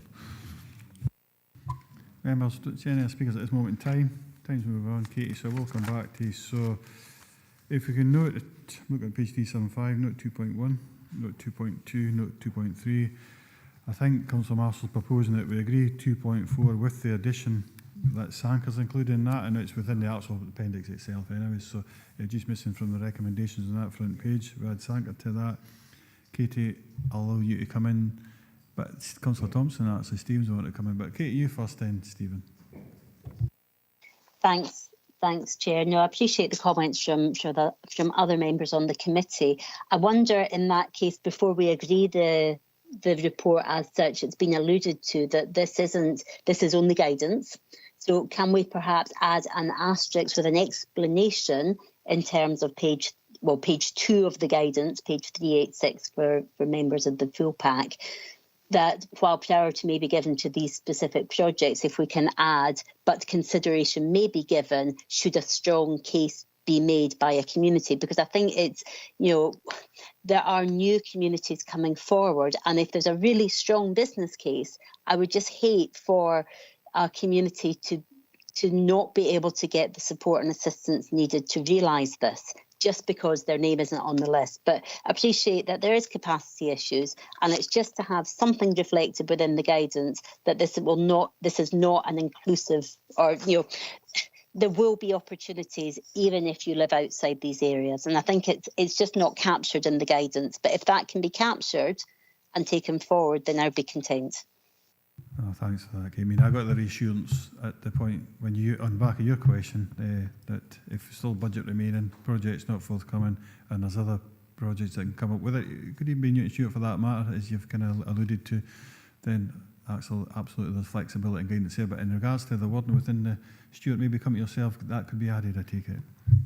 We're happy to add that. It is guidance, it's not policy, so it doesn't need to come back, but we can add that in absolutely on instruction of the committee, and we think about maybe some additional factors that we can raise in that about social deprivation indicators, etc. So. Excellent. No, thank you very much for that.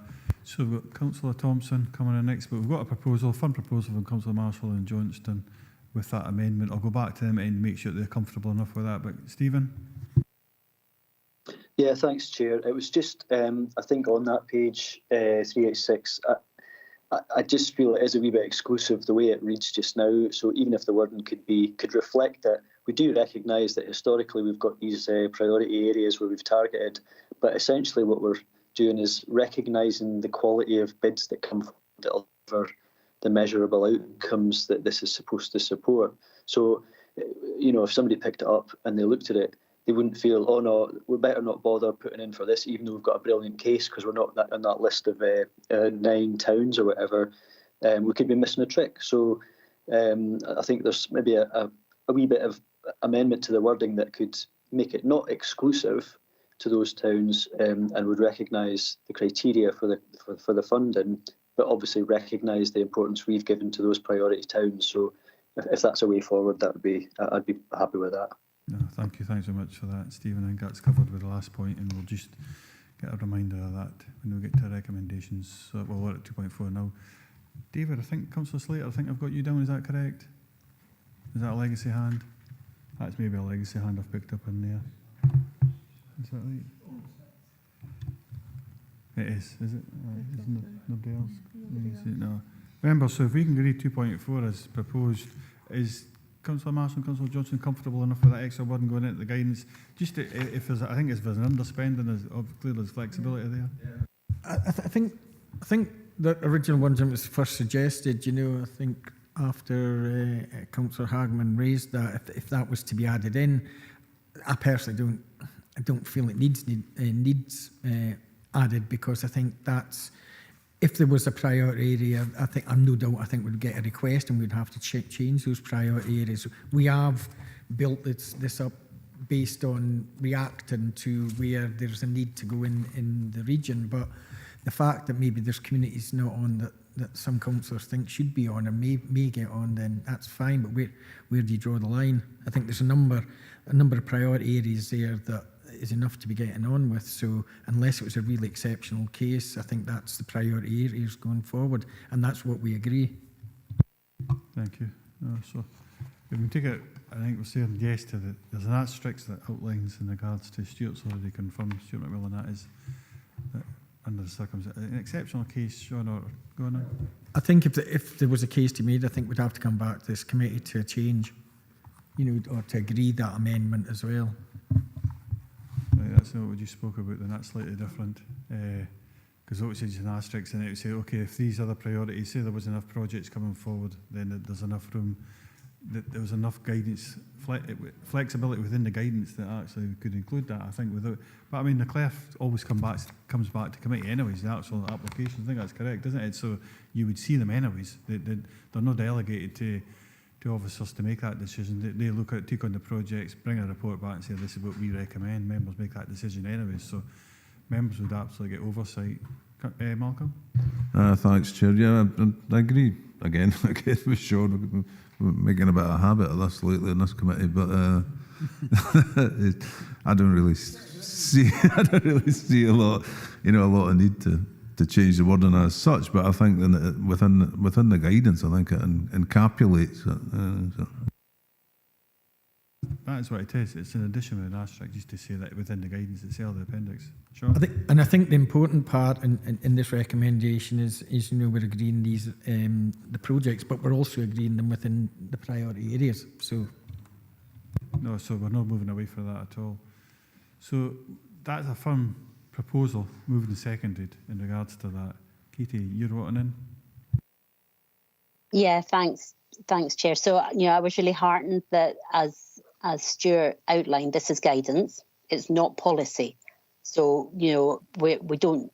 I'm confused as to why we need to be so rigid when it is just guidance and it's not policy. Certainly, as the lead officer, was content with having that additional wording added in, as outlined by Councillor Thompson as well. I think it is really important if we need to move to a vote on guidance, which, as has been repeatedly said, is not policy. I don't think that's really helpful, because it's just about having that. So Katie, we're definitely not saying that. What we just agreed is that extra piece that you asked for will be added to the guidance. Perfect. No, that's so we've fine. agreed that, and I just wanted that confirmation. Perfect. So okay, no, that's great. My understanding from Sean was that it wouldn't be, but if it is going to be included, that's perfect. Thank you. Sean was explicit. It shouldn't have been the recommendations. We agree with the wording, including Sanka, but as part of the appendix and the guidance, your wording will be added to that. And so excellent. And at 2.5, agree that the detailed CLEF guidance is set on the appendix to this report for the respondent inquiries with that slight amendment, obviously. With that slight amendment. So we agree with that. Thank you very much, members. Thanks very much, Stuart and Melissa, for your help there. Give me a second to get to the next one.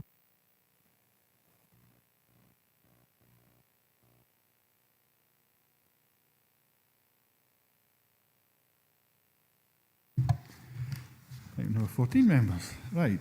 This report provides members with details of outturn expenditure for the Economic Development Asset Class 23-24 and recommendations for allocations from the Economic Development Asset Class 24-25 through to 26-27. Again, Stuart McMillan and Melissa McGarry here to assist members with questions and comments on and so forth. But anything to add before we start, Stuart?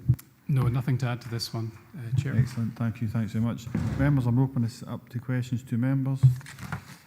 No, looks like you're getting an easy run with this one. Just let people, members, get their chance. But we are looking at, we've been asked at 2.1 to note, 2.2 is to note, and 3.3 as alluded to within my little board beforehand, to agree with the allocation. Sean, Councillor Marshall.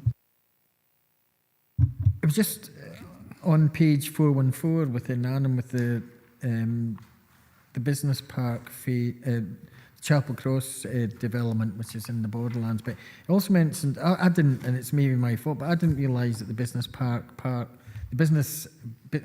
Annan Business Park Phase 2, it was part of the Borderlands Inclusive Growth Deal. It's not under the Chapel Cross Park, but what theme is it under? Which one of the sections is it under? Yeah, it's part of the Borderlands Business Infrastructure Programme, which is the 3 sites through east-west of the region. So it's one of those 3. Yeah. I think without going into any detail, I think it's at June full council. You'll get further information in regards to that, correct? Yep, just for further information, Sean, all members. Might or might not, just to see what comes of that.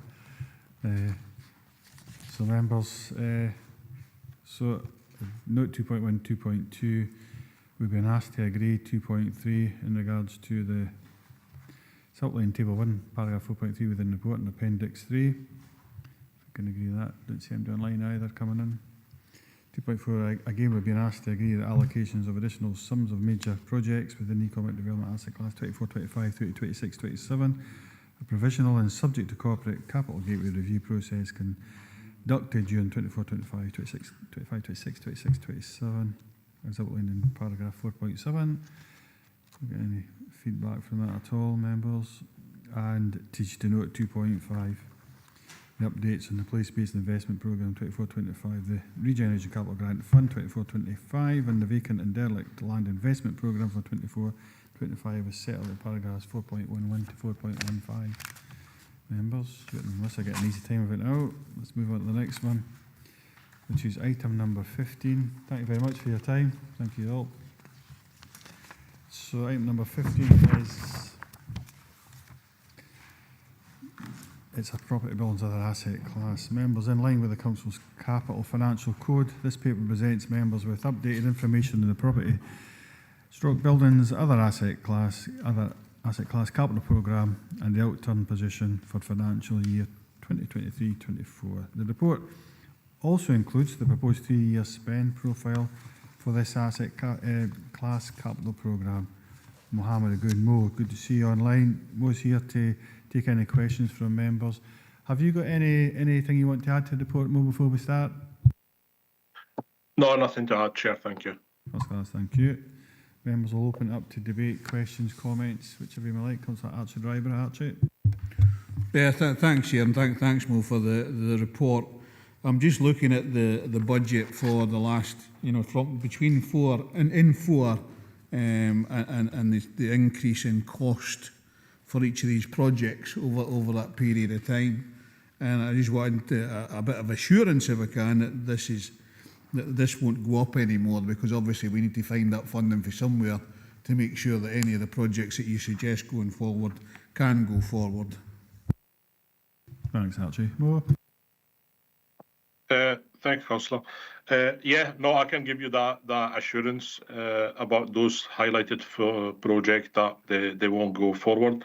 Unfortunately, due to the age of our properties, we tend, from where we move from starting the design to where we appoint a contractor and be on site, there is some other items that they deteriorate, and we have the project, and as well the market at the moment, especially from an M&E perspective, is very difficult, and the prices are coming back higher than expected. But the numbers within the reports are firm market prices, and there is enough risk or optimism bias allowances for us to deliver those 4 highlighted projects as per the report.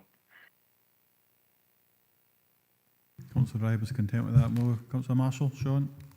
Yeah, it was just kind of like an add-on or follow-up to Archie's. I mean, it's good to get that guarantee, but I think what was worrying to look at as well is that the fluctuation, the difference between the original cost and the cost now. And if you look at if you look at the Annan one, it's, you know, originally it was reported to members at 500,000. It's 850,000 now. And I'm just thinking, and there's a number of them, you know, 4.1.2 right to 4.1.5, and they might be exceptions. But what kind of time frame are we talking about when they originally came to members, and why? What's the main reasons why there's been such a difference in what was reported to members and what the actual price is going to be? Oh. Thanks, Councillor. If pick up on the example you highlighted there, the one in Annan. So the 500,000 was an allocation that was put against the project when it was highlighted that it need to be work done. But further to that, we went through a design process and surveys and a pre-tender estimate. So during that process, we had to acquire an additional scope, which came out of the surveys, and as well from the surveys we encountered there is quite a lot of dry rot within the building that we're going to have to remove, and that's where the increase come from. Apologies, Councillor Ferguson. Should have been you next, Andy. Then Councillor Stephen Thompson after that. Thanks, Chair, for letting me in. Mo, I'm just looking at the bit here about RAC. And it's kind of disjointed a wee bit here, because there's obviously RAC in some schools, there's RAC in other council buildings, and whilst we're working away and to the best of our knowledge, this is what we've got, but we don't know for certain yet. I noticed that we've got funding awarded. Where did the funding come from? And I'm just wondering here, Ian, whether this actually, we should be putting a report on RAC to full council so that we can actually get a total overview. All 43 members can get an overview of the exact position of where we are, what we've identified, where we are replacing, what the timescales are, the whole shooting match, because it affects all 43 members. It's not just the 21 in this committee. More.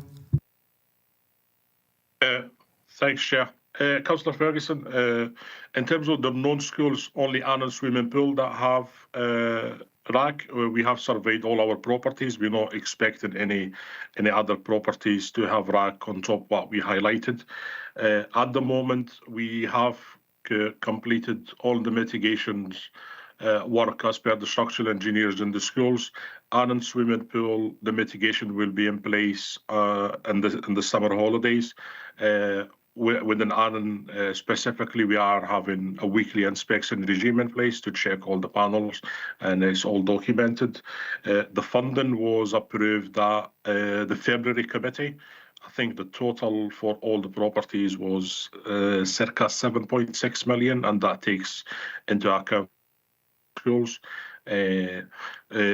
But happy if there is a requirement. What we tend to do at each kind of the specific committee, either for education or ENR, we bring an update for RAC, but happy if there is a separate report required for RAC within further update, I'm happy to bring it forward. Thank you. Well, I'll just let Andy finish his line, because I mean, my understanding there was a report to full council, ENR committee has previously as well, and it's been FPT too. I think was just touched on that. I know, so it's been around the house, and this is the section relating to Economy and Resources Director that we're looking at today. Just let Andy come in first, Sean, then come in. Just always give the speaker the chance to come back. Andy? Yeah, well, in the new structure, which committee will this be getting reported to? I think that's where I'm coming from in this.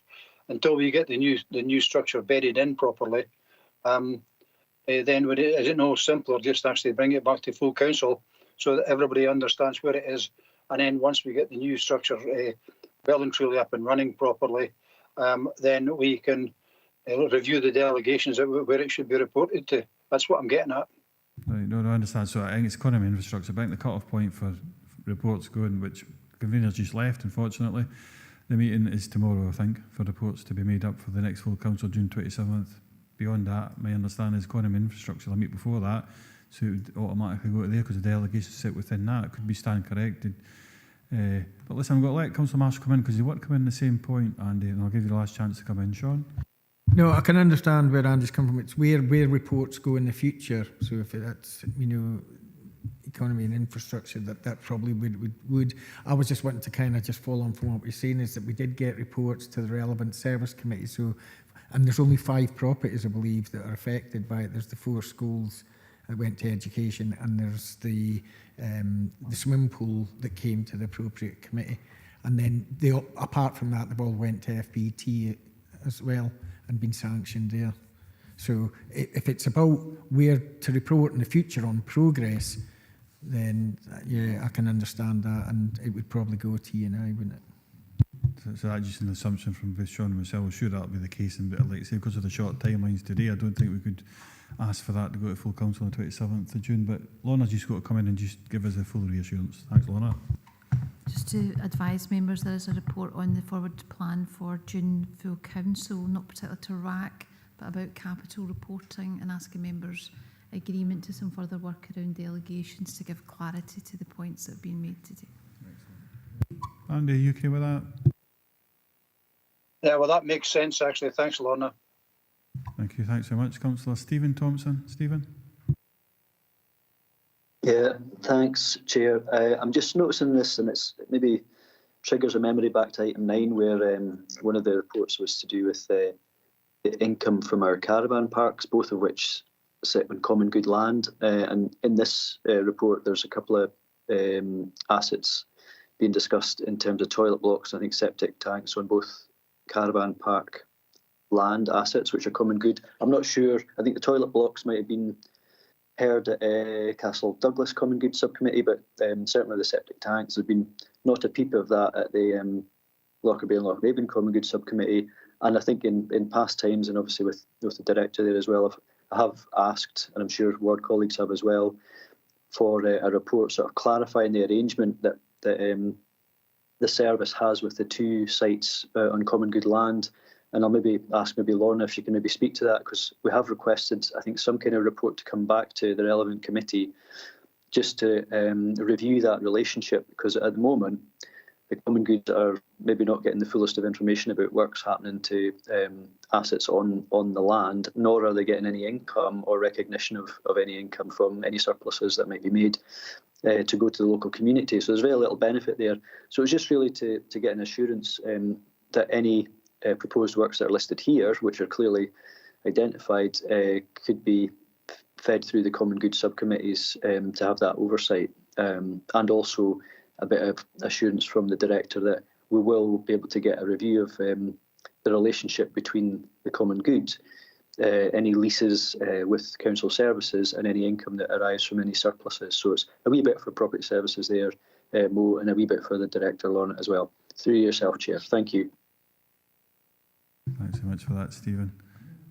Lorna's got to pick this one up. Lorna? I'll let Mo speak to the 2 specific points around engagement with the common good committees around those specific items, and understand that request that's been made. Councillor Thompson, you did speak with me out with committee, has been made to other officers.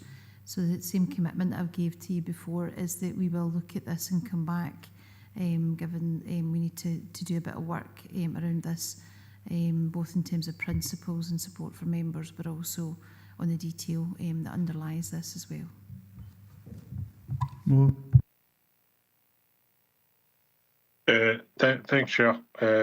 No, just to give reassurance for Councillor Thompson, I think he highlighted the Castle Douglas, which is the caravan park that went to Common Good previously, and it will be the same idea for those projects. This is a new project. We haven't, it will be started this financial year, and the team here and colleagues from communities will link together and coordinate and take to any common good committees that are relevant to the location of the public toilet.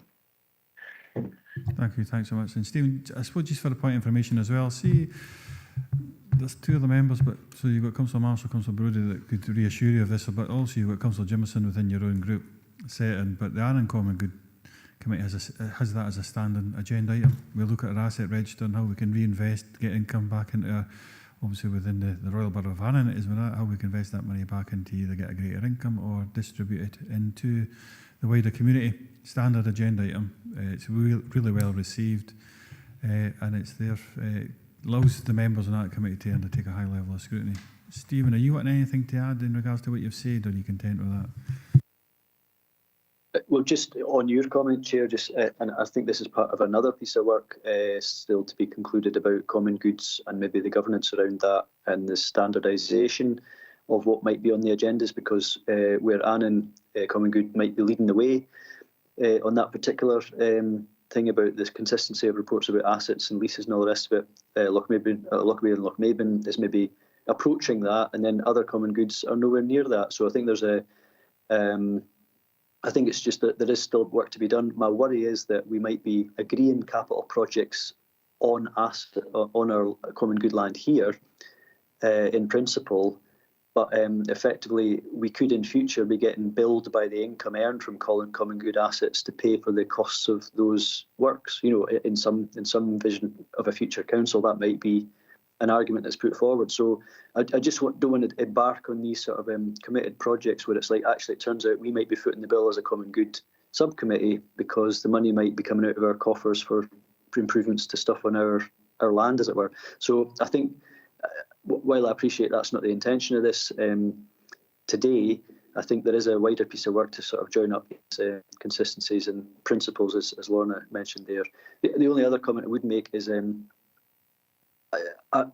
I don't know whether to take reassurance or raise my eyebrows at the £59 that was allocated, which I welcome, by the way, towards the roof of the hut in McGerrow Park. But it just seems, I mean, that is a level of detail I hadn't expected to see here. And I understand it went through a procurement exercise for a £59 job, which again, there's a rigid adherence to council policies and procedures there. But is that overkill, can I suggest, or are we going to see that level of detail in future? Thank you. I suppose more of that question's for you, I think. Sorry, I kind of missed what. Go on, Steve. Steve, refer to the paragraphs as well, please, if you don't mind. Thank you. Yeah, sorry, apologies, Mo, bear with me. So on the list of jobs, there was a £59 for McGerrow Park hut roof. And I'll just flick through my pages here to find it. But see, page 424, and it's the 6th line down, and it's just 59 quid. So I mean, happy that that's there. But no, it just is that the reporting level we're getting to, basically? It just how the money get allocation across financial years. So that will be just what been carried over from a previous financial year to that. So it could be, I can double check that exactly for you, but it could be just whatever kind of got carried forward and it's left for a contractor to claim it, and it's our duty to highlight it there if it's set against the budget. Okay, that's perfect. Thank you. Oh, thanks. So we'll get that level of detail. It looks like 3 slates, Councillor Thompson, but it might have been the case. Thanks for that, raising that point. Members, we've been asked to note 2.1, agree 2.2 and note 2.3. Okay to do that? Members, thank you very much. The last hurdle. Really appreciate your level of input today. And take consideration, this is the last one. Let me just move on. There will be a wee bit of debate around about this, but I think it will be just a straightforward thing. A couple of things come from our own group in particular, but just I think it's straightforward in regards to what's being asked for, but there's some wider context in regards to the review. Item number 16, we've been asked to consider the background information in regards to the council-owned land at Rigfoot Cottages. Waterbeck and determine if the land can be declared surplus to the requirements of the Economy and Infrastructure Directorate. Colin Freeman is here. He is. Colin Freeman is here to answer any questions. Welcome, Colin, and thanks very much for your time, Mo. for the last couple of items. So, Colin, anything to add to this report before we go into questions? Good afternoon, Chair. Nothing to add. Happy to take any questions. Thank you. Councillor Marshall, Sean. Yeah, hopefully this is a straightforward question. It's just when I looked at the map, etc., I couldn't kind of figure out why the council would own this small piece of land here and what its use would be. So I'm just wondering if you could maybe give us a little bit of history behind it, why we owned it, what did we use it for? Colin, please. Thank you, Chair. Thank you, Councillor Marshall. I think this is a bit of a legacy piece of land. It was purchased by the council back in 1951, and it was set aside for housing development back then. It was never used for developing houses, and the local neighbour now wants to extend their garden, hence asking members to declare it surplus so we can ultimately sell it. Can I add to that, Sean, if you want a wee bit? So before Karen and I got married, these were, so that 1 and 2 were council houses that have been lost through the through the right to buy. There was 2 other sites adjacent. They were up for sale. The council had them marketed 33 years ago, if I remember correctly, as just, they had outline plan permission on them, I think, because Karen and I looked at them seriously as a first-time buyer at the time. We weren't actually, just before we got married. And obviously, Rig Foot, as it showed now, that was a different application. It was determined at a similar location. This would be a natural gap site. So my point was, which I was talking about, so that would have been another 2 council houses built in there, but obviously they lost due time, expenditure, and all the rest of it. But Colin and members, I thought there's probably opportunity. I've nothing against it at all. So it asks us to go through our disposal process, which my understanding, Colin, correct me if I'm wrong, the adjacent landowner would have first bite at the cherry in regards to that, and that's what being asked for today. But that's the hatched area land. But we've also got an extra piece of land there, which fits naturally within a small building group, and that's probably worth £1,500 the way it is. But if the council could actually probably realise a reasonable capital receipt from that by putting a simple planning and principle permission on it and marketing it. So I know we're looking at the hatched area in particular, but it might be an opportunity for the council to raise a higher level of capital receipt. So that was my thoughts when I seen that. We spoke about this kind of innovative type of way of thinking and capitalising in real terms, but marketing from the council in the past. So I just wanted to run that past committee, see what our thoughts, and be exactly clear on what the decision we're making today, because my understanding is, so there's 2 parts to it. If we agree this today, we'd go into negotiations with the adjacent landowner to transfer that piece of land by the way of a sale, which is hatched, but the other piece of land, which is still there, that's identified by the way of ownership. But then naturally the landowner, if you look at a disposal process, and this was brought up by another member within the Conservative group yesterday as we discussed this, but looking at a disposal process, then naturally there might be an opportunity for the landowner then being an adjacent landowner to this just to naturally say, listen, I'd like to purchase that, please. And they could then buy it without having to go on an open market or anything like that. I could be wrong there, but that's a basic understanding of what I've got looking back historically.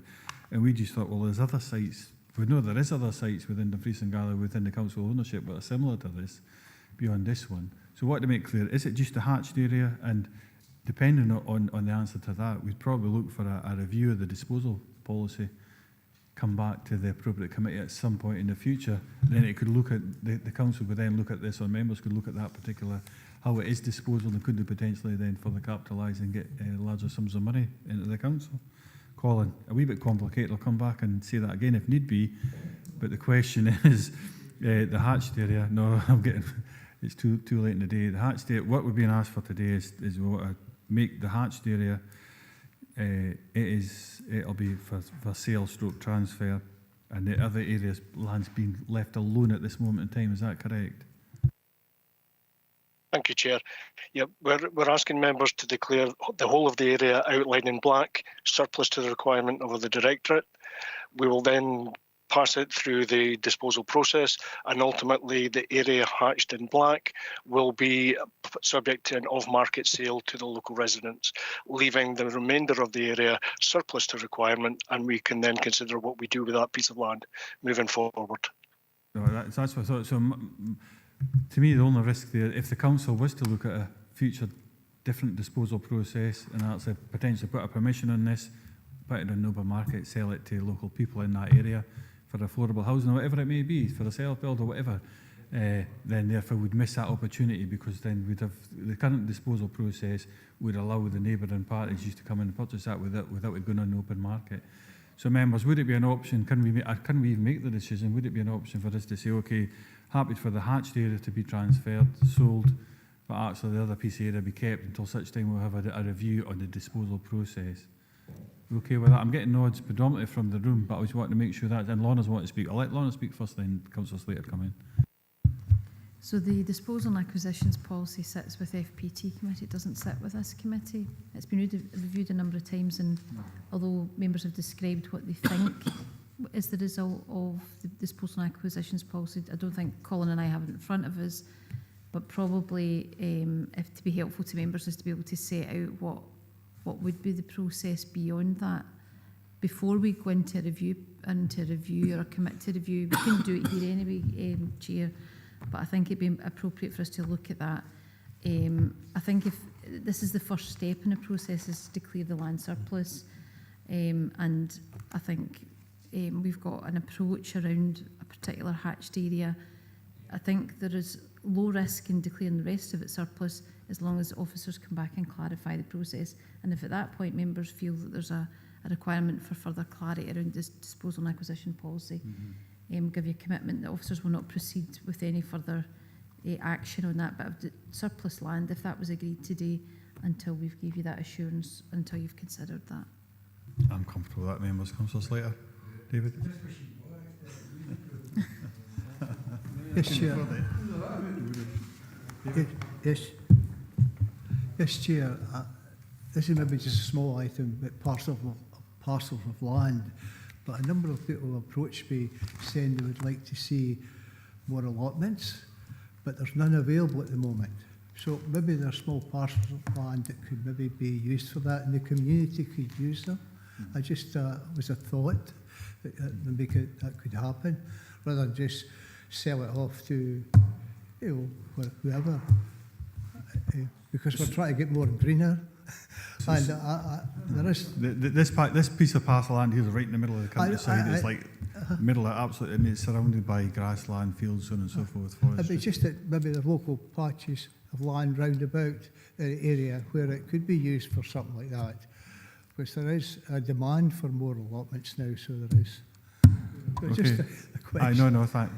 I understand where you come from. It was the middle of the town, I would understand that, but I think in this case it's the middle of farmland, farm or smallhold and such like. But if we agree with the principles, I take the assurance for what Lorna's saying.